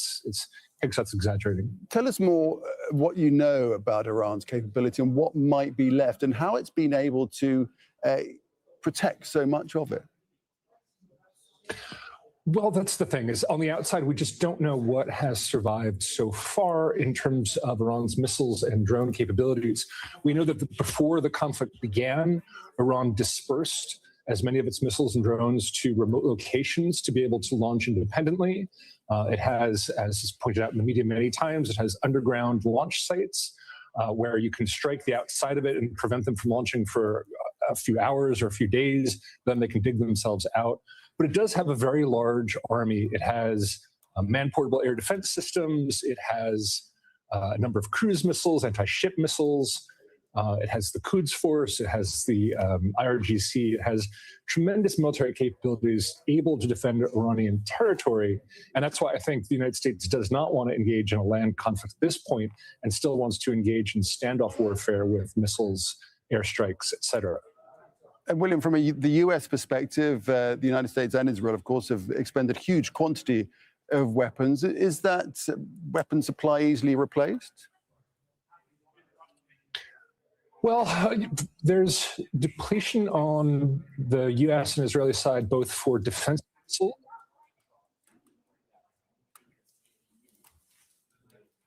I believe we've lost our connection with William there. William, can you hear me? I think it's... Yes, no, do carry on. Clear. Yeah, no, do carry on, yes. Yeah. So I think the U.S. and Israel both have depleted a lot of their defensive missiles in trying to intercept Iranian drones and missiles. But the U.S. and Israel both have considerable stocks of offensive weapons, plus with the depletion of Iranian air defenses, the U.S. is able to use much cheaper precision-guided bombs to destroy targets. And so I think it would be foolish at this point to overestimate the taxes on the U.S. and Israeli systems. It's more the defensive systems that have been depleted and that Iran is clearly trying to continue to deplete with its strikes. We'll see if the ceasefire holds, and then the U.S. will try to bring missiles and anti-drone capabilities from other regions to help to defense forces if the conflict should resume. William, finally, the United States still, of course, has considerable forces in the region. Donald Trump says they'll be hanging around. How straightforward is that, though? I mean, if this ceasefire goes on for more than 2 weeks, the numbers of troops, of keeping them supplied and so forth, and the expense of it, very briefly, how hard is that? It is hard. We're talking about aircraft carrier groups. We're talking about Marine Expeditionary Units. You're talking about very high readiness forces that are not really suited to just sitting around and waiting. So there is a huge opportunity cost of moving so many elite troops into the region just to sit. And you're right, on supply and everything like that, it'll have costs, both in terms of operational readiness and wearing down the troops just by putting them on edge and not deploying them. Okay. And other tech crises around the world that could happen. William, great to get your perspective. Do appreciate that. William Albuquerque there joining us from Berlin. Thanks very much indeed. Thank you. Okay, we're going to be back in just a moment with the latest on the 2-week ceasefire announced by Tehran and Washington. Stay with us for a great deal more. Bye for now. As the war on Iran escalates, Al Jazeera's correspondents are on the ground. The power projected by the Pentagon often succeeds in leading to regime change. And they're going to make more money than they've ever made before. Yeah, we're seeing oil prices rise and the markets in general down. We knew that there was going to be an Israeli action. We knew that that would precipitate an attack against American forces. Are you concerned when Secretary of State Rubio says that the U.S. was going to attack Iran because Israel was going to first? He said that this isn't a war about regime change. But the regime sure did change. Stay with Al Jazeera for the latest developments. We saw this exact same pattern happen in Gaza. And good morning. It's the top of the hour on Morning Mic Drop at Truth Talks Live, where your voice matters. Stay tuned for our breaking world news coverage this hour. Like and subscribe now.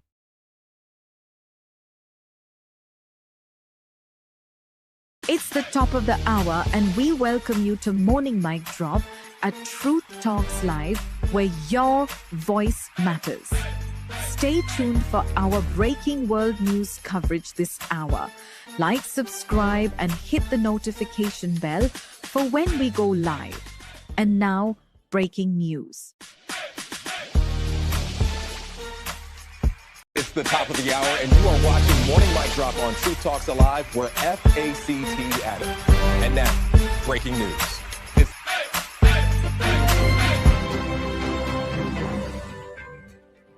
Hello there, I'm Nick Clark. Welcome to Al Jazeera's continuing coverage of the ceasefire in the war between the United States, Israel, and Iran.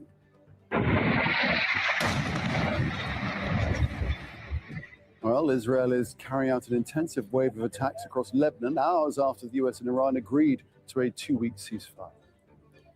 6 weeks of war and a chance for peace. President Trump says tariffs and sanctions relief will be discussed with Iran. The US Vice President expected to attend direct talks with Iran's parliamentary speaker in Islamabad on behalf of Donald Trump. He's impatient to make progress. He has told us to negotiate in good faith. And I think if they negotiate in good faith, we will be able to find a deal. But that's a big if. And ultimately, it's up to the Iranians how they negotiate. I hope they make the right decision. World leaders welcome the agreement after 6 weeks of war squeezed the global economy and killed more than 2,000 Iranians.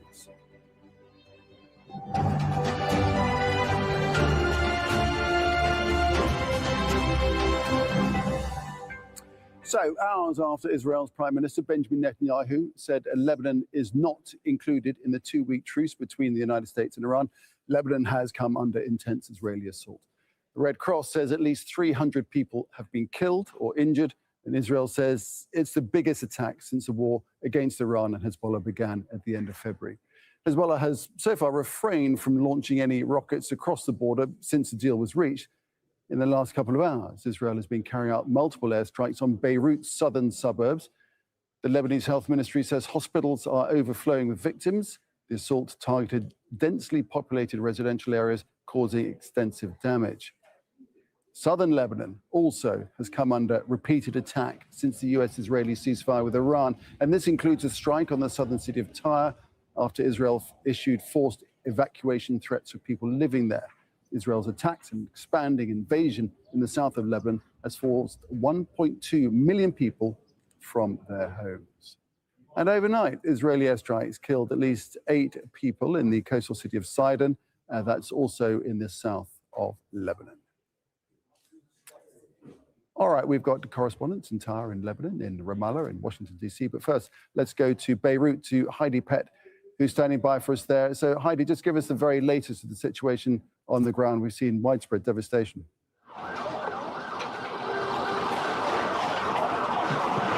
Yes, the Israeli military launched what they said were hundreds of strikes across Lebanon this afternoon. I'm sorry, I'm just being asked to move by people here on location as they're trying to clear the damage from another one of these Israeli airstrikes. This one is in central Beirut.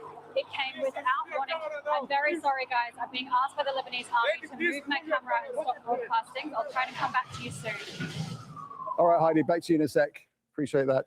Let's speak to Baida Hito, who's live in Tyre in southern Lebanon, which is also being bearing the brunt, of course, of Israeli attacks with wide-scale forced evacuations and ongoing targeting. So, Baida, just tell us what's been happening lately. Well, after that massive strike that hit around 2 hours ago, there have been some follow-up strikes. There was a vehicle just outside the city of Tyre that was targeted. 2 people reportedly killed in that strike. There was also a separate strike in the coastal town of Qulayla.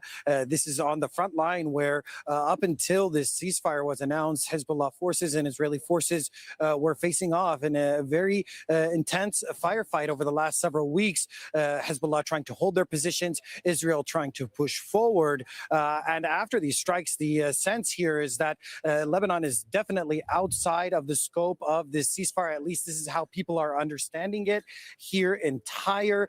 Some people were hoping to be able to reunite with their families after the ceasefire was announced overnight. But those hopes have now been shattered following this wide-scale attack that Israel Katz is comparing to the pager attack that took place here in Lebanon. Hundreds of casualties across the country. I understand from local officials that there are some young men in the town of Mansouriya, also on this coastal area leading up to the Israeli border, that are still stuck in the town following an Israeli airstrike. They're calling on the Red Cross and other medical personnel to try and reach them and actually get them out of harm's way. And we're going to keep you updated on how things develop here as jets and drones continue to fly around southern Lebanon.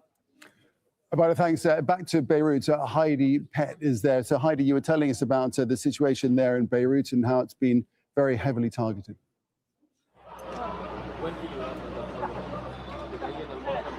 Yes, the Israeli military launched what it said were 100 airstrikes at multiple locations across Lebanon within the span of 10 minutes. I am on the scene of one of them in central Beirut. These strikes, I must stress, they came without warning. They came at a moment of confusion across Lebanon as to whether the regional ceasefire applied here. We had, statements from the Pakistani Prime Minister. Pakistan had been key to the negotiations between the US and Iran, saying that it did apply. And then at 6 a.m. local time, we had the Israeli Prime Minister saying that no, the ceasefire did not apply here in Lebanon. And the Israeli military has made that abundantly clear this afternoon. This is one of the most devastating days of the war in Lebanon. We are having mass casualty events declared at multiple hospitals. Authorities here are calling for doctors, nurses, with anyone with medical experience to go to the locations. This one here in central Beirut, the devastation is extraordinary. Okay, I apologize. Something has changed here on the location. The Lebanese army is once again asking me to move as they try to clear this site, one of multiple across Beirut, where the Israeli army has destroyed buildings, residential towers. We don't yet know the death toll here in Beirut, but it is sure to be devastating. All right, Heidi, you can find yourself a spot you can speak to us, and we'll come back to you a little bit later. In the meantime, back to Tyre in southern Lebanon. Baida Hitter and Baida, we were watching pictures earlier in the day of people actually returning home to their homes in the south of Lebanon. But what are the implications for that now? Well, now Lebanese officials as well as Hezbollah have both released statements warning people to be patient and to show restraint, to delay their return to these southern areas in Lebanon.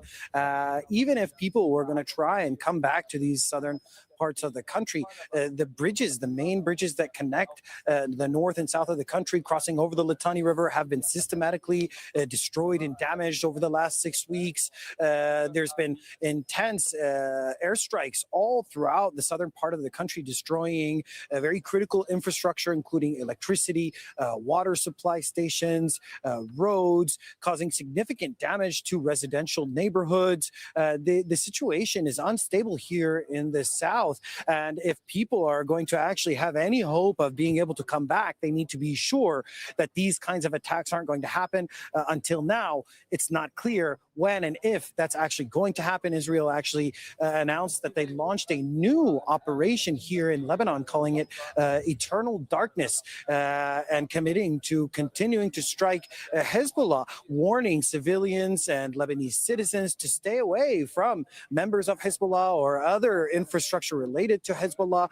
Now, the attacks that happened today throughout the country, over 100 strikes throughout the country, they've targeted what Israel says are Hezbollah soldiers, Hezbollah facilities, depots, weapons depots, homes that are being used by members of Hezbollah. But what is the actual distinction between a home being used by a member of Hezbollah or somebody's relative, or just being in the same neighborhood? Some of the places, as Heidi mentioned, were targeted without being warned. Israel has this habit over the last 6 weeks. They've been doing it. We've seen them do this in other wars in Gaza and other locations as well, identifying specific buildings or neighborhoods or entire regions and warning people beforehand. But what we saw this this time, is that it didn't matter whether a specific location was warned or not. The places that were targeted, in many cases during the strikes today, were not previously warned, and there were no evacuation warnings for those areas. So this was, in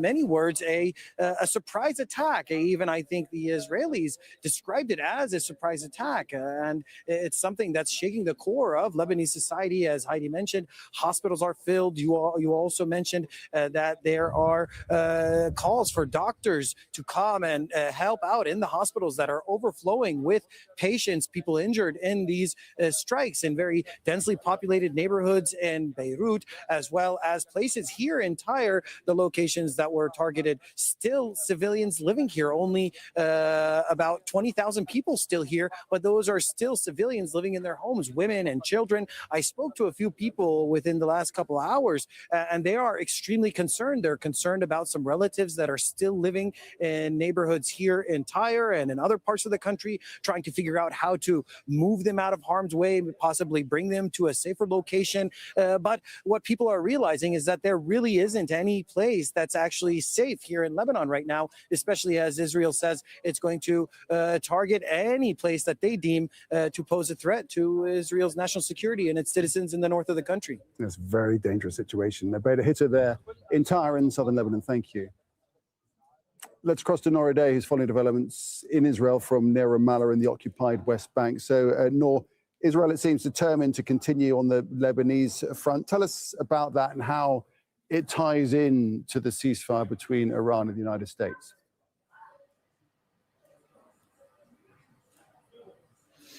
Well, it ties in because it could do one of two things for the embattled Israeli prime minister. It could, at the very least, disconnect Lebanon, the Lebanon front from the negotiations between Iran and the United States. Israel doesn't want to seem like it is receiving orders, like it does not have any say, especially when it comes to the Lebanese front. So it wants to disconnect those two fronts, even though when Israel started launching attacks on Lebanon and Hezbollah at the beginning of this war, it treated Lebanon as part of its war front against Iran. The other thing that it could do, which could also serve the Israeli prime minister, is sabotage the deal between Tehran and Washington, a deal that is costing the Israeli prime minister a lot of political support. In fact, not even his usual supporters have come out to cheer a supposed victory achieved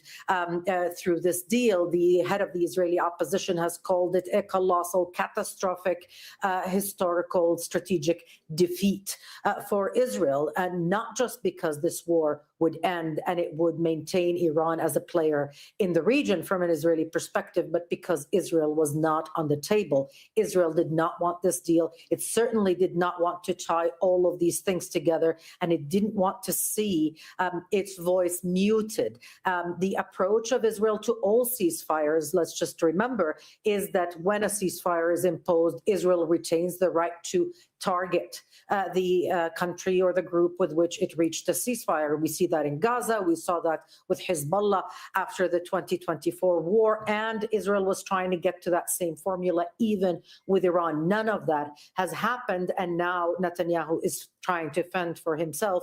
His defense minister promising even more attacks.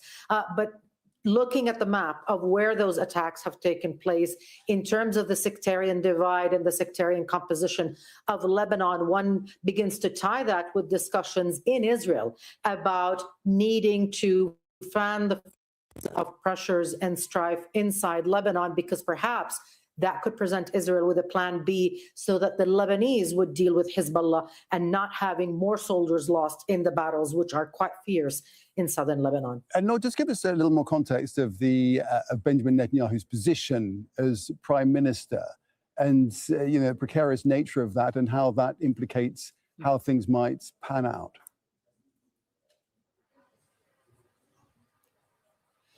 Well, Benjamin Netanyahu is the longest-serving Israeli prime minister. Now, his coalition is the most right-wing in Israel's history at the moment, or right before the ceasefire agreement or the truce agreement between Washington and Tehran was reached. The only real opposition that he faced or challenge to his continued reign in Israel was from the right in Israel. This agreement really exposed him politically. Elections are in October. The fact that he has to defend himself against his own words. He promised, let's remember, Nick, the Israeli public, that Iran would collapse, that Iran was at the bottom, Israel was on top, Israel was fighting a historic first, a war with the United States. It was becoming a super nation, not just in the region, but throughout the world. Israel had defeated Hezbollah in 2024. All of those things haven't really panned out. And right now, all of Benjamin Netanyahu's detractors and opponents politically have their knives out. They know that this is an opportune moment to take as many jabs at him as possible, because October is not too far away, and it is very difficult to see a way for Netanyahu to save himself from what has happened here, from finding out the limitations of geography and even military power, save for succeeding in sabotaging the truce and the agreement and the diplomatic efforts between Iran and the United States. Perhaps that is what he's working on. But for now, the opponents, the opposition in Israel, is having a day under the sun, if you will. It is a moment of political reckoning. And so the images of utter destruction and mayhem and chaos in Lebanon could help shield him even a little bit as far as his base is concerned, that he is continuing, he's pounding Lebanon, he's trying to find a way to assert that Israel makes its own decisions. They're not dictated from Washington. No, thanks for that. Nora Day there in Ramallah. Thank you. Well, the events in Lebanon follow the calling of a ceasefire between Iran and the United States, as we were discussing. In his latest posting, US President Donald Trump says that many of the 15-point peace proposals on the war with Iran have already been agreed to. Well, the US will work closely with Iran, which we have determined has gone through what will be a very productive regime change, he said. There will be no enrichment of uranium, and the US will, working with Iran, dig up and remove all of the deeply buried nuclear dust, as he put it. It is now, and has been, under very exacting satellite surveillance. Nothing has been touched from the date of the attack. We are, and will be, talking tariff and sanctions relief with Iran. Well, US Vice President J.D. Vance is expected to hold direct talks with Iran in Islamabad on Friday. Let's listen to what he's been saying. If the Iranians are willing, in good faith, to work with us, I think we can make an agreement. If they're going to lie, if they're going to cheat, if they're going to try to prevent even the fragile truce that we've set up from taking place, then they're not going to be happy. Because what the president has also shown is that we still have clear military, diplomatic, and maybe most importantly, we have extraordinary economic leverage. So the president has told us not to use those tools. He's told us to come to the negotiating table. But if the Iranians don't do the exact same thing, they're going to find out that the president of the United States is not one to mess around. He's impatient. He's impatient to make progress. He has told us to negotiate in good faith. And I think if they negotiate in good faith, we will be able to find a deal. But that's a big if. And ultimately, it's up to the Iranians how they negotiate. I hope they make the right decision. So let's speak to our White House correspondent, Kimberly Halkett. And Kimberly, so J.D. Vance looks like he's the man to be doing the talking in Islamabad. 24 hours ago, this didn't seem like a very likely scenario, yet here we are with a 2-week ceasefire hoved into view. And still, the tough work has yet to come with those negotiations. But that has not stopped the U.S. president from declaring total victory just about 16 hours after he was threatening to wipe out the entire Iranian civilization. So now the U.S. president is projecting that there are good times ahead, there's money to be made, and the reconstruction begins. So it's clear the U.S. president is moving on, at least in selling this as a success, even as the final details of this end to a conflict are not certain and not worked out. Now, we know that the White House has already started its has already started its PR campaign. It's going to be holding a briefing at 17 GMT. The White House press secretary, Caroline Leavitt, will be conducting that. The U.S. president also active on social media. The goal here is to try and convince the American public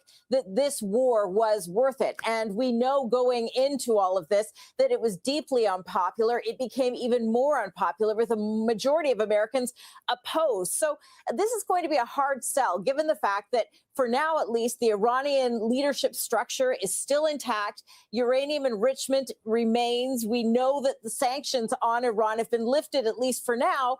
And we also know that there is something in place that wasn't there before all this started. And that is basically a requirement now for tolls, for lack of a better word, that will require safe passage through the Strait of Hormuz. So this is something that already the opponents of Donald Trump have seized upon.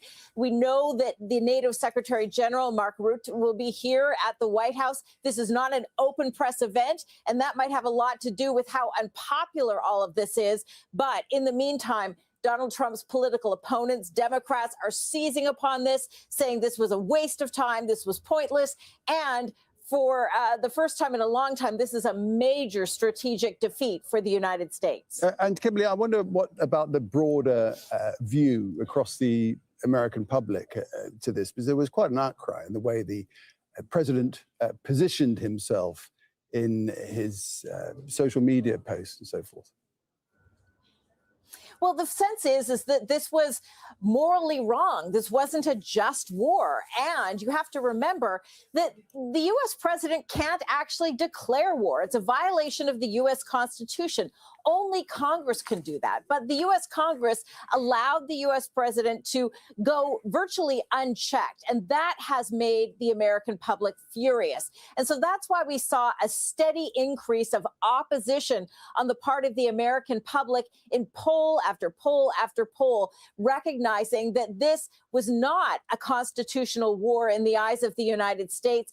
And there are arguments that this has harmed the U.S. president politically, so much so that come the November midterms, he's likely, in terms of the Republican Party, to lose control of both the House and the U.S. Senate. And that could spell doom for Donald Trump's presidency for the final 2 years. Okay, that's a picture from the White House. Kimberly Halkett, thanks for that, Kimberly. Well, Israel's defense minister, Israel Katz, says that the military had carried out a surprise attack on Wednesday, targeting hundreds of Hezbollah members right across Lebanon. The IDF carried out surprise strike on hundreds of Hezbollah terrorists at command centers across Lebanon.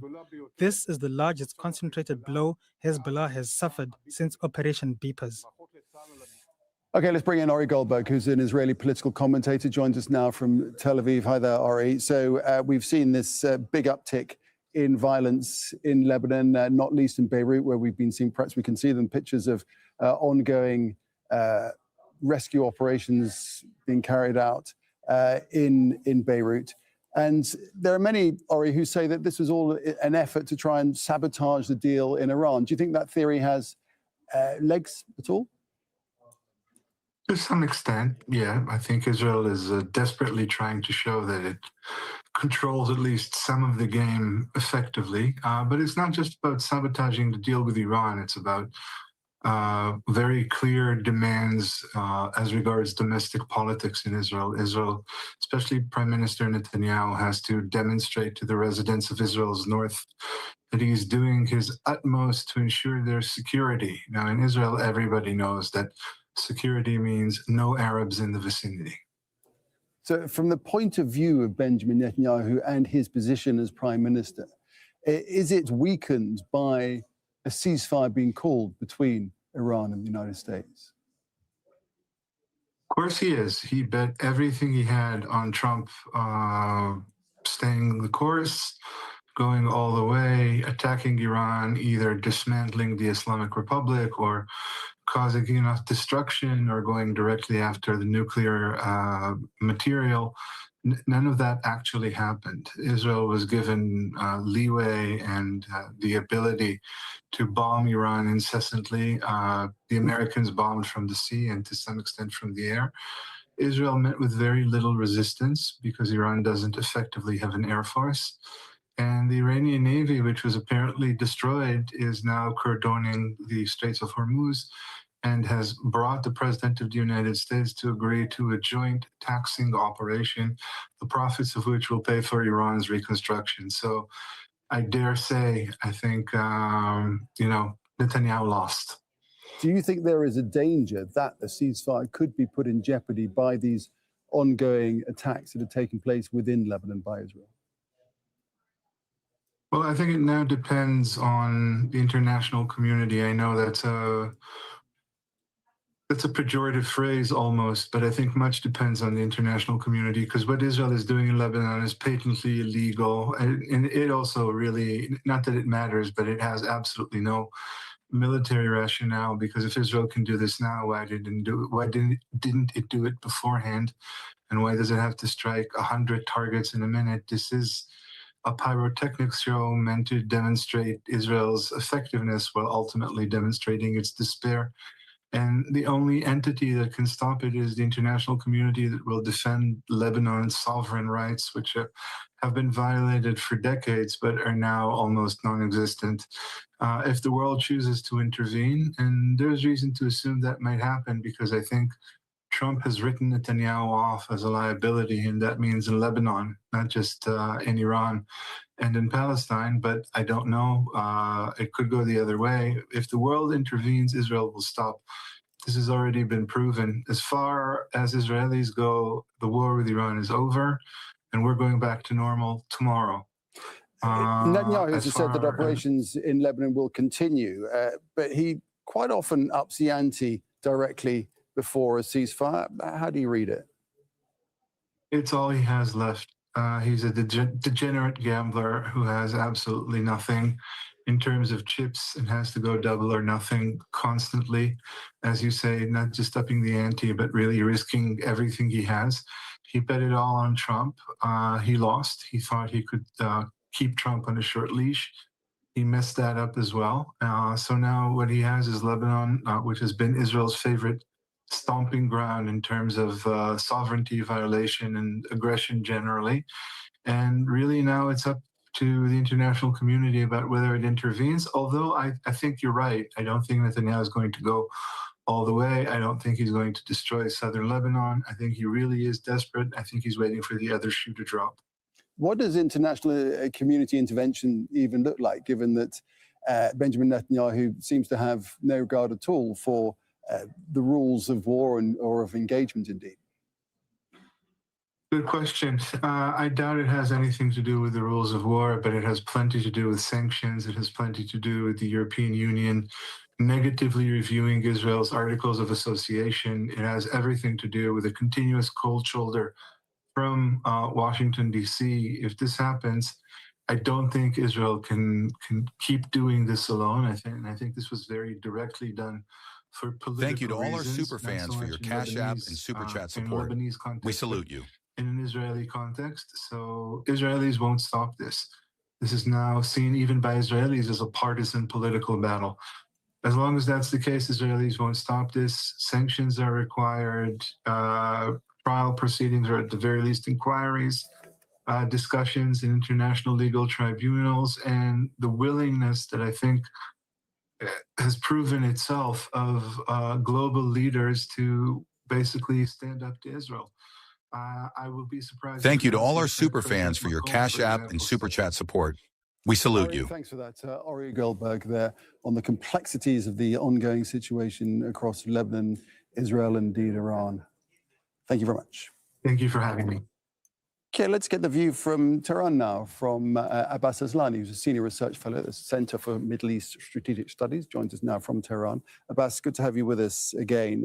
So much on the table is a non-starter for the United States, you would have thought, from, let me have a look at it, the continued Iranian control over the Strait of Hormuz, the acceptance of enrichment, the demanding of the lifting of primary and secondary sanctions, the fact that Iran wants to be compensated for damage caused by the war, so on and so forth.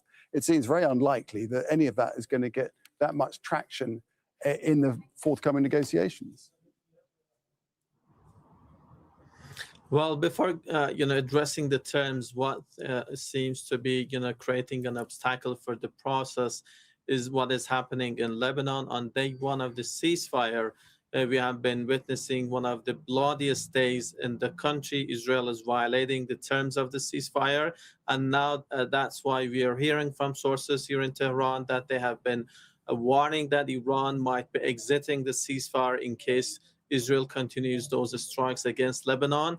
And they have been saying that this is being considered here in Tehran, the withdrawal, and they are identifying the military forces, the targets, that in case that if they want to retaliate and respond, they can proceed.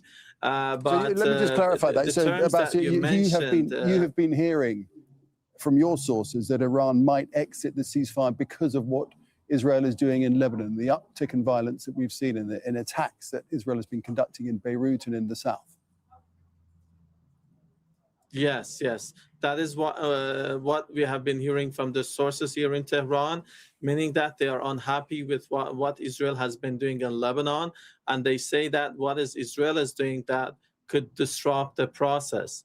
But back to what you said about the terms that could be negotiated in Islamabad, they might seem somehow a non-starter before the aggression, but following what the recent developments, Tehran believes that new circumstances have been unfolding. So that's why, according to the context, Iran thinks that those issues could be tabled and discussed. And that is something which, from Iranian perspective, is possible because American president also said that that is a workable framework, meaning that there is initial or general agreement from the U.S. side. However, finalizing the details could be much more important than a general agreement, because the devil can be in the details, as they say. And that's why Iran is cautious about this process. They will be, if other things do not stop this process, they might be heading to Islamabad in order to see and discuss those issues with the American side. However, those discussions are not expected to be easy ones. For sure, they are going to be difficult and beginning of a challenging path ahead. Right, and none of those things will be discussed if Iran re-enters the conflict and breaks the ceasefire. In many ways, wouldn't that be playing into Benjamin Netanyahu's hands?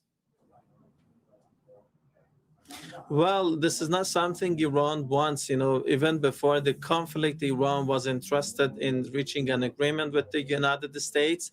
But Donald Trump, may be manipulated by Israel, entered into the recent conflict, and they destroyed and betrayed the diplomatic track. And again, we are seeing the same, or in a different manner, Israel is disrupting that process. And this might be, overshadowing the process. But this does not mean that Iran will ignore what is happening in other parts of the region, because one of the most important conditions that Iran demanded to end the hostility was that this has to end in all fronts in the region, including and specifically in Lebanon. This was mentioned, several times as of last night. So that's why this could be impossible for Tehran to ignore this. They know that if this, model is continues vis-a-vis Lebanon, this could be again another beginning for new rounds of attacks in the region, starting from Lebanon, then spreading to other parts of the resistance front, and maybe again in future against Iran. All right, that's the picture from Tehran right now. Abbas Aslani speaking to us. Thank you, sir. An Israeli strike on the southern city of Sidon has killed 8 people and wounded 22 others. Israel says Lebanon is not included in the US-Iran ceasefire, as we've been discussing this program, and has continued to have strikes and evacuations, while Hezbollah says Israel must join the truce or it will collapse. Zena Hoda reports from the scene of the strike in Sidon. 8 people were killed in this Israeli strike that targeted a cafe in the southern city of Sidon in the early hours of the morning. It's not clear where this conflict is heading. Hezbollah is threatening and warning that the US-Iran ceasefire deal could collapse if the Lebanon front is not included. A Hezbollah MP, a member of parliament, Ibrahim Moussawi, saying that Israel needs to comply with the ceasefire agreement and stop attacks in Lebanon, or else the region, Iran included, will respond. Israel says the Lebanon front is not included in the deal. There was a statement from the Israeli Prime Minister Benjamin Netanyahu's office. Hours later, the Israeli army issued a statement saying that fighting and the ground invasion in Lebanon will continue. And since then, there have been multiple Israeli airstrikes targeting numerous locations across southern Lebanon. Now, the displaced people, when they first heard the news of that ceasefire, some of them tried to make their way back to their homes in the south of the country, only to find out that it's still not safe to do so. So there's really a lot of questions on where this conflict is heading. Israel has repeatedly said that once the war with Iran ends, it can prioritize Lebanon. And we know that the Israeli military wants Hezbollah to disarm, something it hasn't been able to achieve that objective as of yet. So will Israel agree to silence the guns in Lebanon? So far, since that ceasefire announced, Hezbollah has refrained from firing rockets across the border. It has refrained from targeting Israeli troops who are in southern Lebanon. So, and the real question is, even if there is a deal and Lebanon is included in the ceasefire, a ceasefire is not a solution to the problem in Lebanon. And that's where a lot of questions are being asked. For example, who is going to negotiate on Lebanon's behalf? Is it going to be Iran, an ally of Hezbollah, which has always insisted that the fronts are connected? Or is it going to be the Lebanese government, which has not been able to confront Hezbollah, even though it has deemed Hezbollah's military wing illegal?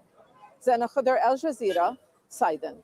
Let us bring in Ali Rizkis, security affairs analyst and U.S. foreign policy specialist in Lebanon, joins us now from Beirut. So Ali, just give us a picture of what you're hearing and seeing on the ground first. You're very close to the action.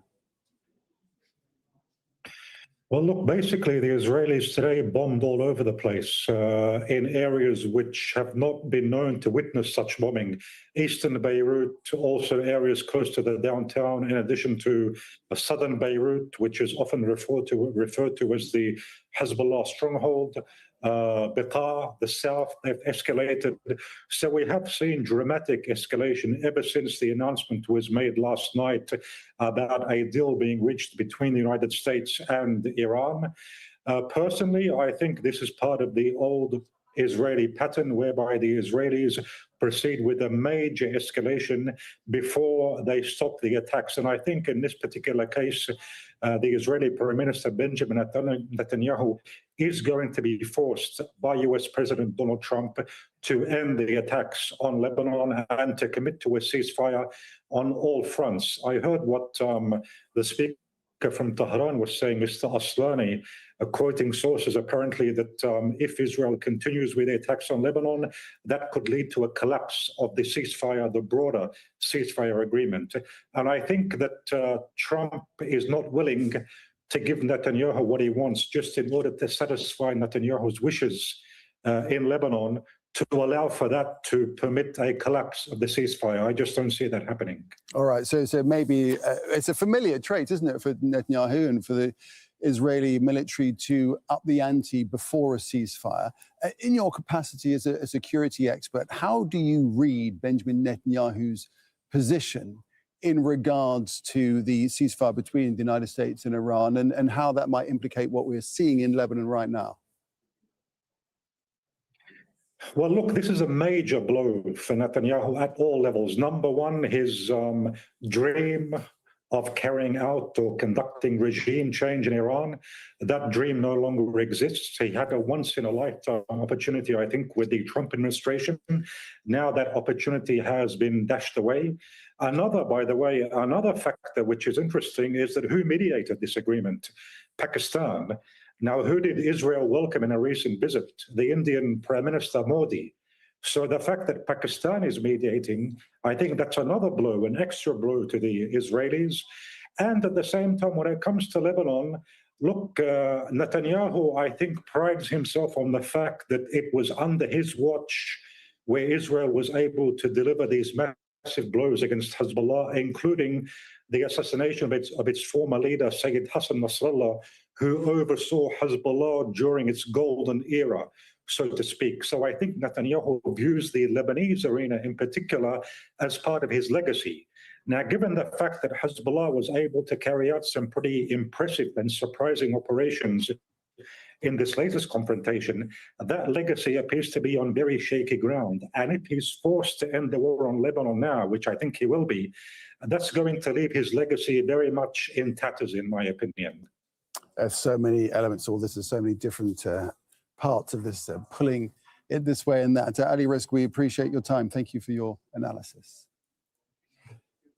Well, Israeli forces have been targeting homes in civilian areas across southern Lebanon for weeks. An attack in Tyre killed 8 members of one family last month. One survivor is trying to preserve memories of his wife, his daughter, and indeed other relatives who died in that strike. And here's his story.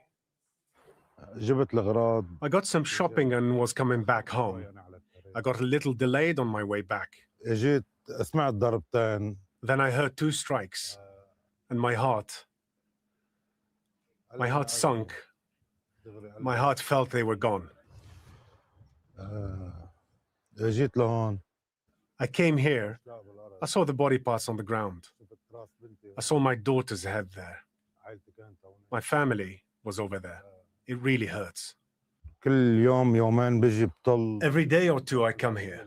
I check on things. I look around to find memories, to find the phone, to find anything that can soothe my heart and make things feel lighter. This is my family and Sarah. This is my wife, Sarah, and I. This is Sarah when she was younger. The strike that happened here was full of hate. It wasn't something normal. I don't know. All of this from the strike. All these marks are from the strike. There's nothing to see. Look how deep the missile fell here. As you can see, there's nothing. There's no trace of the house. Nothing. We found body parts here and there. There's not even rubble from the house. We were hoping that Sarah would start walking after 2 months and play like the other kids. Sarah is so precious to my heart, my daughter. I saw everything beautiful in her. And my family, I saw everything beautiful in them too. It feels hard to leave them here and go. I don't know. I feel the world is so hard, so cruel. U.S. Secretary of Defense Pete Hegseth says that U.S. troops will, quote, hang around near Iran, ready to resume the war. He says Iran will reopen the Strait of Hormuz and that the U.S. will be taking Iran's enriched uranium. Now we have a chance at real peace and a real deal. The War Department, for now, has done its part. We stand ready in the background to ensure Iran upholds every reasonable term. And as everyone knows, nobody makes a better deal than President Trump. We'll be hanging around. We're not going anywhere. We're going to make sure Iran complies with this ceasefire and then ultimately comes to the table and makes a deal. So we'll stay put, stay ready, stay vigilant, as the chairman laid out. Our troops are prepared to defend, prepared to go on offense, prepared to restart at a moment's notice. Let's speak to Richard Caseford, who's live in Washington, D.C., was monitoring Pete Hegseth as he spoke. Fill us in, Richard, with more details of what he had to say. Well, this is Pete Hegseth, Nick, really continuing to talk tough, talking up what he's described as an historic and overwhelming victory. It seems in his mind, at least for now, that the Operation Epic Fury is done and dusted. It's as he said, they will stand by, watch and wait in the region, but he believes that in less than 40 days, the US has dismantled one of the world's largest militaries. And interestingly, he gave some details of more than 800 strikes launched last night alone to target Iran's defense industrial base. He talked also about the fact that during this period, there have been American boots on the ground as part of that rescue mission for 2 pilots inside of Iran. No details from him, though, on those reports that 2 C-130 transport aircraft and 4 helicopters were lost as part of that operation. Lots of facts and figures coming out this morning from Dan Kane. He's the general that is the Joint Chief of Staff. And we heard about 13,000 targets that have been hit from him. 80% of Iranian air defenses hit, which means 20% of those air defenses still exist. Storage facilities for missiles have been hit. He says 150 ships sunk. In fact, 80% of the missile infrastructure, he believes, has been taken out. Certainly, you have Pete Hegseth saying that this is showing the world what America is all about. He then got questioned about that enriched uranium, of which it's believed that there's 450 kilograms or so still under the rubble inside of Iran. Was asked what was going to happen to it. He said, if the Iranians don't give it to us, we will take it, but the president will sort out that plan. He described, Nick, President Trump as a president of peace. Richard, thank you for that. Richard Gainsford there, Washington, D.C.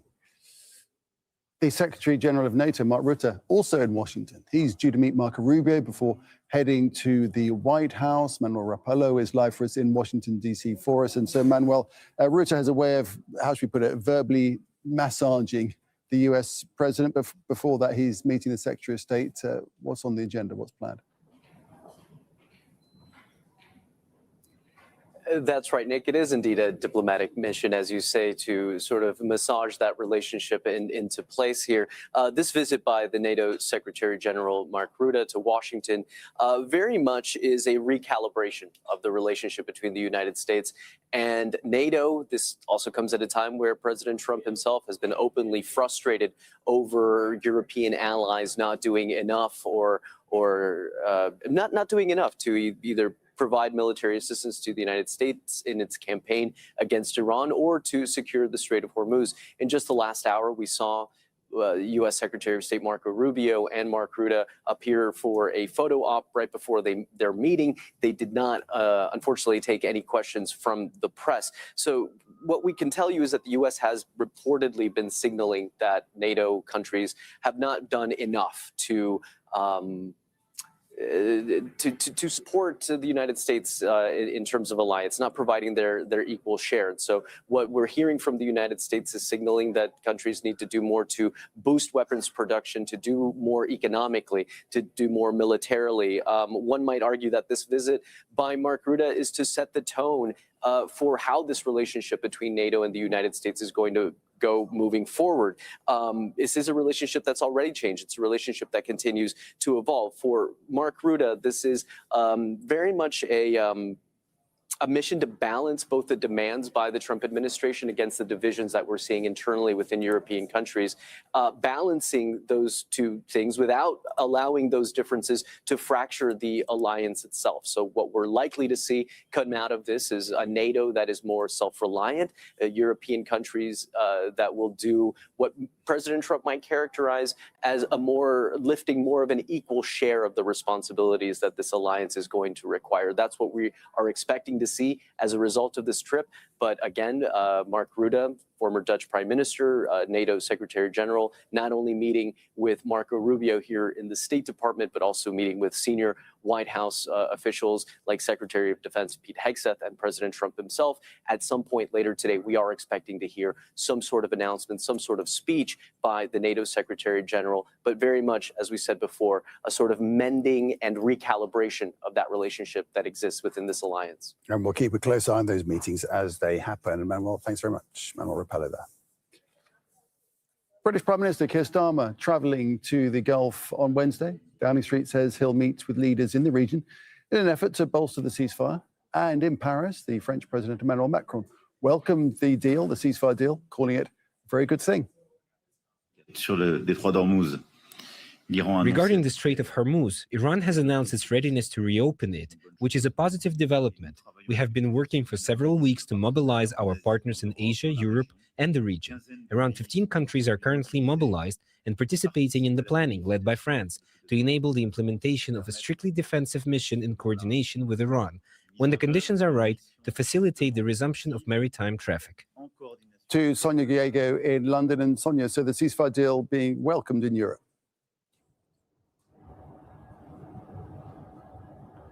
Well, indeed, but it also comes with warnings as well and reminders that while the ceasefire is very much welcomed, that it absolutely has to include a cessation of hostilities on Lebanon as well. That's certainly the message that was coming not just from the UK, but also from France, Germany, the EU as well, as they wrote about how they needed to in order to ensure that freedom of navigation through the Strait of Hormuz, that ceasefire needs to be long-lasting. It has to be a serious ceasefire because it's also crucial, they say, for the safety of Iranian civilians as well.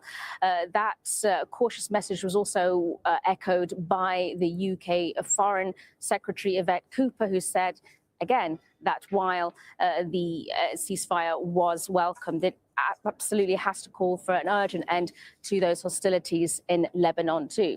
So while the Prime Minister, Keir Starmer, is on his trip, it was a pre-planned trip that was prepared before the announcement of the ceasefire itself. He is there to visit RAF troops as well, to talk to them, to thank them for their work in trying to target those drones that have been attacking the troops and their allies as well. And also to have those all-important meetings with leaders of the Gulf as well, to try and see how a fragile, uncertain even ceasefire can actually transmute into something more certain and ensure the opening up of the Strait of Hormuz, which is so crucial for so many countries around the world, not just those in the region. Yeah, absolutely key. All right, Sonia, thanks for that. Sonia Diego there in London, outside 10 Downing Street. The Kremlin has also welcomed the ceasefire and said that Russia hopes that the US and Iran will hold direct discussions. Overall, these are not directly linked processes. They are only indirectly connected by the fact that the US negotiators are currently focused on Iranian issues. We hope that in the foreseeable future, they will have more time and greater capacity to meet in the trilateral format. We are waiting for that, and we continue to highly value the peacemaking efforts of US negotiators and of President Donald Trump personally on the Ukrainian track. Audrey McAlpine has more for us on the Ukrainian reaction to the ceasefire. Ukraine's government has welcomed the ceasefire in the Middle East, but its leadership has wasted no time drawing comparisons between that conflict and this one. Ukraine's foreign ministry releasing a statement saying that it hoped for the same decisiveness to be put onto Russia to push them into a ceasefire. And Ukraine's president, he said that a ceasefire was necessary to pave the way for diplomacy, perhaps responding to previous comments earlier in the diplomatic process between Russia, Ukraine, and the United States, where Ukraine was the only one saying that a ceasefire was totally necessary for peace. Now, Ukraine's president also in statements, he has said that he hopes for an Easter ceasefire this coming weekend between Russia and Ukraine on energy infrastructure. Now, this historically hasn't gone so well. Last Easter, a ceasefire was declared unilaterally by Russia, with both sides declaring multiple thousands of infractions. Audrey McAlpine, Al Jazeera, Kyiv. Stocks and bonds, they surged on Wednesday after US President Donald Trump announced the two-week ceasefire with Iran that brought some relief to markets on hope for a resumption of oil and gas flows through the Strait of Hormuz. Asian markets are mostly higher in early trading too. South Korea's KOSPI is gaining in the latest session, and that surged nearly 7%. Jack Barton now reports from Seoul. A broad rally across Asia, being led by South Korea's benchmark KOSPI index, which closed almost 7%, higher. Similar gains across heavily industrialized economies, export dominant like Japan, where the Nikkei closed around 5% higher, and Taiwan more than 5%. And even on mainland China, the Shanghai Composite Index up around 2.5%. China more protected because it can access gas and oil from Russia. But even there, Beijing seem to be worried, keeping in place a price cap on fuel for consumers. And this is a trend we're seeing across Asia, welcoming this ceasefire, but at the same time keeping restrictions in place. Here in South Korea, that means restrictions on exports of refined products like aviation fuel, which is causing an aviation crisis across the region. Some countries already running out of fuel for their airlines, also keeping in place restrictions on naphtha exports. This is a crucial feedstock for petrochemicals that are critical to pretty much all the export industries here in South Korea, but also across the region. So this is causing a big supply chain disruption. And as the Prime Minister here noted today, South Korea will continue to plan for this to be potentially a long-term conflict that has long-term supply chain disruptions. So officials here still planning for long-term economic harm from this conflict. Jack Barton, Al Jazeera, Seoul. Well, the conflict between the US, Israel and Iran has laid bare how some countries are exceptionally vulnerable to geopolitical events. The UK's wind-heavy power system may act as a blueprint for other countries. As Milena Veselinovic now reports. We're in an offshore wind farm about 10 kilometres off the coast of England, and there are about 40 or more of these wind turbines here, enough to power tens of thousands of households. And they're incredible feats of modern engineering, but they also represent a push by the UK and many other European countries towards cleaner sources of energy. And it's a shift that's come into sharper focus since the war in Iran triggered what the International Energy Agency called the biggest oil crisis in history.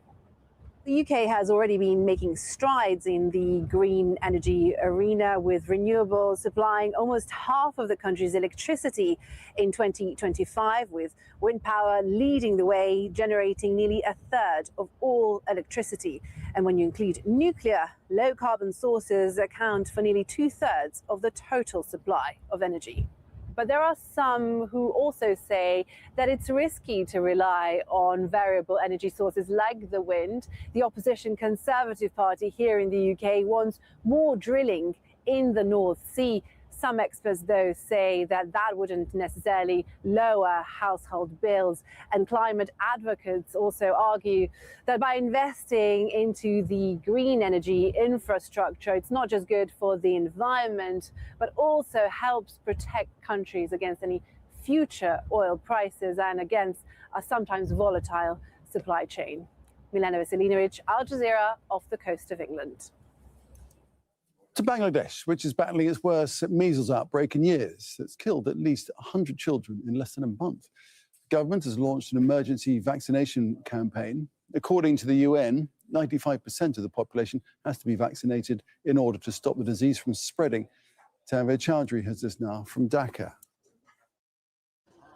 The measles virus is spreading fast in Bangladesh, especially in dense urban communities. Hundreds of young children are already being treated. Rehana Begum traveled from Faridpur to bring her 6-month-old grandson to hospital in Dhaka after he became ill. He's much better now, with no fever, and has recovered from measles.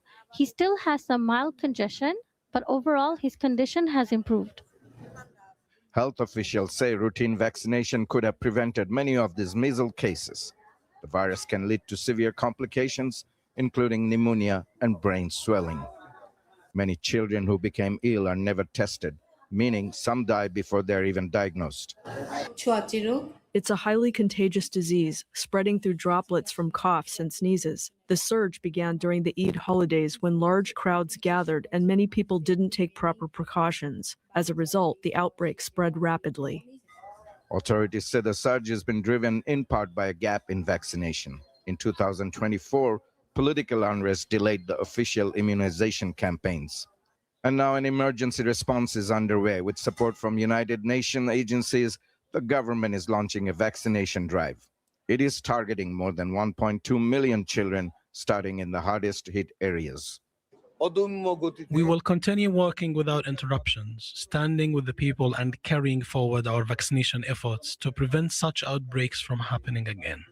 Bangladesh's health official warns without urgent actions, measles outbreak could spread further, a preventable disease now exposing a gap in protection and putting thousands of young lives at risk.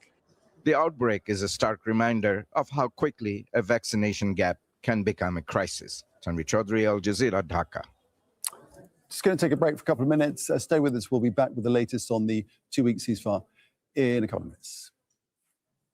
Can you really bomb a political future into existence? I don't think that's what we're trying to do. I think the objective here is to destroy the instruments of Iranian state power. Let me ask you this directly. Is Israel effectively leading U.S. foreign policy? They want to do a Gaza-like effort on the main power centers in Iran to kill thousands of people, not just the core.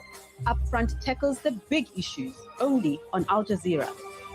Hard-hitting interviews. Aren't you afraid that you might be one of the targets? Anyone could become a target. We have seen that they have no hesitation about targeting any place. Facing realities. Does Qatar still trust Iran enough to mediate?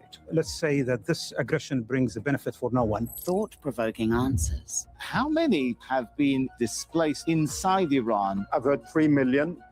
It could be more. Hear their story on Talk to Al Jazeera. On counting the cost, the Iran war has sent Africa into an energy shock. Governments across the continent are scrambling to secure oil and gas supplies. Even producers like Nigeria are struggling to meet demand. So what are the options? And what does Africa need to become energy independent? Counting the cost on Al Jazeera.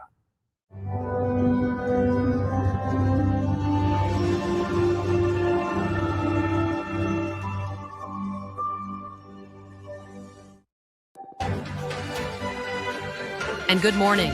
It's the top of the hour on Morning Mic Drop at Truth Talks Live, where your voice matters. Stay tuned for our breaking world news coverage this hour. Like and subscribe now. And Iran. I'm Nick Clark. Israel launches its biggest attack on Lebanon hours after the US and Iran agreed to the 2-week ceasefire. Hospitals in Beirut overwhelmed with hundreds of casualties. The attacks on Lebanon and Iran test the fragile ceasefire. Pakistan's prime minister, who brokered the truce, calls for restraint. I'm Jonah Hull in London. Markets are up, oil prices are down, but Iran says the Strait of Hormuz remains under its control and is still shut. We'll look at what that means for shipping. Cautious optimism from world leaders who welcomed the agreement after 6 weeks of war squeezed the global economy and killed more than 2,000 Iranians.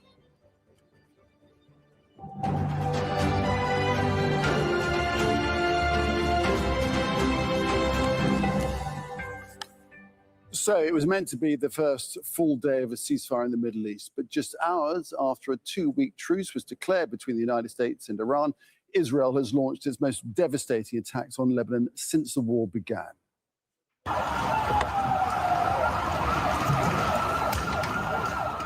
Yes, the coordinated strikes came without warning, hitting more than 100 locations across the country inside 10 minutes. Lebanon's health ministry says dozens of people have been killed, hundreds wounded. The capital, Beirut, bore the brunt of the attacks. Several neighborhoods were attacked, including busy commercial locations in the city center.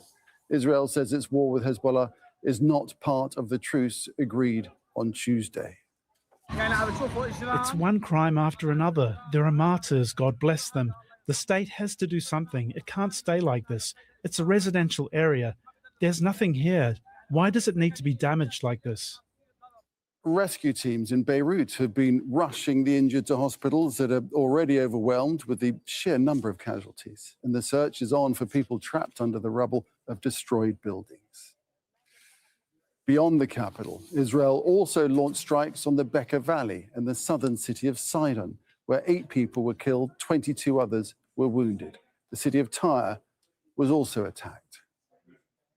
Well, those Israeli attacks have prompted Iran's foreign minister to speak to Pakistan, which brokered the truce about the violations. Pakistan's Prime Minister Shehbaz Sharif has now appealed for diplomacy, and he says, "I earnestly and sincerely urge all parties to exercise restraint and respect the ceasefire for 2 weeks, as agreed upon, so that diplomacy can take a lead role towards peaceful settlement of the conflict."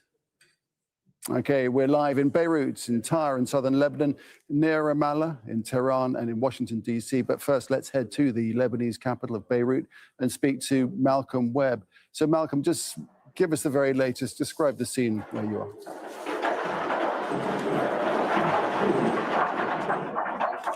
We heard thunderous explosions across the city from multiple locations. Where we are right now is one of them. I'm going to step aside. We can zoom in a bit and see where one of these weapons hit. This is a densely populated residential area. The main street, a lot of commercial buildings, but in the sides, apartment buildings, homes to thousands and thousands of people with absolutely no warning. A weapon hit here, completely destroyed a building. We understand several people were killed and injured, and now excavators are trying to clear the rubble. Now, to the side, this shop that we're looking at is a store that sells spiced roasted peanuts. And many of the neighbors nearby say the building that was destroyed behind was a warehouse where they store nuts and spices. Now, we don't have any more information about this, but Israel has said that it targeted what it calls Hezbollah infrastructure, and that's certainly going to be a surprise to a lot of the people living around here.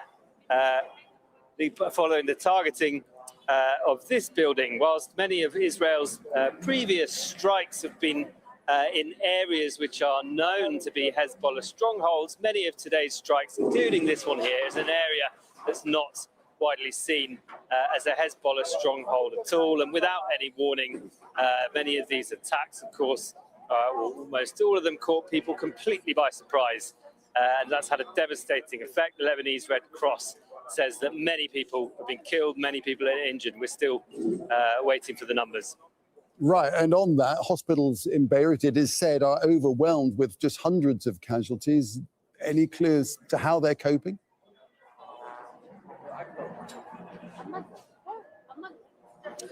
Well, there have been numerous calls being circulated on social media for urgent call-outs for blood donations of all different blood types, because we understand the hospitals are completely overwhelmed. I mean, when these weapons hit, there was panic and chaos in the streets, people with injuries running down the road trying to seek help, people abandoned their cars in the traffic, people were shouting, children were crying.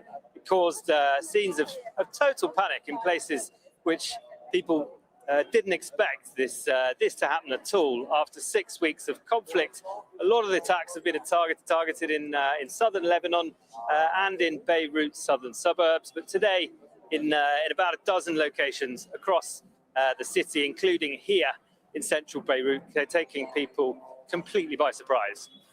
Malcolm, thanks for that update there, that devastating situation in Beirut. Malcolm Webb reporting. Let's across to Tyre in southern Lebanon. Abida Hitto is there for us, and Abida, the south of Lebanon, has borne the brunt of Israeli attacks over the past 6 weeks with wide-scale forced evacuations. What's been happening lately? Well, just moments before coming to air with you, there was another explosion, assumedly at the location that was highlighted by the Israeli military this morning, warning people around that particular building to evacuate. That strike just happened. Since the initial wave of over 100 strikes across the country happened a few hours ago, there have been several more strikes here in the region. Around Tyre, there were strikes that killed 2 people in the Deir Qanun al-Nahr, as well as a strike in Mansouri and Aqlela. There are currently also Israeli troops that are moving around in the Naqoura region.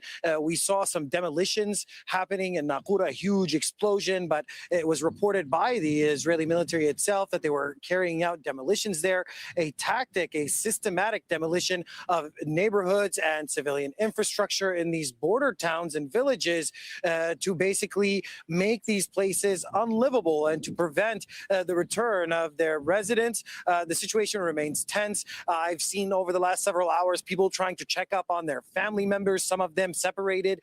Those who stayed here in the south have family who went towards Beirut and are staying in some of these neighborhoods that were targeted there. Definitely a surprise attack following the announcement of a ceasefire that people thought would include Lebanon, but now we're hearing from multiple sources, including President Trump, who spoke to PBS, saying that Lebanon is not part of the ceasefire agreed to with Iran overnight.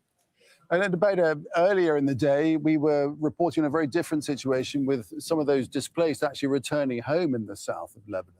But I guess, that is being completely changed now. Absolutely. Yeah, absolutely. That people who were thinking about coming back to check on their homes, to return to the south, are definitely regrouping and trying to figure out what they're going to do instead. Even if there was a large reverse migration of tens of thousands of people who were displaced from the south, that would be extremely difficult for them because they would have to cross over the Litani River, and the bridges that connect the north and south of the country crossing over that river have been severely damaged or completely destroyed.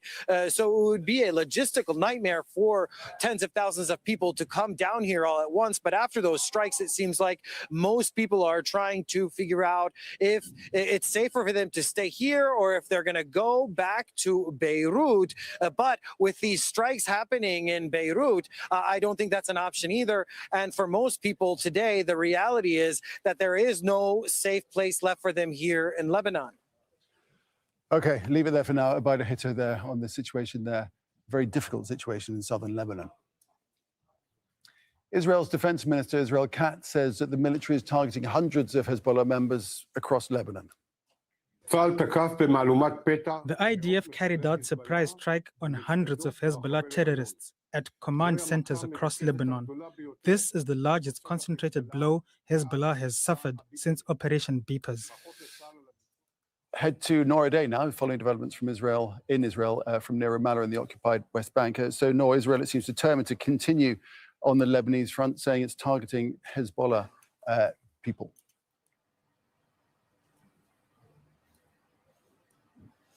That's right. Israel is very keen on drawing a line in the sand. It had to accept the ceasefire deal with Iran, but that Lebanon, the Lebanese front, its assault and war on Hezbollah was almost an internal domestic matter. And so you've seen the largest, perhaps, campaign of bombardment maybe since 1982 during the Israeli invasion of Lebanon at the time. Now, the statement or the narrative from Israel that it is attacking Hezbollah even in areas where it is known in Lebanon, and given Lebanon's sectarian composition, that these areas would not be Hezbollah strongholds.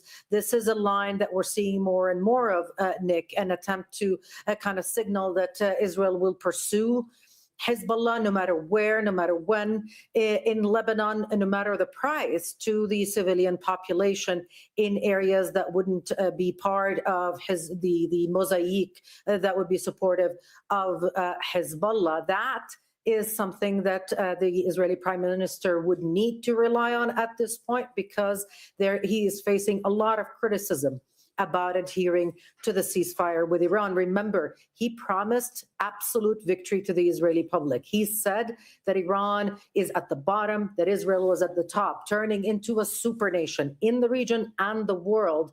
Now the opposition leaders are calling him a coward and a liar, saying that this was a catastrophic failure for Israel. This deal did not give Israel any say, and would not give it room to strike at will as it wants to, given the Gaza playbook, if you will, where a ceasefire doesn't mean that Israel would stop using airstrikes to target the enemy. We've seen that play out in Gaza. We saw it in Lebanon after the 2024 war, and Israel wanted to replicate that. It did not get that in Iran. It wants more say in Lebanon.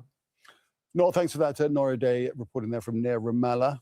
Let's head now to Tehran, to Tawhid Saadi. So, Tawhid, the Iranians clearly worried about the ceasefire, what's going on in Lebanon. I understand that the Iranian foreign minister has spoken to the Pakistani negotiating team. I think instead of being too optimistic or too pessimistic, we have to be very much realistic when it comes to this ceasefire agreement. We know that there is this clear issue of trust. We know that there is this complicated nature of the issue. We know that we are receiving reports about some cases in which the ceasefire agreement has been witnessed a sort of breach. And of course, it goes without saying that we know that the stakes are high and they can be higher in case of a further escalation potentially down the road. But speaking of the latest lines, we know that earlier in the morning, Lavan was targeted in Iran, and of course we are witnessing the continuation of the attacks by the Israelis on the Lebanese front, and that is obviously one of the most controversial issues. The Iranian side is now saying that Lebanese front and the implication and the application of the ceasefire has been part and parcel of the agreement that the two sides, the three sides, were talking about, and they are not really happy with that situation. A security source recently told Al Jazeera that Iran is considering a punishment for Israel for these cases of breach of the ceasefire. And obviously, we know that while we're talking about the potentiality for the broken ceasefire, diplomacy is also at work. Iranian president had a conversation with actually Pakistani leader, and of course Abbas Araghchi, the foreign minister of the country, also talked with the army chief of Pakistan. And on that phone conversation, again, the issue of the cases of the breach of the ceasefire agreement were raised, again indicative of the very fact that we're dealing with a highly fragile situation. And we've got a couple of lines, first from Tasnim news agency, and they're saying that according to a security source, Iran could be considering a potentiality for withdrawal from the ceasefire agreement in case of a continued campaign of airstrikes or strikes by the actually Israelis. And related to that, also we received this report about downing of an Israeli drone in Fars province in the central parts of Iranian territories. And last but not least, we also received this very recent report from Fars news agency affiliated with IRGC about interruption of the passage of ships and oil tankers in the Strait of Hormuz. Tawhid, speak to you later. Let's now speak to Najat Aoun Saliba, who's an independent member of parliament in Lebanon, joins us now from Beirut. Good to have you with us, ma'am. First, we were all taken by surprise by the sheer level of the assault on Beirut by Israel. Can you, first of all, just tell us what you know of the situation on the ground, of any news of casualties and so forth? Good afternoon to you and to your viewers. Thank you for the invitation. Of course, the situation is chaotic. We were just going with our daily, not routine, but our daily errands, because people were close to hospitals, close to school, or in the business markets, and they were just getting their needs and coming back home at the time when the strikes happened. It happened around 2:30, and this is a busy time where people go out either to get their kids or to finish their business and go home. And with that, we can imagine that with 100 strikes, how many people were caught off guard and how many casualties this has caused. According to the Ministry of Public Health, we have around 80 to 90 people killed and around 200 people injured. And most of the hospitals are calling their staff and to come and join, and they also calling for blood for their blood bank. So it is a war crime. It is unfortunately a very, very bad situation, calling for immediate attention. This should not happen again, although we hear some threats again from Israel that this is going to continue, unfortunately. So just to confirm Also, what we you can have say said, that- sorry, Najat, just to confirm what you said that the Ministry of Health are talking about between 80 and 90 killed. Those are the latest figures that you have. There were no warnings, were there? And Israel say that they were directly targeting Hezbollah targets, but in areas of Beirut, I understand, are not normally associated with Hezbollah. Is that right? I was one street up from one of the strikes, and we heard it very loud. I could have been, turned into dust very easily in an area in Ain Lemraisi where there are two big hospitals at least, more than two, and then you have the university, you have many schools, and definitely it's an area that is multi-diverse. It's an area that is diverse, and definitely it's not a stronghold of Hezbollah. There might be a couple apartments there, but it doesn't mean that Hezbollah is present with all its force in this area.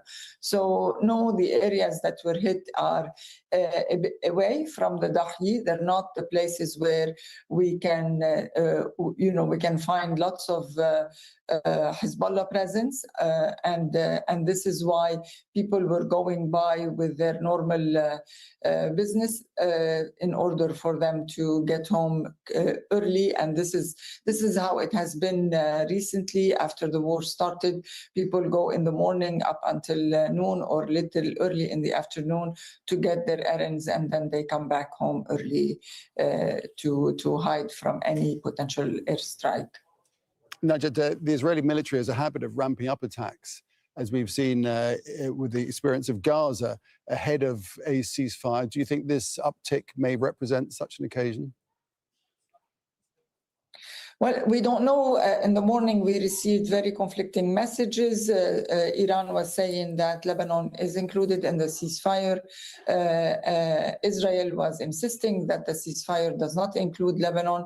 I think President Trump has cleared up some of these conflicting messages, saying that Lebanon is not included in the ceasefire. So we definitely call for a peace, a ceasefire, absolutely. We need the initiative of the president to go forward, and then the peace talks will start with the president and with the state of Lebanon. And we call on Iran to stop interfering with the sovereignty and the decisions that the state of Lebanon is taking, and most importantly, to stop supporting Hezbollah. Hezbollah is now a militia that is outside the law. The state is the primary institution that needs to be calling on on war and peace, and it's the one that will be spearheading any ceasefire agreement and any peace negotiation. So definitely we need the state to be leading on all of this, and I'm sure the president is not saving any minute to contact all the stakeholders in order to reach the ceasefire agreement. All right. Soon. Najat Owen-Saliba, do appreciate your time. Thanks for joining us here on Al Jazeera. That's Najat Owen-Saliba, independent member of parliament in Lebanon. Thank you. Okay, Israeli attacks on Lebanon continue, as we've been discussing, despite the US and Israel agreeing to a 2-week ceasefire with Iran. As part of the deal, Tehran will allow ships safe passage through the Strait of Hormuz, and further talks are scheduled in Pakistan. That's on Friday. President Donald Trump has revealed new details of the ceasefire deal from the US perspective. In several posts on Truth Social, he says a country supplying military weapons to Iran will be immediately tariffed on any and all goods sold to the United States of America, 50% effective immediately. Trump says there will be no enrichment of uranium, And the United States will, working with Iran, dig up and remove all of the deeply buried B-2 bombers' nuclear dust. It is now and has been under very exacting satellite surveillance. Nothing has been touched from the date of the attack. We are and will be talking tariff and sanctions relief with Iran. Many of the 15 points have already been agreed to. That was Donald Trump. U.S. Secretary of Defense Pete Hegseth, for his part, says that U.S. troops will, quote, hang around near Iran, ready to resume the war in case the ceasefire fails. Now we have a chance at real peace and a real deal. The War Department, for now, has done its part. We stand ready in the background to ensure Iran upholds every reasonable term. And as everyone knows, nobody makes a better deal than President Trump. We'll be hanging around. We're not going anywhere. We're going to make sure Iran complies with this ceasefire and then ultimately comes to the table and makes a deal. So we'll stay put, stay ready, stay vigilant, as the chairman laid out. Our troops are prepared to defend, prepared to go on offense, prepared to restart at a moment's notice. Iran's foreign minister has already flagged concerns about ceasefire breaches in Iran and Lebanon during a call with Pakistan's army commander. Iranian authorities have reported an enemy attack on an oil refinery on Lavan Island. The National Iranian Oil Refining and Distribution Company says it was hit at 10 a.m. on Wednesday, and that's after the ceasefire was announced. So we're live from the White House, near Ramallah in the occupied West Bank. But first, let's speak to Tahir Asadi, who's in Iran's capital of Tehran. So, Tahir, just tell us more about the next step, this high-stakes meeting in Islamabad. What do we know, and who'll be taking part? Well, actually, there are so many actors and factors playing a role whether or not this meeting is going to be successful. But what tops the list of these factors is actually the very fragile and uncertain nature of the situation. And there are different parties working to find a diplomatic settlement to de-escalate the situation, and Iran is saying on that it is looking for a long-term solution. But we hear it from the Iranian side, from the National Security Council of the country, and today from the Iranian President Masoud Pezeshkian, is that Tehran is going to take part in that meeting. But again, it's going to be dependent on whether or not we can see the sustained nature of these ceasefire agreement to be implemented across the region and Iran, and in Iran in particular. But the reality on the ground is indicative of sort of tension and some cases from the Iranian perspective of breach of the agreement. So we are waiting to see whether or not there is going to be a continued short-term peace on the ground so that they can try this diplomatic trajectory. All in all, we know that it is impacted by several contextual elements. First, the very intricate nature of the situation in which there are too many knots to be untangled one by one. Of course, this is one part of the story. The other part is this cloud of mistrust when it comes to Tehran's vantage point regarding any rapprochement with the United States, and the Strait of Hormuz could be considered as a third controversial factor that could, in a sense, impact the trajectory of this diplomatic settlement. Thanks for that, Tahir Asadi there in Tehran. Let's speak now to our White House correspondent, Kimberly Halkett. And Kimberly, so a very fragile situation will need some extraordinary diplomacy, won't it, on both sides? Who will be representing the United States?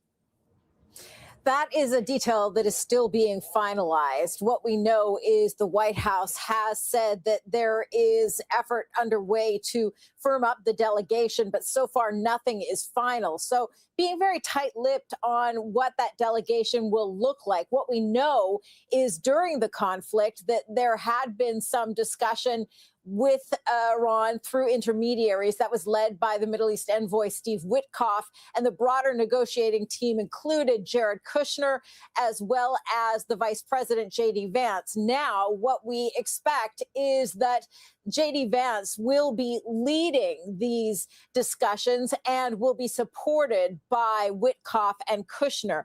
Now, the reason for this, we're told, is because there is a rapport that has been struck between the vice president and Pakistani officials, one he hopes will be fruitful with the discussions. Take a listen.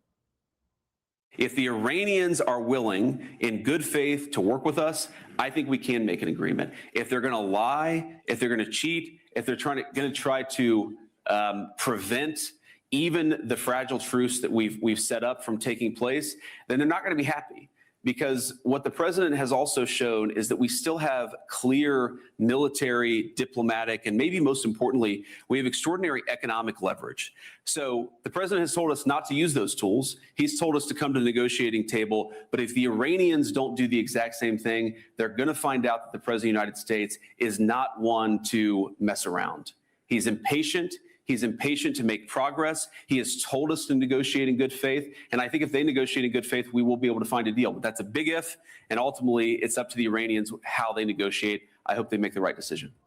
But what we know is that the United States and its partner Israel have also not been fully compliant with Iran's 10-point plan. In fact, we know and we have been reporting that there have been Israeli strikes in Lebanon, which was one of the conditions that Iran said was necessary in order for this pause in fighting. The U.S. president has given an interview to PBS, a news station here in the United States, where he said it wasn't part of the agreement, and that is because of Hezbollah, which he says still needs to be taken care of. All right, that's a picture from the White House. Kimberly Halkett reporting there. Let's head back to Nora Day, following developments in Israel from Ramallah in the occupied West Bank near Ramallah. So, Nor, this ceasefire between the U.S. and Iran, how does this play into Israeli politics, and particularly the position of the Prime Minister? Well, it's been a very painful day for Benjamin Netanyahu, Nick. This was a deal that he could not influence. Israeli reporting, which corroborates reporting in American media outlets as well, says that that Israel was only informed or tipped about this late in the game. It didn't, but Benjamin Netanyahu didn't get to put his red lines on the table, if you will, as he did in previous rounds of negotiations between Washington and Tehran. And it is costing him a lot of political capital. We've seen all the actors of the Israeli political opposition take to the podium and take a jab at Benjamin Netanyahu, the head of the opposition, right-wing parties that also are probably looking to make gains in upcoming elections in October at the expense of Netanyahu's Likud party. All of them have accused the Israeli prime minister of lying, of a catastrophic failure, that this is a strategic defeat for Israel, not only because none of the things that Netanyahu promised regarding Iran weren't achieved, but also because Israel has been left with its back to the wall, a war front with Lebanon that has cost a lot of damage in northern communities and a lot of lives amongst Israeli soldiers, but also no political horizon. Tzipi Livni, who was foreign minister at one point, said that Israel must also understand the limitations of its power and its geography. Not having a strategic political vision is a very significant weakness. So for Netanyahu, it's been a very difficult day. Lebanon has served, as crass as that might sound, as a distraction for him, something that he can rally his base around. But it is a day of reckoning, and it will be days of reckoning if he cannot influence the proceedings from now until Friday. Nora, thanks for that. Nora Day there, near Ramallah. Iran's Revolutionary Guard says it's allowed the first ships to sail through the Strait of Hormuz since the ceasefire deal was announced. Let's head to our London studio with Jonah Hull, breaking it all down for us and just what the closure of the strait has meant for the world. Jonah, over to you.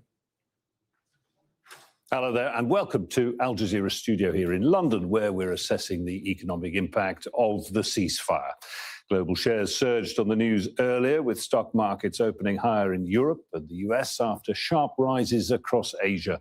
And oil prices fell sharply, Brent crude falling as low as $90 a barrel, down from a high of $110 on Tuesday. But doubts remain over whether the Strait of Hormuz is open. As you were mentioning there, Iran says it will remain under its control. Ships will have to get permission to pass through or risk being destroyed, and it's not clear if they will have to pay a transit fee. Camille Nedelec reports now. A false dawn in the Strait of Hormuz. Ships had been set to pass the transit, according to Iranian state TV, restoring a lifeline to the global economy. But even if the agreement holds and leads to an end to the war, returning to business as usual will take time. I think it will still take a period of months to get back to where supply needs to be, given the disruption to the refining capacity in the Middle East, which is a critical part of the global supply of refined products, and not just jet fuel, for other products as well. These Indian liquefied petroleum gas tankers were among the few that Iran has allowed through the waterway in recent weeks. Under UN maritime law, the Strait of Hormuz is considered to be an international waterway, meaning ships do not require permission from any nation state to pass through. Now, Tehran has said vessels will only be able to transit in coordination with Iranian authorities. More than a dozen countries are discussing what that could look like in practice. After 6 weeks of US and Israeli airstrikes, Iran says it will be charging ships transiting the strait to pay for the reconstruction, a move that could generate millions of dollars. Camille Nedelec, Al Jazeera. Well, news that oil tankers passing through the Strait of Hormuz have been stopped will come as a new blow for thousands of seafarers stuck in the Gulf. This is the current picture. It's live data from marine traffic, which shows more than 800 ships are still trapped on the western side of the strait 5 weeks after the conflict began. They include 426 tankers, 34 LPG carriers and 19 LNG vessels, with hundreds more waiting to enter through the strait. Well, let's talk more about all of that and what it means for the shipping industry with Anna Subasic. She's a trade risk analyst at the global data and analytics firm Kepler, joining us live from Vienna. Very good to have you with us. We've been looking at the data there of what's happening in the Strait. Claims that the Strait of Hormuz is in fact open, perhaps in some doubt, but it's tempting anyway to think that that would mean an immediate resumption of sort of commercial vessels passing through the strait and easing of the economic crisis. But it's not entirely as simple as that, is it? Yeah.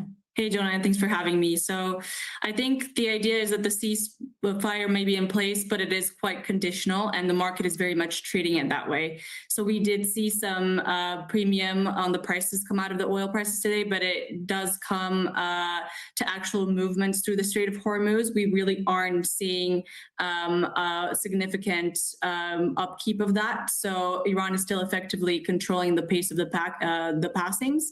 And we do have a tracker, which we update daily. And so far for today, there's only really 2 bulk carriers that have crossed. So there's one more that's potentially slated for later this afternoon. And even when we do, I mean, the point is, even when we do return to, as it were, business as usual through the strait, there's a lot of logistics involved in terms of getting these tankers to port, getting them filled up, getting them out on the high seas, getting them to their destinations. Yeah. We're still a long way from a resumption of distribution of energy as normal. For sure. And what we're more likely to see in the next few days, if the ceasehold does continue, is a gradual increase in daily transits, because you're going through a narrow-way passage that is only 21 nautical miles wide. So you have to be aware of the collision and grounding risks. So we do approximate 10 to 15 safe passages a day without putting in toll consideration. So that would still be above the roughly 6 per day average that we saw since March 1st, but it would still be in a controlled environment. It would still likely require some kind of permission or coordination. Anna, address for me, if you will, significant questions that remain over the future of easy traffic through the strait, with Iran potentially wanting to exact some sort of a toll or a licensing structure. The latest news, they want to have payments in cryptocurrency. How feasible in terms of maritime law even is that? it's not quite feasible to do that, given the existing kind of regulations that are set by the UN and then set by standard by IMO and then enforced, obviously, by regulators. So right now it looks much more like an informal negotiated access system that allows for permissive passing. So some vessels might be getting through because there's been prior coordination, but if there is any kind of straightforward toll or, different systems that we could be discussing up to 2 million fixed per passing, that is going to be very, very hard to implement and should be understood more as a coercive access agreement inside of what is a very high risk security environment at the moment. Anna Subasic with an expert view there on the shipping implications of the ceasefire with the analytics firm Kepler. Thank you so much for your time. And we'll turn now to how the markets are reacting to all this. Big jumps across the board. Here in London, the FTSE 100 closed up 2.4%. Germany's DAX jumped 4.7%. In Asia, Japan's Nikkei index ending the day up 5.4%. And in South Korea, the Kospi soaring 6.9%. And we can turn now to my guest here on set with me, Lena Komileva, chief economist with G+ Economics. Good to have you with us again, Lena. Predictably, we saw there the markets bouncing quite significantly on this ceasefire news. How much caution will be built into what is happening in the markets now, given that this is just a ceasefire, there are negotiations to come, it's not necessarily peace?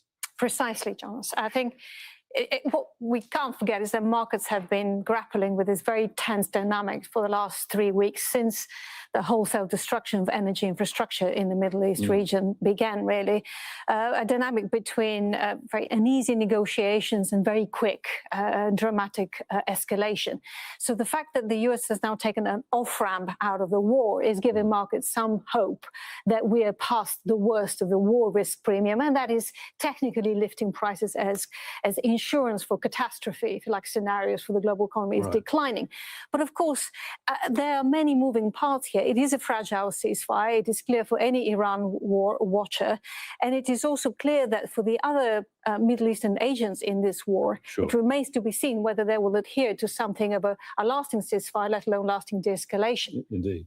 Look, I mean, let's look at the sort of long tail potentially of this economic crisis, because if, of course, the ceasefire manages to hold and leads to an end to the conflict, Lena, how long could it take for oil prices to return to where they were before? Consider this, when the US and Israel attacked Iran on February the 28th, the price of Brent crude immediately jumped, reaching a peak of $119 a barrel on March the 31st. The last time oil prices were that high was back in 2022. That's when Russia launched its full-scale invasion of Ukraine. By March that year, the price had surged to $133 a barrel over fears of a supply shortage amid a post-pandemic rise in demand. And it took until March the following year for prices to stabilize at around $73 a barrel, thanks to the release of emergency oil reserves and Russia finding new markets to sell their oil. Experts illustrating that even once the fighting has stopped, even if there is a durable peace here, the economic fallout will be far from over. Absolutely. It's important to stress that we're not going back, whatever the outcome of this ceasefire talks, we're not going back to the world that we had before the start of this war. The world is structurally different today. The price that you just referred to is simply the financial price of oil, but the price on the ground in terms of where new contracts have been negotiated out of Middle Eastern exporters, where the cost of shipping is, of course, where the cost of insurance of that shipping is, that is drastically higher than it was before the war. And importantly, that war risk premium is not going to get priced out, particularly for as long as it looks like that perhaps at least one of the players in this war, Iran, may consider some form of control of the Strait of Hormuz as a long-term structural outcome out of this war, as an insurance, a deterrent, if you like, against future war. Exactly. Well, you talk about the world structurally different. The Middle East will be structurally different. The Gulf will be structurally different, where much of the world's fossil fuel energy, or a lot of it anyway, and byproducts come from. They've got to live alongside Iran as a neighbor forever. Is that going to build a sense of uncertainty into markets and global economies going forward, potentially permanent uncertainty? we have been holding our breath with every single headline for the last 2 months of this war. What we are going to get now is some breathing room to start to price in the economic reality. And of course, in the best case scenario here, we're, as you just discussed, talking about a very gradual restoration of some form of activity through the Strait of Hormuz. But what we're also really looking at many months ahead, and possibly several years ahead, of a steady buildup of underlying inflation pressures in the global economy, because we're not just talking about oil, we're talking about electricity prices across all major economies which are powered by natural gas. We're talking about petrochemicals coming out of the Middle East, which are important for feedstocks, so for the food supply chains, also for pharmaceutical, for chemical industries, for things like packaging, plastics. So every single thing that you can touch, really, in your every day will be impacted. Every single household, every single business balance sheet, every single government balance sheet has been touched by this war. A lot of changes to come, even if this ceasefire does transpire into a peace. We may be some time from business as usual. Lena Komileva with G+ Economics, thank you so much. And that's it from us here in London. From me, Jonah Hull, back to you in Doha. Well, thank you, Jonah. Let's take you now through how the regional countries across the Middle East are reacting to the ceasefire between the US, Israel and Iran. Qatar welcomed the ceasefire, considering it an initial step towards de-escalation, and stressed that the need to build on it was urgent to prevent the spread of tension. Over in Jordan, the foreign ministry says the truce is a positive step towards ending dangerous escalation in the region. Jordan emphasized the importance of the Strait of Hormuz being reopened. And Saudi Arabia welcomed the announcement of a ceasefire between Washington and Tehran, affirming its support for the mediation efforts. At the same time, the country stressed the need to keep the Strait of Hormuz open for navigation. And in Kuwait, the Ministry of Foreign Affairs says it welcomed President Trump's announcement while expressing thanks to the role Pakistan played in brokering a truce. The ministry went on to say it hopes the ceasefire will lead to a comprehensive settlement. Meanwhile, Britain's Prime Minister Keir Starmer has arrived in Saudi Arabia on a tour of Gulf allies. Downing Street says he'll discuss diplomatic efforts to try and uphold the ceasefire.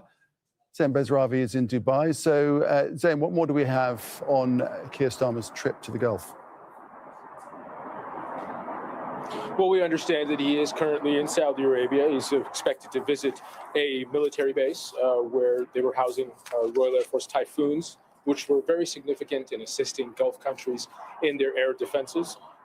We understand that he is expected to meet with other Gulf allies, and the whole point of the visit, according to the official statement, is to push for a long-term resolution to the Iran conflict. It comes after, of course, the ceasefire was announced. Keir Starmer making very clear to the U.S. in recent weeks that he would not participate, that the U.K. would not participate on the ground in pushing through militarily to open the naval passage in the Strait of Hormuz. It would not participate in the expanding war on the ground, but he is here to help, according to the statement, hold talks with Gulf leaders on how best to support the pause in fighting and ensure passage is permanently restored through the key oil and gas shipping route. So really, this is the first example of a Western leader. I know it's just day one of the ceasefire, but he's the first Western leader to come to the region, and it's all about trying to expand the push for peace involving Western and European countries. It comes with a chorus of support from other European leaders as well. And what we're seeing Keir Starmer do effectively is make the push for peace, make this play, hopefully turning 2 weeks into a more long-term solution. There's also a soft power move here. British workers and tourists were the first to leave in large numbers, in the thousands, from places like Dubai and elsewhere in the GCC. No doubt this is a move to try to illustrate that it is perhaps possible and safe enough to start thinking about returning. And saying this, obviously relief across the Gulf countries, even though tentative, albeit. What would a permanent solution look like, would you say, for GCC countries? I'll just talk briefly about what day one of the ceasefires looked like, and then we can get into that. Basically, the defense minister of Kuwait saying Petroleum Corporation was attacked, multiple attacks there. The UAE Defense Forces saying they intercepted 17 ballistic missiles and 35 drones today. We're hearing that Saudi Arabia in the last few hours intercepted 9 drones. Qatar's defense minister saying 7 missiles and multiple drones were launched from Iran. Kuwait's defense ministry saying 4 ballistic missiles and 42 drones launched again on this first day of the ceasefire. A number of facilities, including the Kuwait Petroleum Corporation, was also hit. So day one of the ceasefire looks a lot like previous days of this war. And perhaps it is one of those situations where it takes a little while for the guns to go silent after the decision's been made. But for the GCC leadership, what a permanent solution would look like is a couple of things. First of all, guarantees by Iran that this retaliatory strategy won't happen again. And most likely, a bigger defensive posture. Hawks in the GCC are likely to push this idea that they can continue to speak softly, but they need to carry a bigger stick. So we're likely to see defense contracts with strategic partners like the US, like European countries. But what we're also seeing is that GCC leaders have realized that they don't have a stable strategic partner in the United States. So they're likely to look more inward, more close cooperation among themselves in the region. And what we're most likely going to see is a bigger push diplomatically and at the UN for guarantees by the international community to facilitate security in the Strait of Hormuz and in their airspace, especially with the political relationship with Iran severely depleted over the course of the last 5 weeks. Zain, thanks for that. That's a picture from Dubai, Zain Basravi on the situation across the Gulf. Most European leaders are cautiously optimistic about the ceasefire between the US and Iran, but they've warned that the energy crisis linked to the war will likely last into the months ahead. French President Emmanuel Macron says France is ready to help ensure the smooth flow of shipping in the Strait. Tasha Butler has this report now from Paris. At an emergency defense council meeting in Paris, French President Emmanuel Macron welcomed the ceasefire agreed by the US and Iran, but called for Lebanon to be part of the truce. The announcement of this ceasefire is a very good thing. In this context, what we want is to make sure that it fully includes Lebanon. Macron also applauded the return of 2 French citizens who'd been jailed in Iran for more than 3 years. Tehran accused teachers Jacques Paris and Cécile Collard of spying, claims they denied. Thanks to the state, to President and Foreign Minister, and everyone who worked to get us out of the hell where we lived horror every day. Elsewhere in Europe, leaders unanimously praised the 2-week ceasefire. The EU's foreign policy chief said it created space for diplomacy, while the head of the European Commission praised Pakistan's mediation efforts. A sobering message, though, from Spain's Prime Minister, the bloc's most vocal opponent to the war. Pedro Sanchez recalled the many lives lost and said the government of Spain will not applaud those who set the world on fire just because they show up with a bucket. The prospect of the reopening of the Strait of Hormuz saw European stocks open sharply higher. Relief on global markets and for consumers. 1 in 5 pumps has run out of fuel, say authorities, including this one, and most have supply shortages. Motorists are now hoping that the situation, though, will improve because they've been seeing prices going up. It will be fine. I don't think prices will go down much now, but in a week or so, it'll be better. Despite their repeated calls for a de-escalation, European leaders have been mostly relegated to the diplomatic sidelines during the war, without the leverage needed to bring about its end. They're also coming to terms with yet another reminder of why the once strong transatlantic relationship isn't just strained, but possibly beyond repair. Natasha Butler, Al Jazeera, Paris. Well, now we're getting some updates from Lebanon.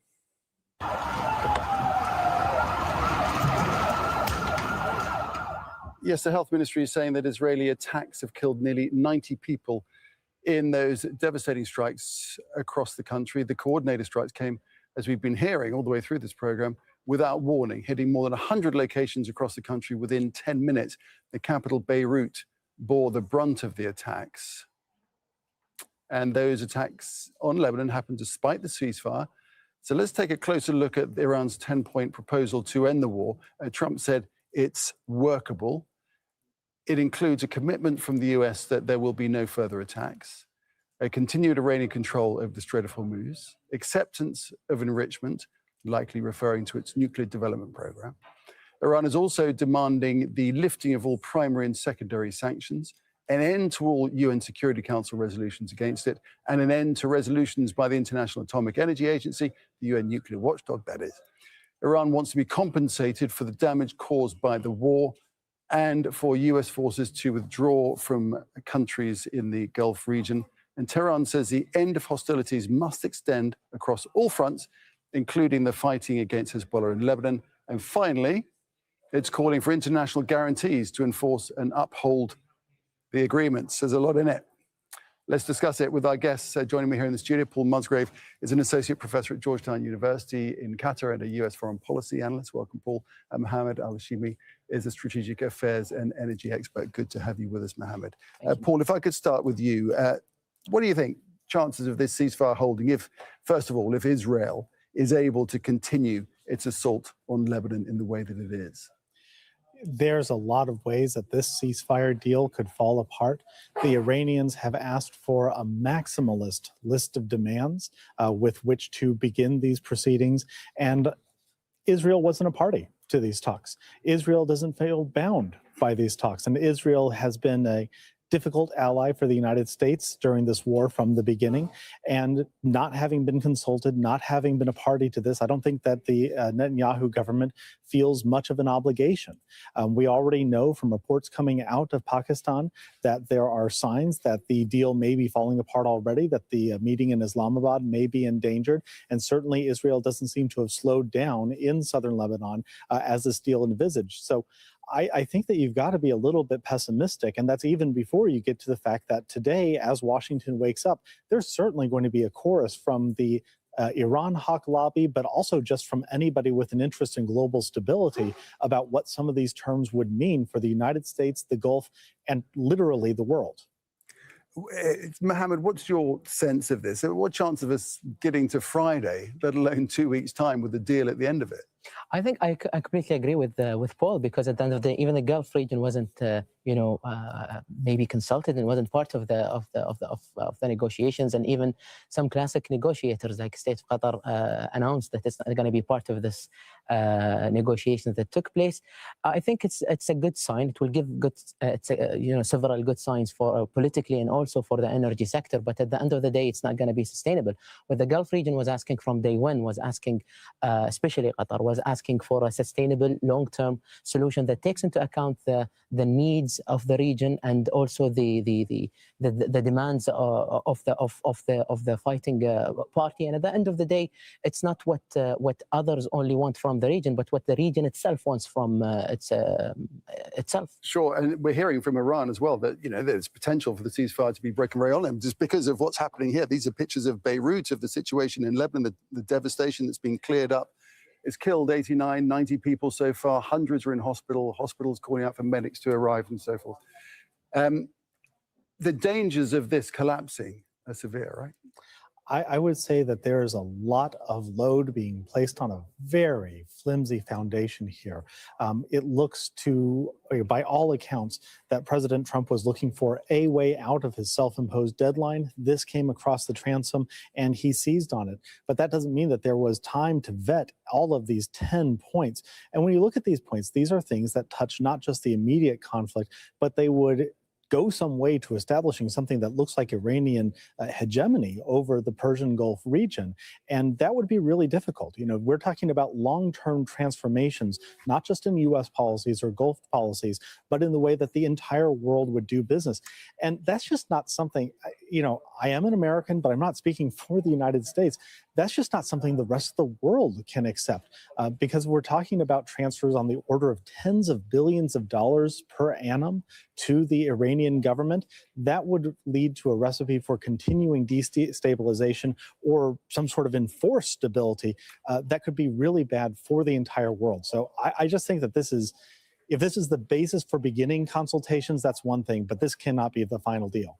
Mohammed, the Strait of Hormuz is critical in all of this, isn't it? How will Gulf nations like Qatar handle the control that Iran wants to have over the tankers that go through the strait and come in and out of the strait? I think this is what the Iranians are trying to promote, that they want to have a share and want to have a control over this. But I think we've been through several difficulties before, including the blockade that we had in Qatar, including previous wars that we had, and we were always able to keep business as usual. The control, it's not at the discretion of Iran to decide what exactly it wants to orchestrate in the region, but at the end of the day, it's something that we all should negotiate. At the end of the day, the Hormuz Strait is it's a natural, it's not up to them to decide how the region should act or should, perform under any circumstances. And we believe as countries that have a futuristic, progressive perspective about their economy, about their infrastructure. We do speak another language. We don't agree with their ideologically infused, nor those narratives that are grounded in such ideologies and shaped by their military attacks. We do believe that at the end of the day, we have responsibility towards our people in the Gulf. We want to continue building the infrastructure, invest more in education, build ourselves as progressive countries, rather than keeping ourselves, within political ideologies and narratives that doesn't really yield positively nor contribute to the overall development of the region. Okay, and Paul, Trump has been issuing a lot of Truth Social posts. I don't think we've got time to look at the whole thing, but one element of it was that he was saying there will be no enrichment of uranium, and the United States will, working with Iran, dig up and remove all of the deeply buried nuclear dust, as he put it, the enriched uranium. But that's not something that the Iranians have been saying. This is directly contradictory to what the Iranians have been saying. Their 10-point program says that enrichment would be allowed to continue for its nuclear program, and threatening, as he does in this Truth Social post, the use of another B-2 bomber strike against that dust, as he calls it, that would be an escalation.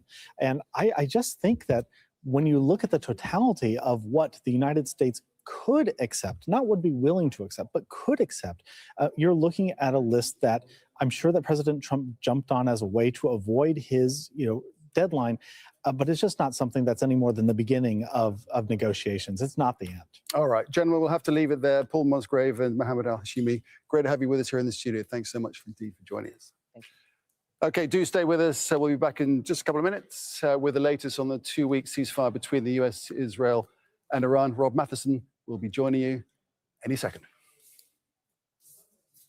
Americans, they don't have any clear image and plan of what to do. The logic behind this is to eliminate the nuclear weapons program, to eliminate Iran's support for terrorism. Both sides will get to the point where they say, you know what, maybe it's time to call it quits. The Israelis do not want to have opening of political talks between Tehran and Trump. The GCC finds itself trapped in a war that it does not want. Higher oil prices, allied jitters, and a base that is asking, wait, this is what America first looks like? Stay with Al Jazeera for the latest developments. President Trump launched the war in Iran a month ago, but does he know how to end it? Now European leaders say they'll help Trump on the Strait of Hormuz, but how much damage will be done to U.S.-European relations long after Trump's epic fury subsides? Your weekly take on U.S. politics, The Bottom Line. Can you really And good morning. It's the top of the hour on Morning Mic Drop at Truth Talks Live, where your voice matters. Stay tuned for our breaking world news coverage this hour. Like and subscribe now. We're not CNN, MSNBC or Fox News. We are your morning mic drop on at Truth Talks Live, where all voices matter.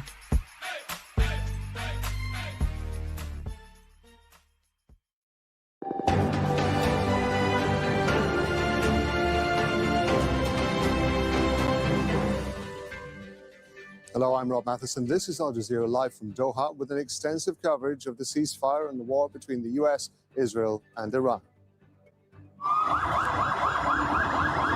Israel launches its biggest attack on Lebanon hours after the US and Iran agreed to the 2-week ceasefire. 89 people are killed and hospitals in Beirut are overwhelmed with hundreds of casualties. The attacks on Lebanon and Iran test the fragile ceasefire. Pakistan's Prime Minister, who brokered the truce, calls for restraint.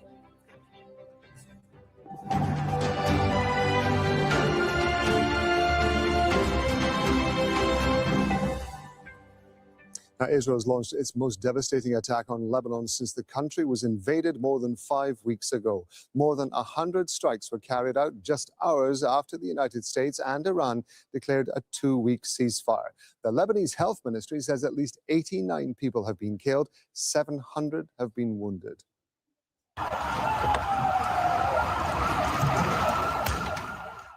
The strikes came without warning, hitting locations across the country. We appreciate your subscription. This broadcast is shifting to our horizontal feed only and no longer in shorts. You can still watch on your phones anywhere in the world, but tap the notification bell now. Otherwise, you might miss us when we go live with The Truth. Thank you to all our super fans for your Cash App and Super Chat support. We salute you. Become a channel member today to receive a gift from Morning Mic Drop on Truth Talks Live. Tap in for real news where your voice matters. That are already overwhelmed by the number of casualties. The search is on for people trapped under the rubble of destroyed buildings. Beyond the capital, Israel also launched strikes in the Bekaa Valley and the southern city of Sidon, when 8 people were killed and 22 others were wounded. The city of Tyre was also attacked. And we're going to start this with Imran Rissa. He's the UN humanitarian coordinator in Lebanon. He's joining us from Beirut. Sir, thank you very much indeed for being with us. Can you just give us any idea, any update that you might have in terms of the number of people who've been killed and injured in these attacks? Frankly, sorry, I can't. I mean, the numbers you gave, 89 and 700 wounded, I think came out a little while ago from the Ministry of Public Health. What we've had over the last 3-4 hours is just the sound of ambulances throughout the city. And I think people trying to deal with the consequences of this, the devastation of this. About, I think maybe 10 minutes ago, 12 minutes ago, I'm right now downtown, in an area in downtown. We just heard a very big explosion again, and then I got an update of there's been a hit in another very crowded neighborhood.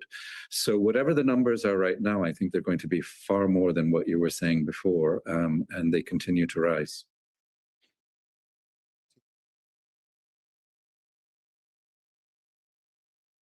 I can't hear. Can you give me an idea, sir, of the kind of information you're getting from your teams on the ground, the kind of, in terms of the conditions that they're finding people in and what they're trying to do to help them? At the moment, I mean, it's basically first responders, right? People are trying to get people to hospitals. The hospitals are overwhelmed.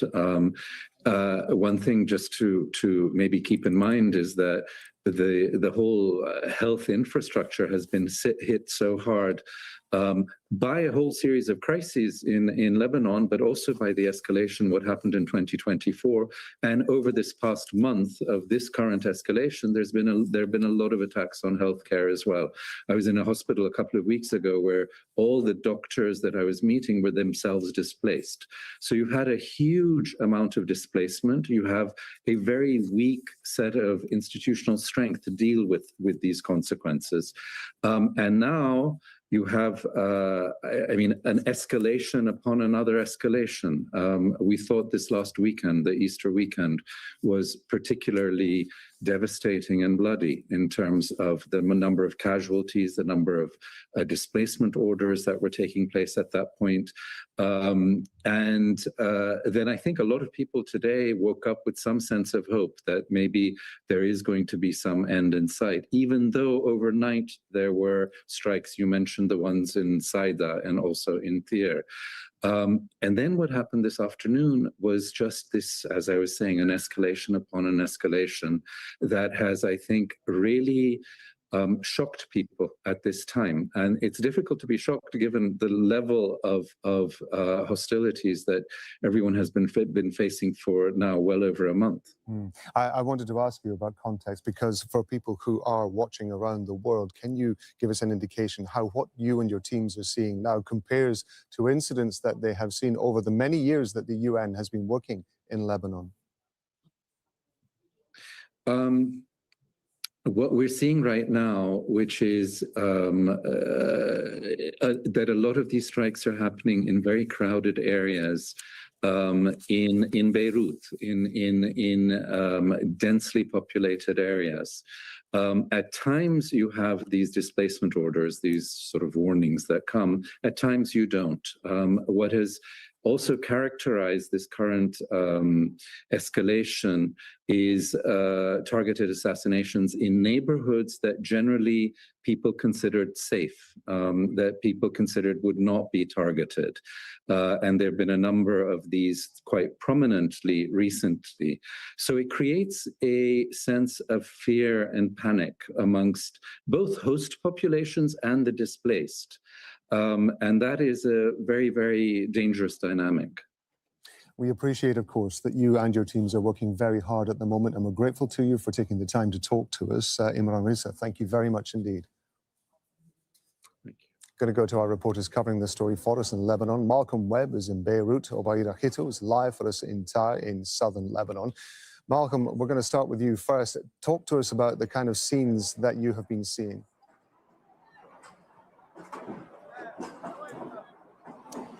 We began with a series of thunderous explosions within seconds of each other that we could hear coming from different parts of the city, striking. We appreciate your subscription. This broadcast is shifting to our horizontal feed only and no longer in shorts.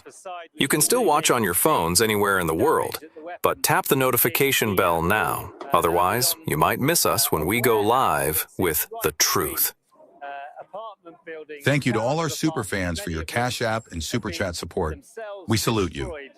And from the debris of the warehouse, it appears to have been storing food. There were many food containers in there. People here had absolutely no idea this was coming. Throughout the last 6 weeks of the conflict, much of Israel's airstrikes have been targeted southern Lebanon and also the southern suburbs of Beirut. Which is seen as a Hezbollah stronghold. Sometimes, often, they're preceded by evacuation threats.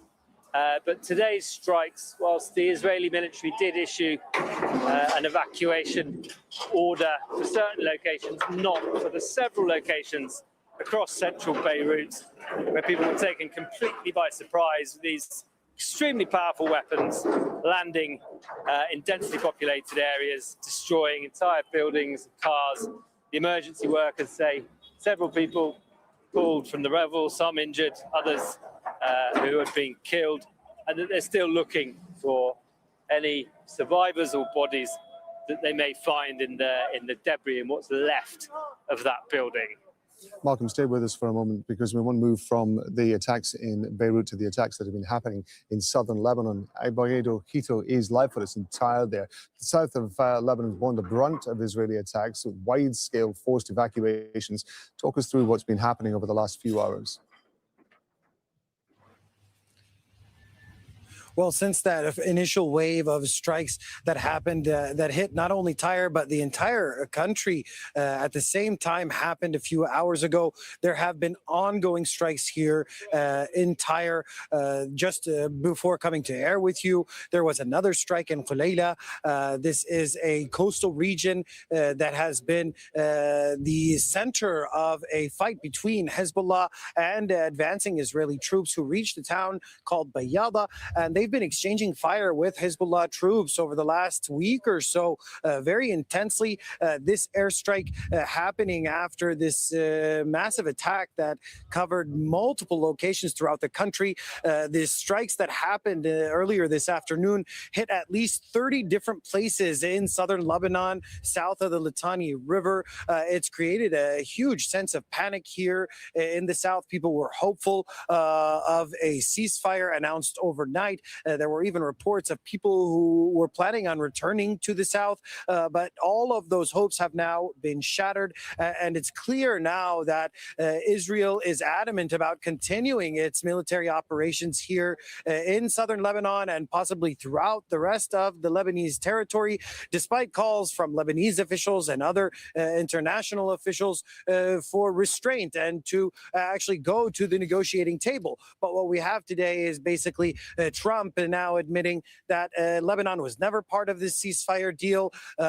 Iran saying that it's not going to be going to Islamabad if Lebanon is not included in that ceasefire. And the Prime Minister of Lebanon, Nawaf Salam, saying that nobody negotiates on Lebanon's behalf. And he's extending this olive branch out to the rest of the world and calling on the European Union and the UN officials and other international actors to try and put pressure on Israel to stop these attacks on southern Lebanon, which has caused this very massive humanitarian crisis with over 1 million people displaced from their homes, and then today's deadly attacks throughout the country. Obaida Hito there bringing us up to date from Tyre. Obaida, thank you very much indeed. Well, Hezbollah hasn't publicly commented on the announcement of the Iran-US ceasefire, but rockets have been reported from southern Lebanon into northern Israel. Zaina Khadr reports now from the scene of the strike in Sidon. 8 people were killed in this Israeli strike that targeted a cafe in the southern city of Sidon in the early hours of the morning. It's not clear where this conflict is heading. Hezbollah is threatening and warning that the U.S.-Iran ceasefire deal could collapse if the Lebanon front is not included. A Hezbollah MP, a member of parliament, Ibrahim Moussawi, saying that Israel needs to comply with the ceasefire agreement and stop attacks in Lebanon, or else the region, Iran included, will respond. Israel says the Lebanon front is not included in the deal. There was a statement from the Israeli Prime Minister Benjamin Netanyahu's office. Hours later, the Israeli army issued a statement saying that fighting and the ground invasion in Lebanon will continue. And since then, there have been multiple Israeli airstrikes targeting numerous locations across southern Lebanon. Now, the displaced people, when they first heard the news of that ceasefire, some of them tried to make their way back to their homes in the south of the country, only to find out that it's still not safe to do so. So there's really a lot of questions on where this conflict is heading. Israel has repeatedly said that once the war with Iran ends, it can prioritize Lebanon. And we know that the Israeli military wants Hezbollah to disarm, something it hasn't been able to achieve that objective as of yet. So will Israel agree to silence the guns in Lebanon? So far, since that ceasefire announced, Hezbollah has refrained from firing rockets across the border. It has refrained from targeting Israeli troops who are in southern Lebanon. So, and the real question is, even if there is a deal and Lebanon is included in the ceasefire, a ceasefire is not a solution to the problem in Lebanon. And that's where a lot of questions are being asked. For example, who is going to negotiate on Lebanon's behalf? Is it going to be Iran, an ally of Hezbollah, which has always insisted that the fronts are connected? Or is it going to be the Lebanese government, which has not been able to confront Hezbollah, even though it has deemed Hezbollah's military wing illegal? Zaina Khadr, Al Jazeera, Sidon. Ali Rizk is a security affairs analyst and U.S. foreign policy specialist in Lebanon. He's joining us from Beirut. Thank you very much indeed for being with us. Help us out with some context here and what we're seeing. Is this escalation by Israel before a ceasefire or whilst a ceasefire is being put into place, something that we have seen before? Yes, we have seen it before. This is standard Israeli practice. Now, it could be that. It could be the storm before the calm, so to speak. Or it could be that the Israeli Prime Minister Benjamin Netanyahu is trying to sabotage the agreement which was reached, or which appeared to be reached late last night, with Pakistani mediation between the United States and Iran. So I think you can interpret in different ways. In my personal opinion, I think that Trump is going to force Netanyahu's hand to end the attacks on Lebanon if it appears that these attacks could jeopardize the agreement which was reached between the US and Iran. Remember that Trump needed this agreement. His Truth Social posting about the talks, they didn't succeed later on in calming the situation regarding the markets. His primetime address as well didn't ease the American concerns about the economy. And I think that's why in the end he had to opt for an exit. And to have this all dashed away or sabotaged just for the sake of Benjamin Netanyahu's own agenda in Lebanon and perhaps even his own agenda in Iran, I think that even Trump won't accept that. So Trump has said, by the way, he was asked, according to what we're seeing on social media, that the agreement didn't actually include the Lebanese front, although the Pakistani Prime Minister said it did. And I think Iran wouldn't have agreed if Lebanon wasn't included. So it's quite likely, in my opinion, that you're going to see a different tone from Trump regarding the Lebanese front when it becomes clear that Iran is not willing to back down regarding its demand to have the attacks on Lebanon end. We have, of course, seen over the tenure of the Trump administration that there is a limited enthusiasm for trying to rein in Benjamin Netanyahu, his government, and the military forces of Israel, as long as they don't clash with U.S. interests. Now, you've just outlined where that clash may happen, but what kind of leverage do you think Donald Trump would be able to bring against Benjamin Netanyahu? Would he simply ask him not to do it? Or would he actually say, we are sending you billions of dollars worth of military material, and you might not get that if you jeopardize this deal? Oh, look, the United States has all sorts of leverage to put on Israel if it wanted to. I mean, ever since the Operation Al-Aqsa flood, we've seen money, weapons, and the United States, as I said, if you go back to the 80s, Ronald Reagan had a famous saying when he called on the Israelis to stop bombing Beirut. He practically picked up the phone, told the Israeli prime minister back then, and that was it. And Reagan told one of his aides, according to what we read, I didn't know I had that much power. So I think it comes down to mustering the political will. That's one part of it. The other part of it, of course, is the fact that I think that partially Donald Trump wanted this war, or was maybe convinced by Benjamin Netanyahu that, look, if you do this, you'll go down in history as a historical American president who was able to defeat the arch nemesis of the United States, meaning the Islamic Republic of Iran. So part of the decision to go to war against Iran, yes, a lot of it was to do with Israeli pressures and Israeli lobbying, but part of it as well was regarding Trump's own personality and his own his focus on being the strong man or going down in history as a unique leader, etc., his ego, basically. But regarding the leverage, yes, again, the United States, if you have a president willing indeed to use the leverage, if the political will is there, the US could have enormous influence over Israel. Hezbollah, of course, is regarded as a proxy of Iran. Now, if Israel continues Hezbollah, forgive me, I may have said Israel. Hezbollah is regarded as a proxy of Iran. But if Israel continues to attack Lebanon, what options do you think are open to Iran?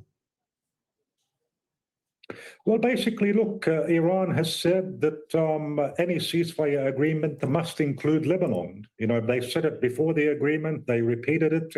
And now the Iranians are saying that if these aggressions by Israel continue, that could jeopardize the agreement, according to some sources.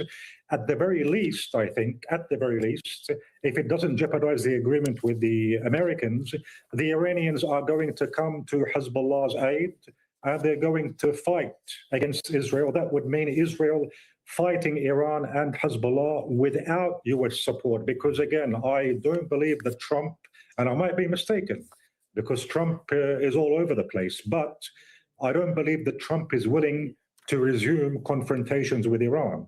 So if Iran were to go ahead and now join Hezbollah in a two-front war against Israel, but this time with Israel standing alone, that would be a very, very difficult and immense challenge for the Israelis. And I even think Netanyahu, with all of his boasting, I think that even he would want to avoid such a situation, which brings me back to the earlier point. I still lean more towards the conviction that this is about a storm before the calm, so to speak, escalating dramatically before ending, or an attempt to have this whole thing collapse, to have the agreement collapse, especially with Trump saying that it didn't include Lebanon. And by the way, it might be the case that Trump indeed didn't know that it included Lebanon. I mean, he's been prone to someone who sometimes misread the facts or isn't aware of certain details. So it's quite possible that he really didn't know. And now he's waking up to this reality that Iran is insisting that any agreement must include the Lebanese front. Ali Riz, we're very grateful to you for joining us on Al Jazeera, giving us the benefit of your expertise in this. Thank you very much indeed. Thank you. Israel's Defense Minister Israel Katz has said that the military has carried out a surprise attack on Wednesday, targeting hundreds of Hezbollah members across Lebanon. The IDF carried out surprise strike on hundreds of Hezbollah terrorists at We appreciate your subscription. This broadcast is shifting to our horizontal feed only and no longer in shorts. You can still watch on your phones anywhere in the world, but tap the notification bell now. Otherwise, you might miss us when we go live with the truth. How all of this does this impact? Catch our morning news updates every day at 6 a.m. to 12 noon on Truth Talks. Well, Rob, this is something that is very significant domestically. We're not CNN, Fox, or CourtTV. We're Truth Talks, where facts matter. Subscribe now. And his allies like Israel Katz. Become a channel member today to receive a gift from Morning Mic Drop on Truth Talks Live.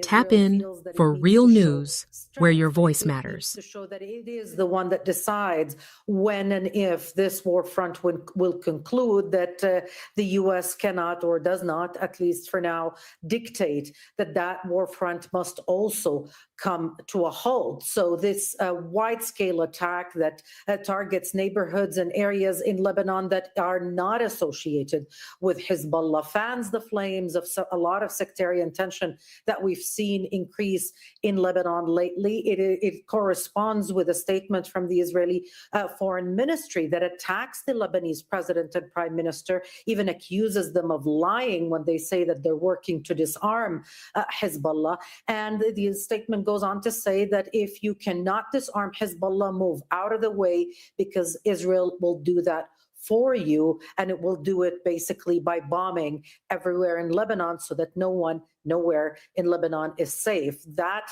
will sell well with the base of Benjamin Netanyahu and Israel Katz. It is a good distraction, if one can say that, from the fallout of the Iran ceasefire route. Yeah, so Noor, stay with me because I do want to talk to you about the fact that there is push for action against Hezbollah that's coming from within the government, but there's also push, of course, coming from the opposition as well. Israeli opposition leader Yair Lapid calling on the Lebanese government to do more to stop Hezbollah. We will not tolerate the idea that the Israeli north is constantly threatened by Hezbollah, and if the Lebanese government wants to save Lebanon, that they should work with us shoulder to shoulder against Hezbollah.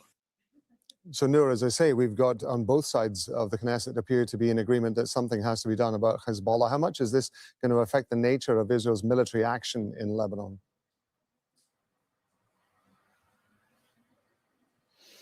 Well, there are two things happening at the same time with that statement. On the one hand, Yair Lapid, who has called the Israeli prime minister a liar and a coward, causing a catastrophic disaster, diplomatic disaster for Israel on Iran, he's also seeing his opponent drowning, and so he's pushing him further down the water. The Lebanon front is costing Israel a lot of soldiers, a lot of machines, and it's also causing a flight of residents from northern communities like Kiryat Shmoni and Limtille and others.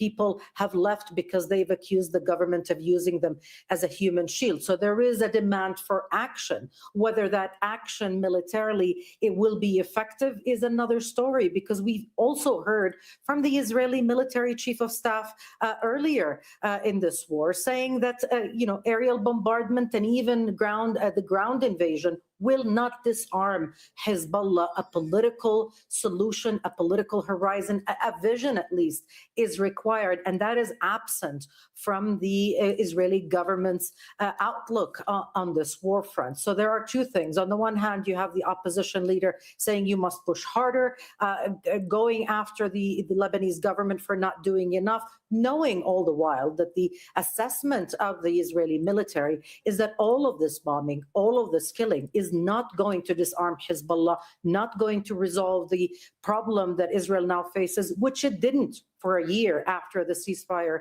in 2024 was announced. Hezbollah was not firing rockets. It resumed the firing when this war front reopened with an Israeli cabinet decision. Nurode in Ramallah, thank you very much indeed. I want to bring in our White House correspondent, Kimberly Halkett. Benjamin Netanyahu saying that Lebanon is not part of the ceasefire deal because of the perceived threat from Hezbollah. This is also threatening to ruin the ceasefire deal, of course. What has the U.S. president been saying about Lebanon? That's right. It is threatening the whole pause in fighting and long-term ceasefire, given the fact that this was part of Iran's 10-point plan that was supposedly agreed to by both parties, the United States and Iran.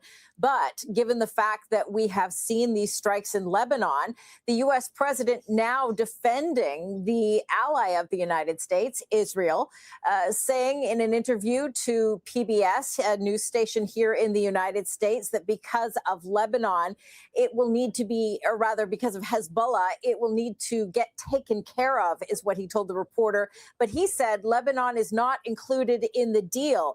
And when asked about why Israel continues to strike, he said, Donald Trump said, that he sees this as a separate skirmish. That is the quote. So what is clear in all of this is that the United States in no way is able to or has the desire to restrain its ally, Israel. In fact, it's just the opposite. And this is a very narrow posture by the United States, essentially allowing or giving Israel the latitude to continue these operations in violation of what appears to be very clear terms on the part of the Iranians. So this is obviously putting into question the viability of discussions in Islamabad that are set to take place on Friday to finalize these details. And what it really does is threaten the ceasefire long term and really could hamper the success of the talks in Islamabad altogether. We're incredibly grateful for every single one of our subscribers.